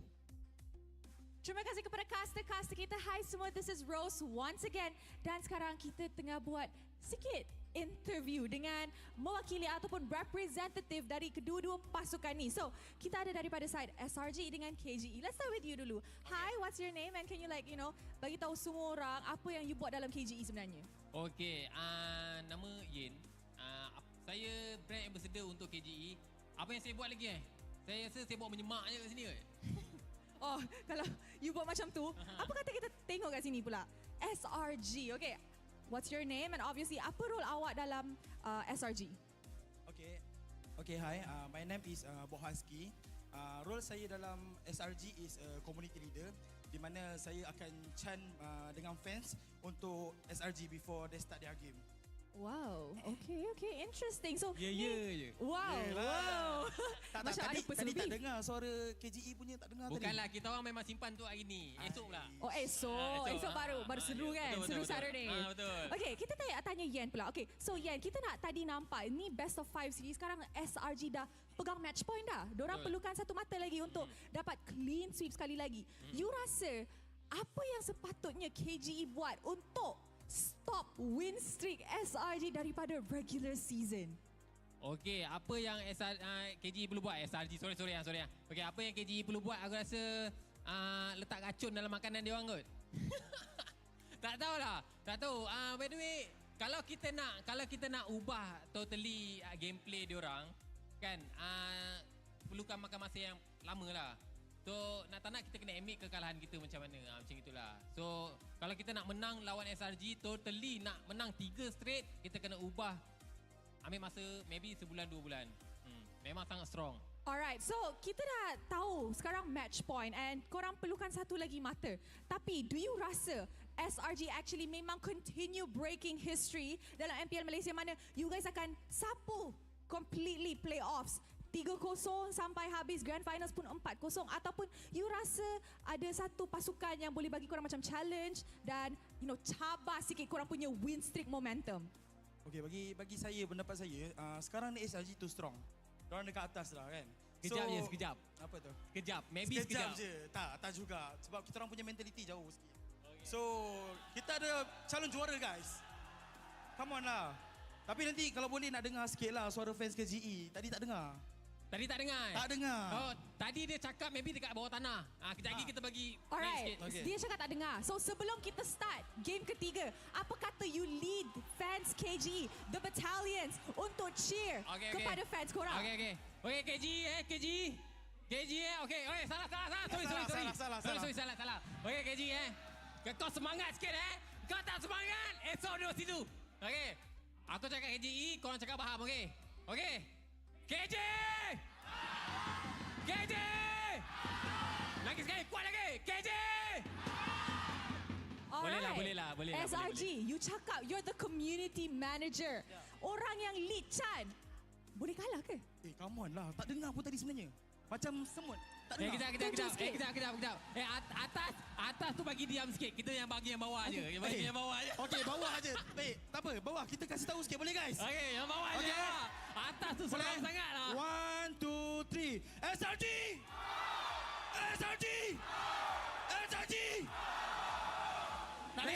Tipu. Nak dengar lagi tak? Okey.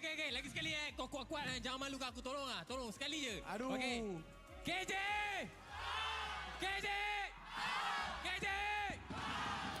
Alright.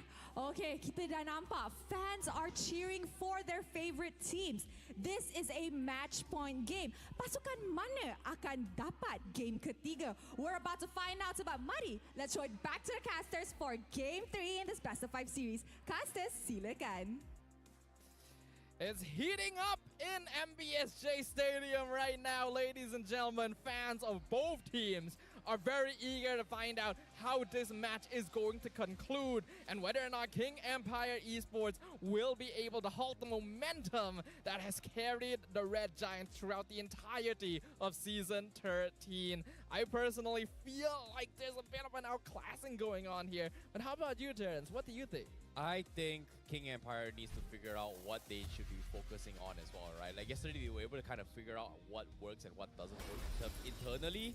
But this game, they have to pull in all their strategy here. At least fix their position. Even if they lose now, it's fine. It's still tomorrow. But they have to use this as a standing ground to kind of figure out what went wrong. Because Peter, 2 games in a row, hasn't been performing like he is yesterday. Yeah, and it's also limited by the heroes he's getting. I like the Matilda ban, right? Brought it out just now. I think Matilda is a core part of what allowed SRG to really steamroll KGE, but that's just part of the problem in this equation. That's just part of the equation, in fact. The solution is still needing to get Vita a hero that can set up plays, and that means that we are looking at Arlet as the primary run, perhaps Edith and Minotaur as the second choice.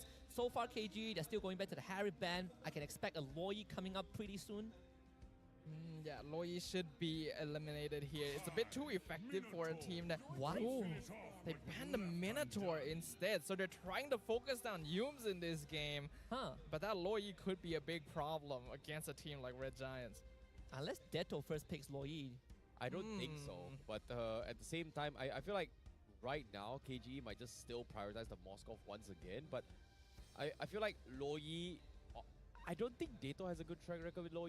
I know like Stormy, the Mage Prodigy, can play anything here. He's close to becoming the king of Mage in Malaysia. But again, flawless run for him. He's played almost every single Mage he's played so far has had very, very high impact in games. And I feel like SRG has put him in a spot where they like to put him as a flex role in terms of draft, just because of how big his hero pool is.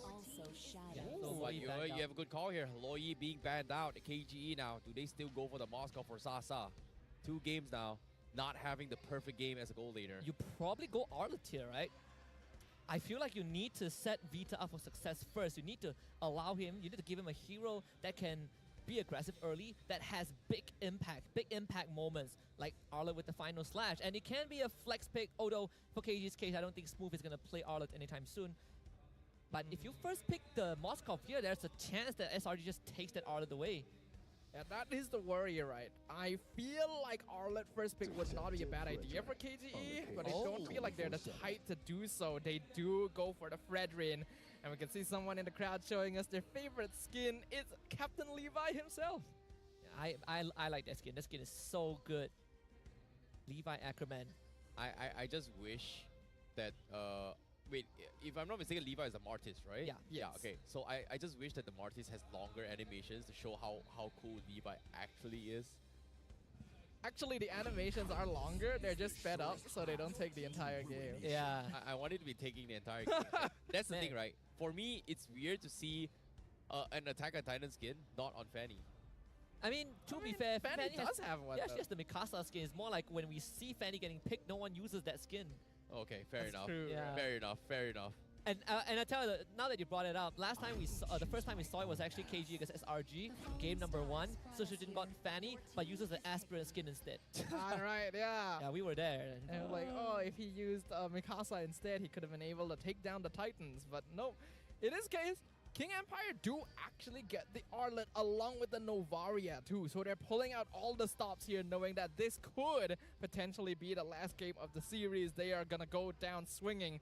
But when you have a Valentina and Yuzong in the hands of Cram this time, Red Giants are looking to respond in kind. The Valentina pick was already very smart because I feel like Arcada saw this coming from a mile away. We're letting the comfort picks through, so we pick heroes that can utilize what KG is going to come up with. I think when it comes to this composition here, it feels like this Arlot could, again, King Empire always prioritizes flexibility over comforts, right? They, like, except for Dato, of course. But again, now having this Arlot here, they may put it as on Vader, they may put it on Smooth, just because of how he's able to play a little bit more. But SRG, oh wait, this is a interesting question here. All right. Here. He got the mission. Pose for your fans. Nice. He takes it above and beyond. That's yes. Why pose? What's the dance called again? I actually don't remember. Forgot, yeah. I actually don't remember. Everyone in starts the with the comments F, is gonna right? call us out. Do the, I don't know, the fumble jumbo.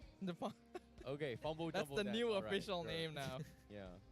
TikTok's gonna chew me up for Yeah, that. they're totally. They're gonna chew all of us out, so you don't have to worry too much about that. SRG gonna ban out the marksman now, so you take out Moskov. You can leave one for yourself because they got first pick anyways afterwards. More like for KGE, still targeting onto Yumes. Now the third roamer banned by KGE. No Grok. I don't think it's a big problem for Yumes. Like, so what if you ban all my heroes? Because are you gonna intentionally ban a Cho? Because so far he's been able to play all of it. But my biggest question has always been for Yumes, right? Besides aggressive roamers, have you ever played a defensive roamer? I think Matilda is fit. Besides Matilda, I don't think he's played that at all, if you think about it. I mean, when you have a lead, you can go aggressive as much as you want. Natan banned out. You know what? I'm gonna go on a limp here. I think there's a chance we see that Roger again.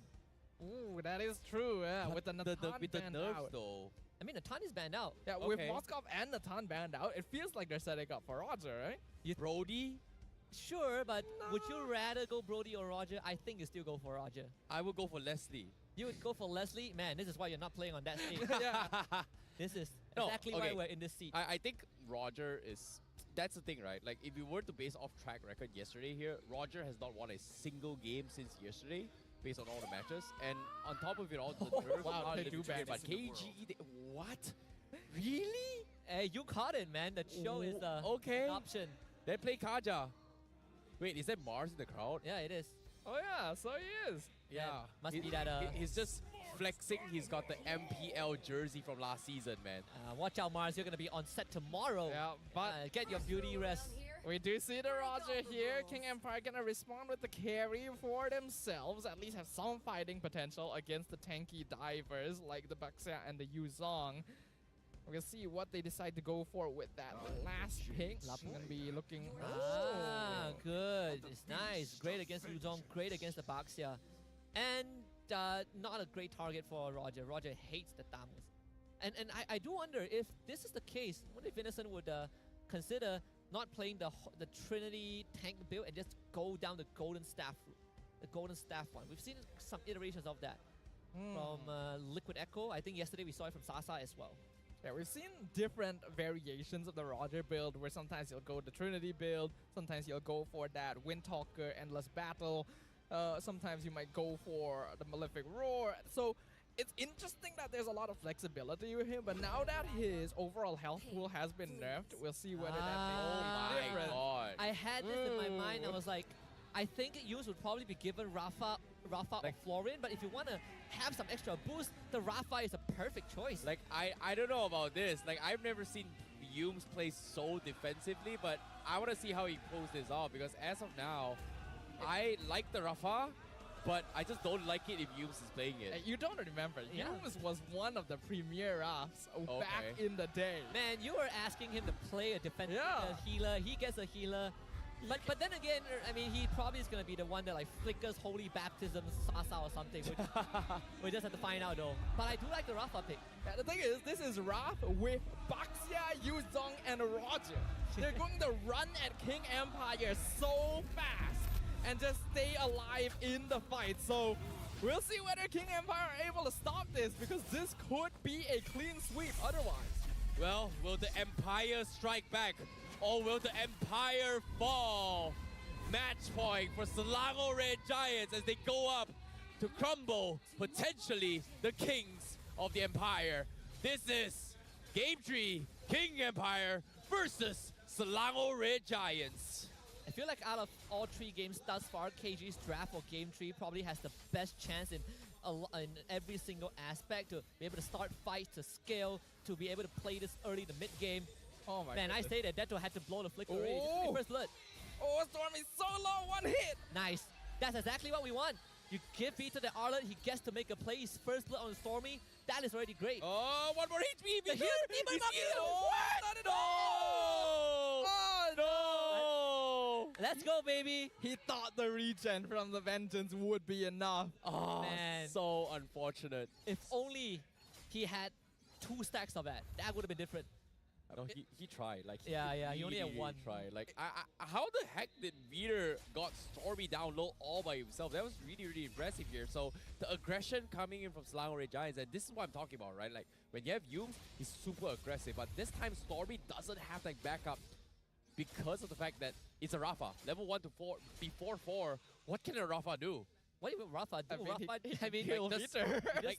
He's slow, but you know, at the expense of losing Stormy, was it actually worth it? I do get where you're coming from. Red Giants got a little bit too greedy. They thought they could bully Detto out of lane straight away with Wrath and Valentina, but they kind of neglected the damage potential coming out of an Arlet at level 1, and that resulted in them losing Stormy, which is actually not so good. Even though they did kill Veeder in the end, Veeder getting a kill on the mid laner is actually more valuable for King Empire. Yeah, that means that Detto is going to hit 4 first, and Stormy will need a bit more time. His turtle will be given to KG unless the guy steals it. Oh my god, Veeder has just had enough of Yumes getting bullied here as he shuts him down. But Sujin, he secures the turtle, but he's pinned in the rock. A Brazier comes in, it does connect, drops Cram down pretty low, but they need a finisher. It's up to Veeder. Smooth looking for the Smolten Snipe, it doesn't connect, but it's Veeder that saves the day once more. He's had enough of bad games. This time, he's here to prove himself. Very well done from KG. Vita again. The base damage from the Vengeance and the final slash was great, but at the same time, Smooth just running Stormy down, knowing that he did not have his flicker. So KG getting an objective and 2 kills in the process, now setting themselves ahead in this early game. Yep, great positioning there. Smooth aiming down Stormy like you mentioned, making sure the Valentina is not in that fight, and that's a lot of Red Giants damage at this stage of the game. Just removed from the calculation entirely, after which they can chase them down. Vita looking a lot more comfortable now that he has a hero he can set up with. And Red Giants actually on the back foot here in this early game. Yeah, but at the same time, Innocent also losing up a little bit much. And a finger play from Vita, the final slash to try and get him. But Innocent is going to be able to get out here, but Innocent is getting a little bit greedy. Snipe comes in. Oh my god, the side step so close. Almost popping his life here. Innocent still survives, but at the same time, is he still going to risk it here? Yumes will be half the heals for him. He's going to be fine. But for now, KGE looking a little bit more confident from the previous 2 games. Oh yeah, I mean, they have so much more tools, right? Vita on the Arlet. It's just so much different compared to Edith or Minotaur, Tigreal. Your reach is so much longer compared to the heroes aforementioned. And that means that Vita not only has long range, but he has high base damage that can easily take down unsuspecting victims. And he'll always have backup with Detto as well on that Novaria. He's going to get dived in. Nice side step to the side. Final slash connects on 2. He goes for a stun. He's cutting by a little bit more time. So Sujin looking for the counter play. He taunts 1, but not enough to finish the fight. A pickoff from SRG. That's actually a great pickoff as well. Vita has some net worth onto him. That one given to Innocent. Actually, no, Yumes. Sasa forces the Purify, take a little bit more. Here comes the Echo, comes in! The snipe is good! And a double kill for Sunsajin. They finally find the kill on the Innocent man. Honestly, this is just a very good proof of why teams ban Novaria on Detto. That Astral Echo and sniping presence is so good in helping out all of these ganks. And King Empire getting that 2k net worth lead, getting a turtle. Red Giants gonna be put behind probably the most we've seen the entire series. And at the earlier stage as well, right? We've never seen Red Giants playing from behind this early on. But this is a good test to see how does Red Giants play from behind. How do they recover from a bad start? Yep, and as of yet, Yumes, he will scout out Vader. He doesn't see Sasa, but finally shows himself. But at the same time, he's got the Flask of Oasis, so that's a good sign for SRG. But the longer this game drags out, King Empire is going to struggle in sustains. And eventually, they need to commit even harder than now. This guy's even got the camp. So, extra farm and XP. But I think for SRG, I'm not too worried just yet. They just need a bit more time. Astro Echo, Scouts tree, King Empire looking for Vader to start the fight. But they're waiting for it to wear out. Meanwhile, Smooth once again winning his 1v1s. This Krabs is not having a good lane. Detto is coming good. Smooth finally being given a proper 1v1 hero in the EXP lane, and we can see the impact that it creates. Cram is no longer Oh no, Innocent, he made the dive, and now he's might be paying the price here, but Looks like the engage comes in. Holy Baptism comes on the Beater, forces a flicker, needs to get out. Retribution comes in. Innocent looking for the fight. Beater with the vengeance. He buys just enough time for Susujin with the taunt. But they need to wrap things up, but they cannot do so. SRG with the hit and run gets them out to safety. They pick out one off once again, but here it comes. Take two. Do they want to go again? No, they can't. That was sick from Vita. I don't know if it's intentional, but he timed the final slash with the Lycan Pounce. That could have actually killed Innocent if they have a bit more damage. But the fact that SRG got out of there with a kill, I think it's on to Yums again. He has 3 kills on the Raph. Wow, I didn't even notice. 3-1-0 on the Rafaela. He is the carry in this situation, even on an Enchanter support. Regardless though, King Empire are still the ones in control of the map right now. Still a 2.4k net worth lead, 7 minutes in, have control over the turtle pit. Here comes the fight. Well, Astro Echo has been used from both sides. Sky is going to be completely dived on. Smooth trying his best to actually kill this, and he won't be able to find a pick. Stormy also going to get picked off as well. Meanwhile, Krams on the back lines for close to Dato. They're losing members left, right, front, and center, but Innocent, look at this. He's so low. He's running for his dear life. He's making it a play. He's making the great escape, but it's not good. Sasa will be able to find him, but at the same time, both sides drawing blood, losing 3 each. 2 survives, and SRG, they may have lost a little bit too much. Sasa remains alive throughout it all. Big appraisal round for Susujin. He slammed it onto Stormy and Innocent in that turtle fight. If not, I don't think SRG would have lost that fight in that fashion, but still, Innocent is a wild beast on the loose. Took King Empire almost everything to kill him and almost losing Dead-Toe in the process. Whoa, look at Innocent's build. It's Heptasy C Halberd. He's going for assassin style. Final stash, catches the cram. Big new coming from Sasa on this carry. Yums now, Holy Baptism catches Peter, forces a flicker, but a counterplay from behind. Move, going for the collapse. SRG, they need to get out. The healings from Yums will be able to force them out. And here again, reset once more. King Empire once again still in the lead. Man, Innocent with a one-shot build, huh? Malefic Roar should be the 3rd item at this point. Of an interesting choice, but would be very good to just one-shot heroes like Sasa and Deta once we get into the later stages of the game. As of right now, King Empire still in control of these fights as they have such a tanky front line with the Tamas and the Fredrin along with that Echo. So Red Giant's not really given a chance to engage, especially Cram. He's just being targeted every single fight. Oh no, Dato. Okay, good call here. Veeder now, he's looking for the play. But Echo comes in. He's gonna slow them down. Here comes final stash. Catches two. Dato catches Yums. Now they find Skies as well. Black Dragon being expended. King Empire knows where to strike it now. Susujin looking for the 2-man fight. The stop comes in from Dato to try and keep him alive. Susujin makes the mistake. Veeder tries to salvage this, but he overcommitted. But now Cram so low. Dato missing the snipes, but again, Dato very on point on this Novaria for King Empire. Yeah, with Susujin down means no Lord for KGE, so that is still a silver lining for SRG, but this is the best game that we've seen from KGE. Even win rates for both teams, and like Sadafa pointed out, the furthest anyone has pushed SRG from early game onwards. But still, this Lord is going to be a big turning point for both teams. We can see that the way that Red Giants have been changing their approach to team fights, it's all about hit and run. It's just do some damage, do some pokes, see if you can set up anyone for Innocent to get a free one-shot and then back up again. That's the way they are forced to take these engagements now that they've been put in this situation. King Empire, they're in a great spot right now. They just need to continue putting this pressure on, giving Sasa the space he needs to dish out DPS during team fights. And as long as they don't let go of the gold lead, this game is firmly in their pockets. Yeah, Sasa is 4-0. He is having the best game thus far. Uncontested, and you have to give credit to Vita, Smooth, and Susujin. The front lines that keeps him safe. The combination of the Astral Echo as well with the Energy Eruption, allowing Susujin to easily engage as a Fredrin, is making a big difference here during these team fights. It is going to be a little bit tough though, considering the fact that right now SRG, they're playing on tin or ice here.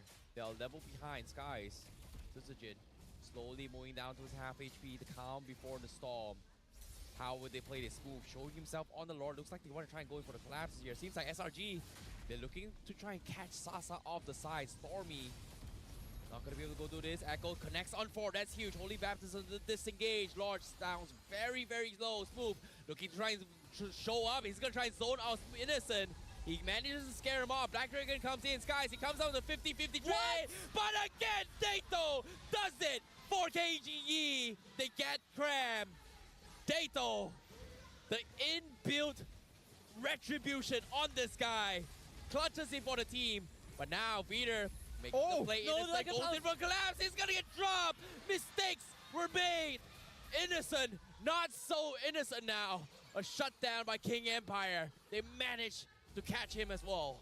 Man, Innocent face planted into the wall, got dragged away by Vita, and then failed his flicker. Almost a 7k goal lead from KGE, firmly controlling this game at this point. This is the furthest behind the Selangor Red Giants have been the entire season. King Empire Esports making their presence known on the map right now. Vita has been microing excellently. Smooth has been forming such a solid front line. And Red Giants are just not finding the space that is necessary. Innocent even being baited in by excellent flicker timings to pull him in using his own Lycan pounce. Only the inhibitors left standing for the Selangor Red Giants. Can the Empire do it? They're trying as well. Sasa hitting his 15, setting up with the orange buff as well. SRG, they've got to throw everything out. His Echo, counterplay, everybody is revealed on the map. How would they make a jump? Two-man taunt from Susachin. Sky's gonna be focused down. No backup from Yubes. This is done. Inhibitor is cracked open. SRG might take their first L ever in MPL MY history. Can they hold on? Innocent still making work on the Lord, but KGE will respect this and back off. They're looking to crack another inhibitor, half HP, but the minions all cleared out. Take 2, SRG, they need to wait for this. Innocent getting taunted up. Here comes the counterplay. Smooth, looking to zone them off. Peter with the final slash, expecting the Black Dragon, but the Black Dragon used to buy time. Stormy getting caught out for King Empire. Yubes now dropping low, almost dying. Innocent is back. 4v5. All the inhibitors will fall. King Empire continues with their assault. How will they do this? Smooth, very low. SRG, do they make a jump? Susujin with the taunt.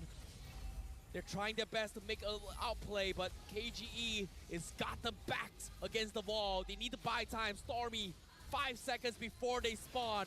Smooth, running Vito, but no, Vito, he made the mistake. Holy Baptism, he goes for the side step, but no! Skies falls. What a save from Sasa. Peter will survive. King Empire, they shut down the jungler once more, but Innocent is still alive and they cannot push no more.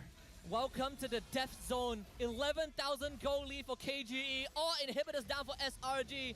Seemingly impossible scenario for SRG to come back into this game, and yet still they have earned one last fighting chance.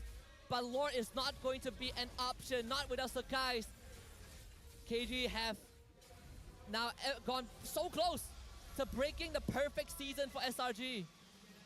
This is a very unexpected result, but I think one that we are all very happy to see. The King Empire, they still have life in them here. Red Giants, look at the AI winning prediction. 87% in favor of King Empire. No tower standing. A 12k net worth lead in favor of the blue side. And the Lord pushing down mid lane with all waves synced.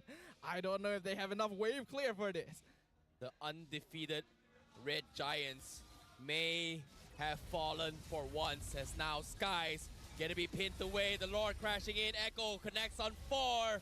They're dropping them down low. They're trying to throw everything to clear the minions here, but they're all so low. Final slash from the sides to try and pin them off. Appraisal's drive as well. Wait, Crystal still survive, but Sasa is picking them off part by part. GG, well played. The Giants has finally bled for once. The Kings are back. The Empire strikes back. It's not over yet for King Empire. It's not over yet. Wow, they made this game hard for SRG, but SRG held on for as long as they could. That final Lord fight really, that final Lord defense really came down to the lack of wave clear from SRG, but even then, they made KGE earn every single W.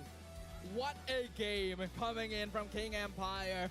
Selangor Red Giants first defeat of the season here in the playoffs, and it is King Empire who hands it to them. An unexpected result, but one that shows that you can never truly underestimate whatever your opponent is bringing to the table.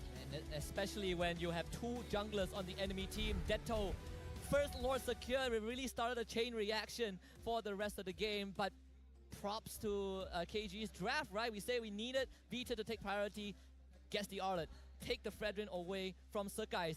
And it sets up such a great early game because Vita gets to do every single thing that he wants. They even got the Novaria for day2. Not gonna lie, day2, with that play coming in, he's now officially the Lord Slayer. Oh, yes. Yeah, man, seriously. Like, no retributions.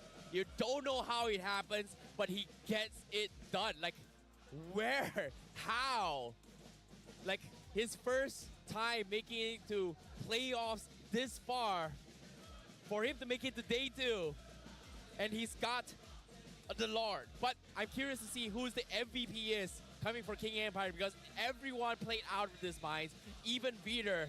But I'm curious to see who the MVP is. It's gotta be day2, the Lord Slayer, baby. It's official. Yeah, man. Also, special mentions to Sasa. I think he went deathless that entire game. His carry was out of this world. But day2, who can forget about this guy? Someone just, I don't know, just giving retribution at this point, right? He is taking more lores than the junglers we have seen in the playoffs. And just the Novaria, the utility that had good synergy with Fredrin, especially with the Arlet from Vita, gave KG every single tool that they need to start an issue with SRG, something that they've been wanting to do for Game 1 and 2, but finally achieved it in Game 3. You gotta respect pocket picks, man. The moment that Novaria finally slips through the cracks again, day2 shows how it's done against the most dominating team of the entire season. The Astral Echo providing information, providing extra hitboxes so that Sutsujin can get stunts more easily, so that Smooth can engage more easily.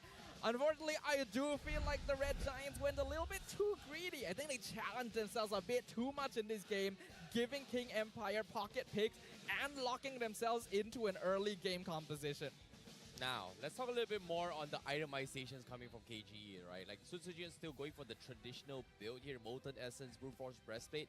But again, he still prioritizes the Brute Force Breastplate because of those resilience. But this time, he did not go for the Oracle because of the fact that his team did not have healers to compensate that. So that's going to be a little bit of itemization on changes for his item for a jungler. But for me, day2, my man, he is... someone special here. He rushes Durance, but I feel like the biggest problem that SRG faced was that they needed somebody to start the fight. And Yumes usually does that for the team alongside with Stormy. But when you put Yumes on an enchanted style hero like this, he gets completely shut down by Vitor. And even though Vitor played terribly in the first two games, third game, he was just popping off. Again, it depends on the tools you're given, right? If you're a carpenter and I gave you a blunt saw, I don't think you can even make me a chair. It goes the same for Vita and Yumes. I think Vita, given the Arlet, and then look at KG's bans. They use 4 out of 5 bans just to shut down Yumes. No Grok, no Cho, no Minotaur, no Matilda, and it definitely put SRG in an interesting spot. And I think this also kind of might just shape up the rest of the series, where it's about whether the roamers can enable the rest of the team to make a play. Now, it's not just that as well. When Selangor Red Giants is on a composition like this, we can see that their late game scaling is going to fall heavily behind King Empire, which means they need to make things happen early. They gotta snowball, otherwise they just fall off the game. That's why we saw Yumes and Stormy try to zone day2 out instantly, but that cost them, because now it meant that Stormy ended up giving that first blood over. They lost EXP priority and therefore control over the Turtle Pit, and that allowed King Empire to unlock day2, start ganking Cram, which is the most important hero to start fights in that early game. And when both Stormy and Cram have been disabled, Red Giants don't have enough of a foundation to go into team fights with. Yeah, it's all about those push and pulls, right? We want to play extended fights. We want to be able to run away and re-engage whenever we need, but Innocent, he's getting played like a fiddle this game because a lot of the Lycan bouncers kind of got him into very rough situations. And yeah. I don't know, I think the build was not really the problem. It's more like KG was so far ahead and Sasa was just fully protected. Because of all this multiple instances, Innocent doesn't have a counterplay where he can just straight away go in for the one shot and then get a kill. But despite all that, what really surprises me is that this Innocent is still able to maintain high damage against Sasa, who quote-unquote is the tank slayer. And in this case, SRG's got Skies and Cram, one of the tankier ones, but still they melted like butter in front of Sasa. Yeah, the moment you saw Sakai's got melted in like 3 seconds in their own base, that's where SRG rings the alarm. Like, oh boy, our front line is no longer a front line. Our Baxia with percentage damage reduction just got shredded in 3 seconds. It's an unprecedented situation because SRG went a game without dealing a single point of turret damage. That has never been seen before. It was such a one-sided performance that you wouldn't even expect it coming out of these two teams, right? Red Giants, when they drafted this composition, went in with the plan that this is going to be an in and out comp. They need to maintain some sort of presence so that they can engage, disengage repeatedly, because they don't want to take extended fights against Carry and Tamus. That's why we see Innocent going for one-shot build instead of the more common like Windtalker or Trinity, because they don't want to stay in fights for a very long time. But when they lose the heroes that enabled him to go in and out of the fights, then that entire game plan falls apart. This time was also a very pivotal pick for KGE, where Smooth just sandbags everyone on SRG. Oh, he sees Stormy, he jumps on Stormy. He sees the guys, he does the same, and he completely shut down Cram in the lane on his own, and that itself made it pretty tough for SRG to really have any sort of impact in that game. Even the Hall of Fame, this time Sasa gets his spotlight. Richest man, the carry of the team. Sakai's no choice, gotta be the sandbag on the Baxia, but who can forget about the best wingman? 16 assists on Detto out of 19 kills. Yeah, they have been playing a really, really good game here, and it just shows you to the fact that, you know, sometimes with the right tools, they can win the games. So let's give you a little bit more stats here later on. I think Fredrin, thus far, as well as I think Fredrin in particular is 100% win rate in this series, and Moskov is also 100% win rate in this. No, sorry, actually Moskov is not 100% win rate. Yeah, it's only the Fredrin that is 100% win rate. And I feel like getting the priority for the Fredrin for Suzujin has helped him a little bit more. And to be honest, I think the Novara is something that SRG just couldn't handle, because a majority of these fights is because of the fact that Stormy isn't able to zone people out, while Detto was just secretly peeling everybody from afar. Yeah, it's a problem stacked on top of a big pile of problems, because they let the Novaria through with the expectation that Innocent or Cram would be able to easily find him during team fights and just take him out of the fight most of the time. But again, the problem comes in with the fact that Skies and Cram are not able to frontline. They're relying on being able to survive with the rough healing to actually prolong these fights enough that they can go in and out repeatedly, but they couldn't get that happening. And even though we can still see Red Giant's macro play, micro play like this where Innocent nearly escapes, it's not quite enough when their game plan has been truly disabled. Yeah, I think the turtle fight right before that almost great escape was really what set the snowball in motion, because I think if Suzujin did not land such an impactful Appraiser's Wrath to bring SRG members down low, I think we probably would have had an equalizer. But from that point on, where Sasa had already gotten 4 kills, and then we have the Detto is the true jungler moment. Yeah, like how did he do it though? He just dropped a first spell, he went for the snipe. Oh, he actually sniped it. That was a sick play coming in from day2.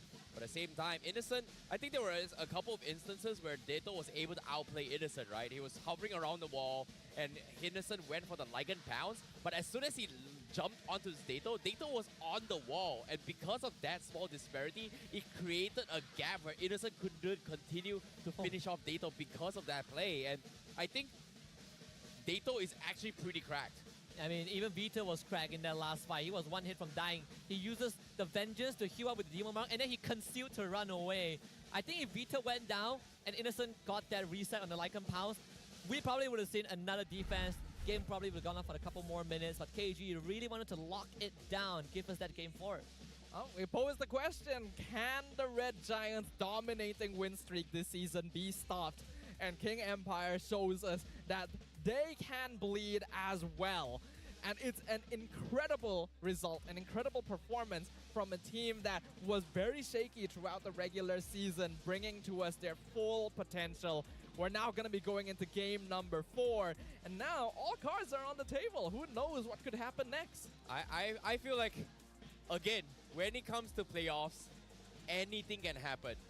And I feel like if you give the right tools to the right person, they will be able to make it happen. In this case, KGE broke SRG's 20-game winning streak. Now, the question here is it impossible or is it possible for them to make the full 3-0 sweep? We gotta take a look at game 4. I think SRG is in this position where the view up top is so much different, right? But now they've tasted their first defeat. And it's a feeling that I feel like they probably have not felt in quite some time, whether it's scrims or on the MPL stage. Now it's all about the recovery. Can they reset for game number 4? They still have 2 more chances, right, in essence, but can they forget about game 3 and make the adjustments for game 4? I think the draft spoke for itself, where KG figured out what to do with SRG, shutting down Yums and enabling their own roamer. But if we are talking about reverse sweep, I think we gotta see game 4. If you ask me personally, what separates the top teams from the rest this season has been adaptability, right? Being able to switch things up during the game itself is very important. But being able to switch things up outside of the game is something that we have not yet seen from the Red Giants due to circumstances. So we will see what happens. In the meantime, we have to let you guys know that you should not miss the Snapdragon Pro Series Open Final week number 3. We're gonna ask all of you guys to follow us on social media. You guys can see all the links at the bottom of the screen right there. If you guys want to check out even more MLBB action between all sorts of international teams. Yeah, 2 Malaysian teams still remained in the Open Finals. I believe it was actually Monster Vicious already qualified to the challenge stage. The one team that's still fighting are the Niners. SRG will also be playing. They are directly invited to the challenge stage. That's going to be very exciting down the road. KG is also part of it. It is only going to build up to be an even bigger occasion when we get to that point. To be honest, I feel like it's going to be a very, very stressful moment when you talk about the Snapdragon, right? The Swiss format is all so brutal. The strong fight against the strong, the weak fight against the weak. But in this case, what I do know is that the Empire has struck. And in this case, is it enough to topple the Giants? Because again, whoever loses this series will be forced to play in the lower bracket when they have to play longer matches. In this case, if they have to play tomorrow in the loser brackets, that means they have to play 2 additional best-of-5 series before making it into the grand final. So it is going to be very, very tired. But now, I've brought up the point of 100% win rate thus far. Let's talk about the most picked hero. And as of yet, Novaria played by all these players here. Moonji having one of the lowest win rate, most picked, but guess who's 100%? My man. Every time you give him the Novaria, 7 picks. 100%. There's a reason why Jetto always does not get to play Novaria after like week 2 or 3. Everyone just perma-bans it. SRG, deciding to let it through after a long time, only to discover Jetto is not rusty. He still got that Novaria wrist in him. Ooh, you gotta respect it now. I do personally feel like Red Giants may have used Game 3 as a bit of a testing ground, right? Yeah. They let Viter have Arlet, they let Detto have Novaria, then they picked like a pretty risky comp themselves just to see how far they could push themselves. But let's see what Formaze has to say, because we asked him who he wants to see at MSC. And the player that he wants to see is Yums, because he is ex-teammates. They were both Todak at one point and wants to see him perform on the international stage once again. Unfortunately to say, even though Todak has been eliminated here, friendships are still strong outside the ring. In this case, Formaze giving a little bit of support here, seeing Yums, can they make it? Because as of now, they're 1 game away from taking a step closer to that dream. Yeah. But they're also 2 games away of being kicked down into the lower bracket. So anything is possible in the playoffs. And this is why you guys do not make bets on your guest coins, because it is going to be completely shattered. Expect the unexpected. And so far, it has been surprises after surprises after surprises here at the playoffs. I would say though, if SRG beats KG in the series, they've already achieved the minimum of their results from the last season, which is top 3. So that itself, I think, well, actually, no, yeah, actually top 3. So that itself, it's a big deal for SRG, right? They came in 2 seasons ago, they finished 5th, 6th, and then last season they got 3rd. This season, they're on track to doing that again. The bans definitely changed SRG back on that red side, still opting to be on the red side, bans out the Arlet and the Novaria. They've alright, testing time is over. And even in SRG's own words, right, a perfect season was not part of the goal. It was just an unexpected coincidence. It occurred naturally. They let Benedetta through. They let Benedetta through. Testing again, okay. Okay. Wait, what? But they're going with Lo Yi instead. Okay. Pick a poison. Pick a poison, right? You got so many picks. Okay, that's the thing about the Lo Yi, right? It's got such a high win rate. It's got such a high pick rate. I've never seen day2 play the Lo Yi yet. We're about to see it. Like, he's shined a lot on his Novaria, but besides that, what else? Like, he's finally shown his Vexana yesterday. He's finally shown a little bit glimpse of Nana, but he kind of crumbled just now as well. But for him to show a Lo Yi in this stage here, he's got to really bring up to the table. And on top of it all, now respect brands on the Arlet as well. Viter did not have a good 2 games, but with the Arlet, he was just popping off. So this time, can he bring something new to the table? Because Viter is the reason why KGE is able to have good fights. Now go back to the Moskov and the Fredrin. I like that.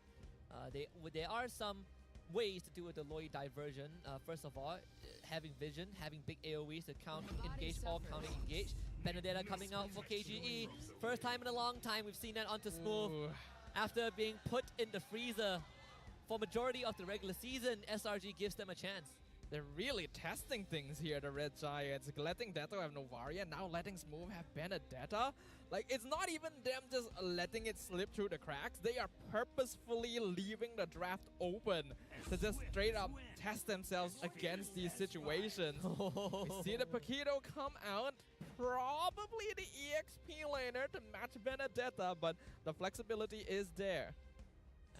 I mean, at least all of us, perfect season obsessed fanatics can put that thought to rest, right? SRG now is just about playing a normal series. Paquito into Benedetta is a very common combo, but I want to see what SRG is going to focus on. We still have the Roamer and the gold laner yet to be picked by KGE. We might go down to the Edith ban again. Yeah, I think they should. They should at least just shut down Viter's hero pool so far. He hasn't been able to deliver it. But again, it came down to a situation on how they outplay each other in the drafts, right? Like game 1, game 2, SRG, tried to test Viter on his as his maximum, and then suddenly out of nowhere, he pulled in the Harlot, which in this case was something that KG kind of banned in first 2 games. And when they got it, Viter was just popping off. But the way that how KG drafted with game 3 was that they also limited all of Yume's hero, like forcing to play Enchanter's heroes, which is something that I feel as a person who's a fan of or a caster who's seen him for so many years, he is known to be very, very aggressive and very, very good at setting up team plays. And you put him in Enchanter style, it just doesn't feel like Yume's for me. And in this case, look at this, Grok ban, final ban KG, Cho again maybe? Probably likely. Probably the ban Cho. If SRG don't want to go for like Rafa, Florin, what else do we have? Kufra? Haven't seen that in a long time. It has been a while. I'm kind of wondering whether we might see Yumes on more of a assassin type roamer, right? We see him pull out the Hellcurt, maybe the Fanny from all that time ago. Hey, to be fair, I mean, if you pick up the Hellcurt, Lo Yi needs vision, right? Just make it blind, turn off the lights whenever Lo Yi goes for the big ult. Yeah, So I don't think the Hellcurt is gonna be enough here. wait. Nolan is still in the pool, so that's something that I really want to see it do happen. But again, with the Paquito and Fredrin already secured here, SRG most likely not going to be leaning in on it for Skies. Man, both teams really just locking down the Romans, huh? Yeah, they have to just shut down everything here. So Cho's gone, so only healers are left. But you know what's really surprised? Angela just completely ignored by both sides. What if SRG picks Diggy? I feel like you typically wouldn't go for it yet in this situation. They go for the Aurora again. Okay. Try to slow down the team fights against KGE. Not sure how effective it will be against a Baxia Benedetta though. Oh boy. Oh no, you can see the fans already taunting King Sha. Ooh, King Empire, not over yet. They're still here. It's like, okay, just smiling. All right, just, okay, great. That's his reaction. Speaking of which, where is the meme boat by Veki? I thought it would have something cooked up for the day. Perhaps the post-game interview if they win. That's the thing. He doesn't do it to SRKG maybe because it's their rivalry, right? Throughout the entire regular season, the only time that SRG has struggled is against King Empire. Yeah, showing some respect. Tigro now already taken out. We really are going down to the very bottom of the list. Who else is left? They're going for the Tigro again? They're forcing double Purifies on SRG, so this feels like a repeat for game 1. I mean, you almost can't even take Purify, right? I mean, who else? Ruby on Yums? I mean, Yums has played Ruby before. Yeah, he can. There is still an option. He should. Yeah, maybe he should. Ruby, What Kufra, is there? Kufra's not bad. Minzatar, maybe, if you really want to lock down the Benedetta. I mean, you bring out the Todak side of Yums, probably was Benny Rome. Hylos? No. Alright, so okay. Edith. I forgot about the Edith. Edith was actually bad in the previous game, so this time not having the Edith on him here, this is a little bit more doable for him. I like the drafts coming for SRG. What do you think? Looking at the draft, I feel like KG's draft definitely it feels a lot more whole, a lot more robust. A lot more robust from start until end, right? You have all the forces that you need. It's same as having Loi Claw, Loi Paquito, Loi Benedetta does the exact same thing, right? You have cross-map movements, you have very fast tempo plays, big setups, big combos. And for SRG, I think this draft, very, very technical. Things have to go out for the Moskov. Your Edith has to get to a great start, and your Fredrin as well. He's going to be soaking up a lot of damage this game. Well. Heading into the Land of Dawn as of yet, fighting for their lives to survive into the next stage here. The Kings has struck back. The Empire has shown what they've got. The Giants do bleed. Game 4. This is King Empire versus Selangor Red Giants. I blame Sip and Mars, man. Sip is casting, and Mars was like napping in the crowd. That's true. That's why we're going 5 games. Or potentially 5 games. Potentially. But yeah, going into this game, I agree with you, Husky. I feel like King Empire has a more cohesive lineup overall. With the Tigreal and the Loyi, they have so much teamfight potential.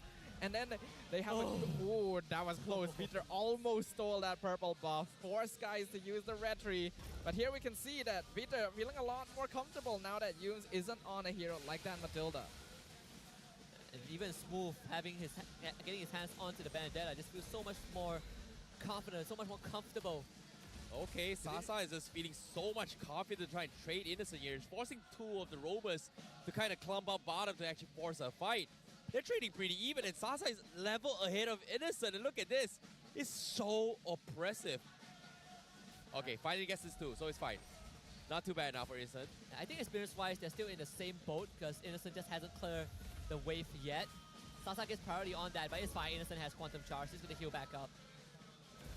A lot of pressure onto the roamers. Oh, Cram nearly getting ganked up here. Will just barely survive, but Flicker wasted. Smooth, man. Like, you give him anything, he'll somehow just win the XP lane. And for him to just completely shut down Cram not once, but multiple times now, this is a big statement. And Selangor Giants, they have to be worried about this. Sasa now losing his matchup down bottom. And with the Turtle going to be back on 10 seconds here, they need Peter up. Sasa needs to be careful. Innocent, very strong.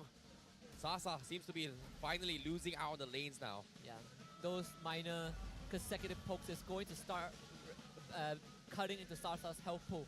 Even with the heal that you get, is not enough. They want to get that level 4. Okay, Crab. Oh, nice dodge coming from Smooth. He's going to be able to get out there. Sunsujin blocks the rotation coming in, but seems like Turtle will be in the hands of Selangor Red Giants. Getting a little bit too feisty, and Selangor Red Giants fights back. Stormy makes the exact same play to try and catch Dato. Even the spear committed in case Dato got messed up. So for now, SRG committing so much utilities. The fact that they push move back, force it to recall, guarantee them not only the turtle but also allow Cram to move cross map and make some impact. Now Cram will have priority in terms of movement just because of that play. Cram now top side in trouble. He needs to get out. He's getting completely dived in. Cram looking for the KO punch. Electro final blow committed as well. First blood for Sunsujin. And again, King Empire securing another first blood. I think King Empire is starting to notice that the Red Giants tend not to put a lot of priority onto that EXP lane. They usually expect Cram is able to hold himself well. And because of that, there's more ganks coming out. Cram being punished a lot more in games 3 and 4. And by unlocking Smooth, especially on a hero like Benedetta, this is already not a good sign for the Red Giants. Silver lining is that experience-wise, Cram is still the same as Smooth because they did force the early recall. But again, they caught Cram without a flicker. His flicker will be back up now though. They would probably consider clearing this wave and going for a lane swap just because Turtle is spawning bot side. Uh-oh, bottom lane, KGE, they've got the whole team here. Selangor Red Giants makes an attempt, but it seems like it's going to be very difficult to do so as the Turtle preemptively going to be set up from Selangor Red Giants. They go for the spear, okay, clear the minutes, but that's all as Sasa freezing the lane intentionally against Innocent once more. It's going to threaten Innocent. Oh, the diversion, huge. Now Peter, Implosion comes in. Crab gets completely shut down, and again, Peter pulls him out of the yin yang over combo, but still will fall. Susujin is here to fight against Sasa. 4v2. I think Sasa might be dead. Aurora with the CC dodge. He goes for the sidestep. Sasa is trying to hold on for his dear life, but he eventually will die. Now, Skies will be able to get out, but Smooth, he makes it the last moment. But the stun from Innocent saves Sky's life. But Stormy needs to get out. He's not in the clear yet. Peter looking to try and swipe it, but Yubes saves him at the last moment. And guess what? Graham finds a kill on the sides. SRG, near-death experiences. That's a win for SRG. That's insane, actually. A huge win for the Red Giants. They're going to try and transition it to a turtle take. King Empire not really in position to contest. Oh boy, Turtle, Skies. Okay, he's got the Reggie. They know they've got this, but King Empire just pouring everything for their play. And now another divergent play. They set up top. Bottom lane, Smooth is here. He's getting King stun. Nice eye for an eye to get a two-man stun. Electro final blow as well. He's sidestepping everything. He cleared the minions and SRG. They are threatened. They will back off instead. Man, if that Earth Shadow was a second earlier, or the armor was a second earlier, Smooth would have straight up died there. But he again absorbed the pressure of the entire SRG team, allowing Sasa to get a top tier 1. Uh-oh.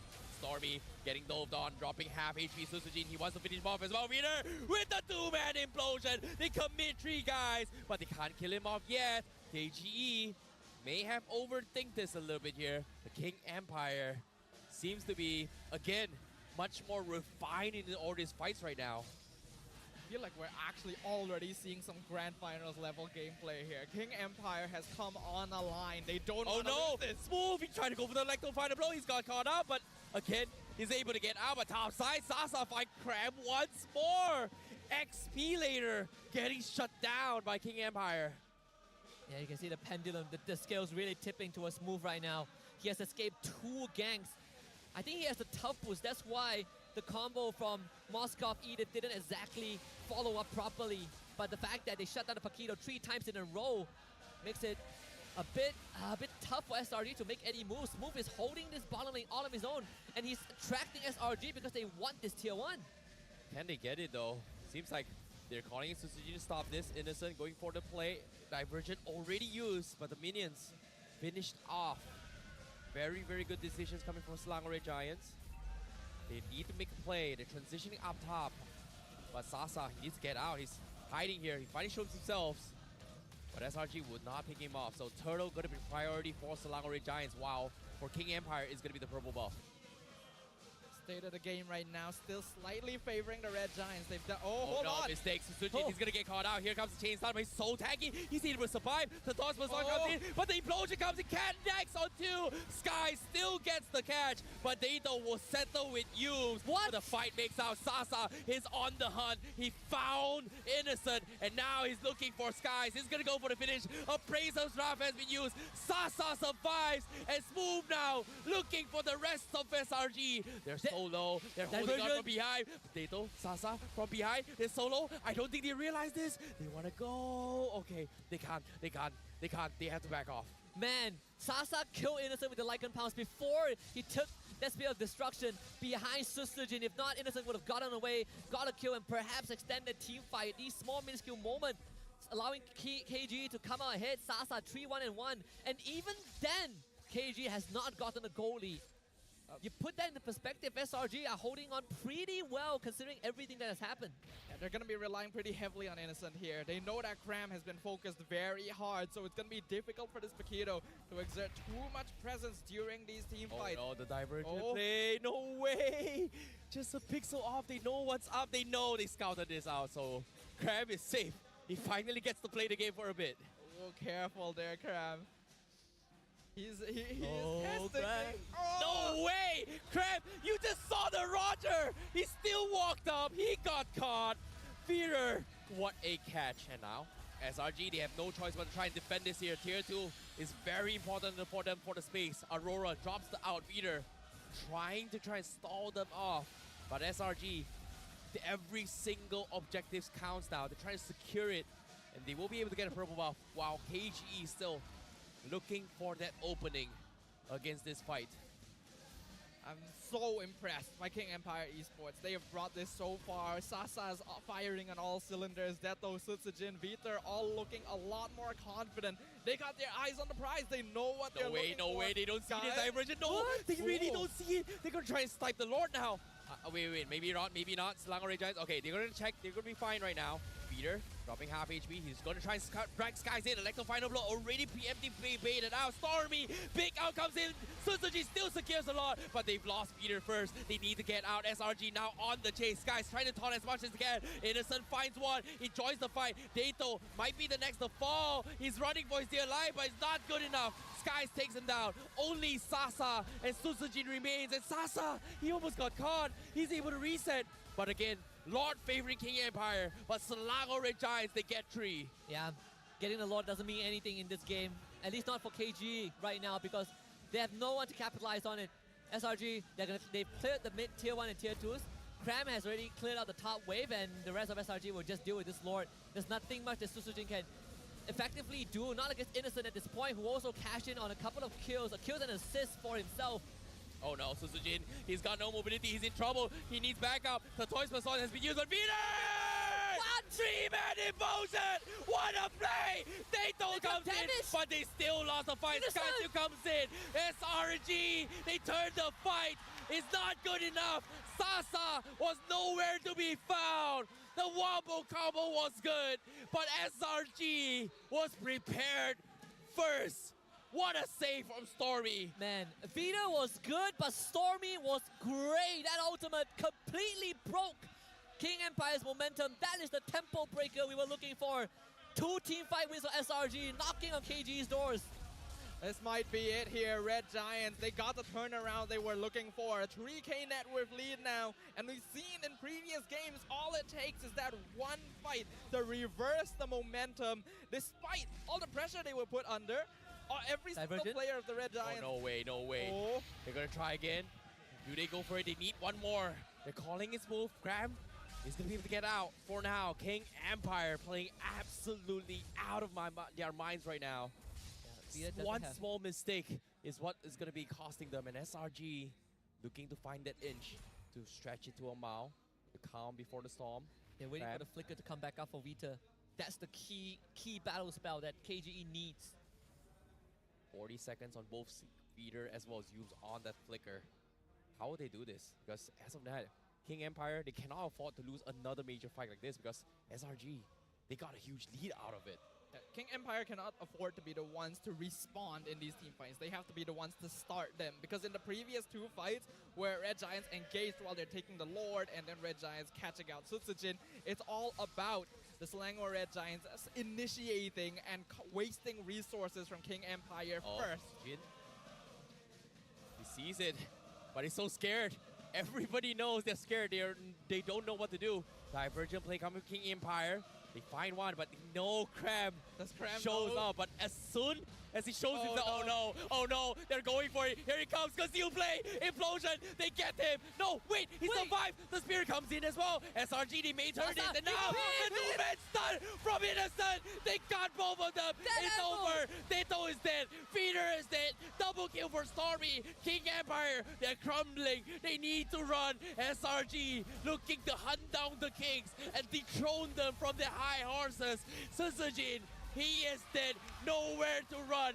SRG breaking open the base. 3 down, only Sasa and Smooth remains. Smooth is getting stunned up by Stormy. He needs to run. Sasa holding for his dear life. The minions are crashing. SRG, they will advance to the next stage. They will be the ones to come up on top. They will win this series. Man, Innocent is too damn good.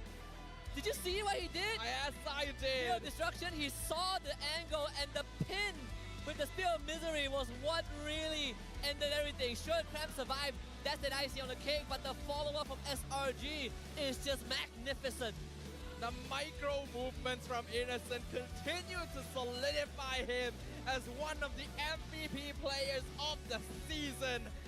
And the Selangor Red Giants officially move on to be the first team to be in the upper bracket finals. One step closer to making it to the finals of the playoffs. But props to King Empire. They have grown so much. And if they can continue this tempo, I feel like they can go far in this competition. Either way, it's time for the interview, so let's throw it up with Rose on the stage. Selangor Red Giants claiming the upper bracket final slot untuk play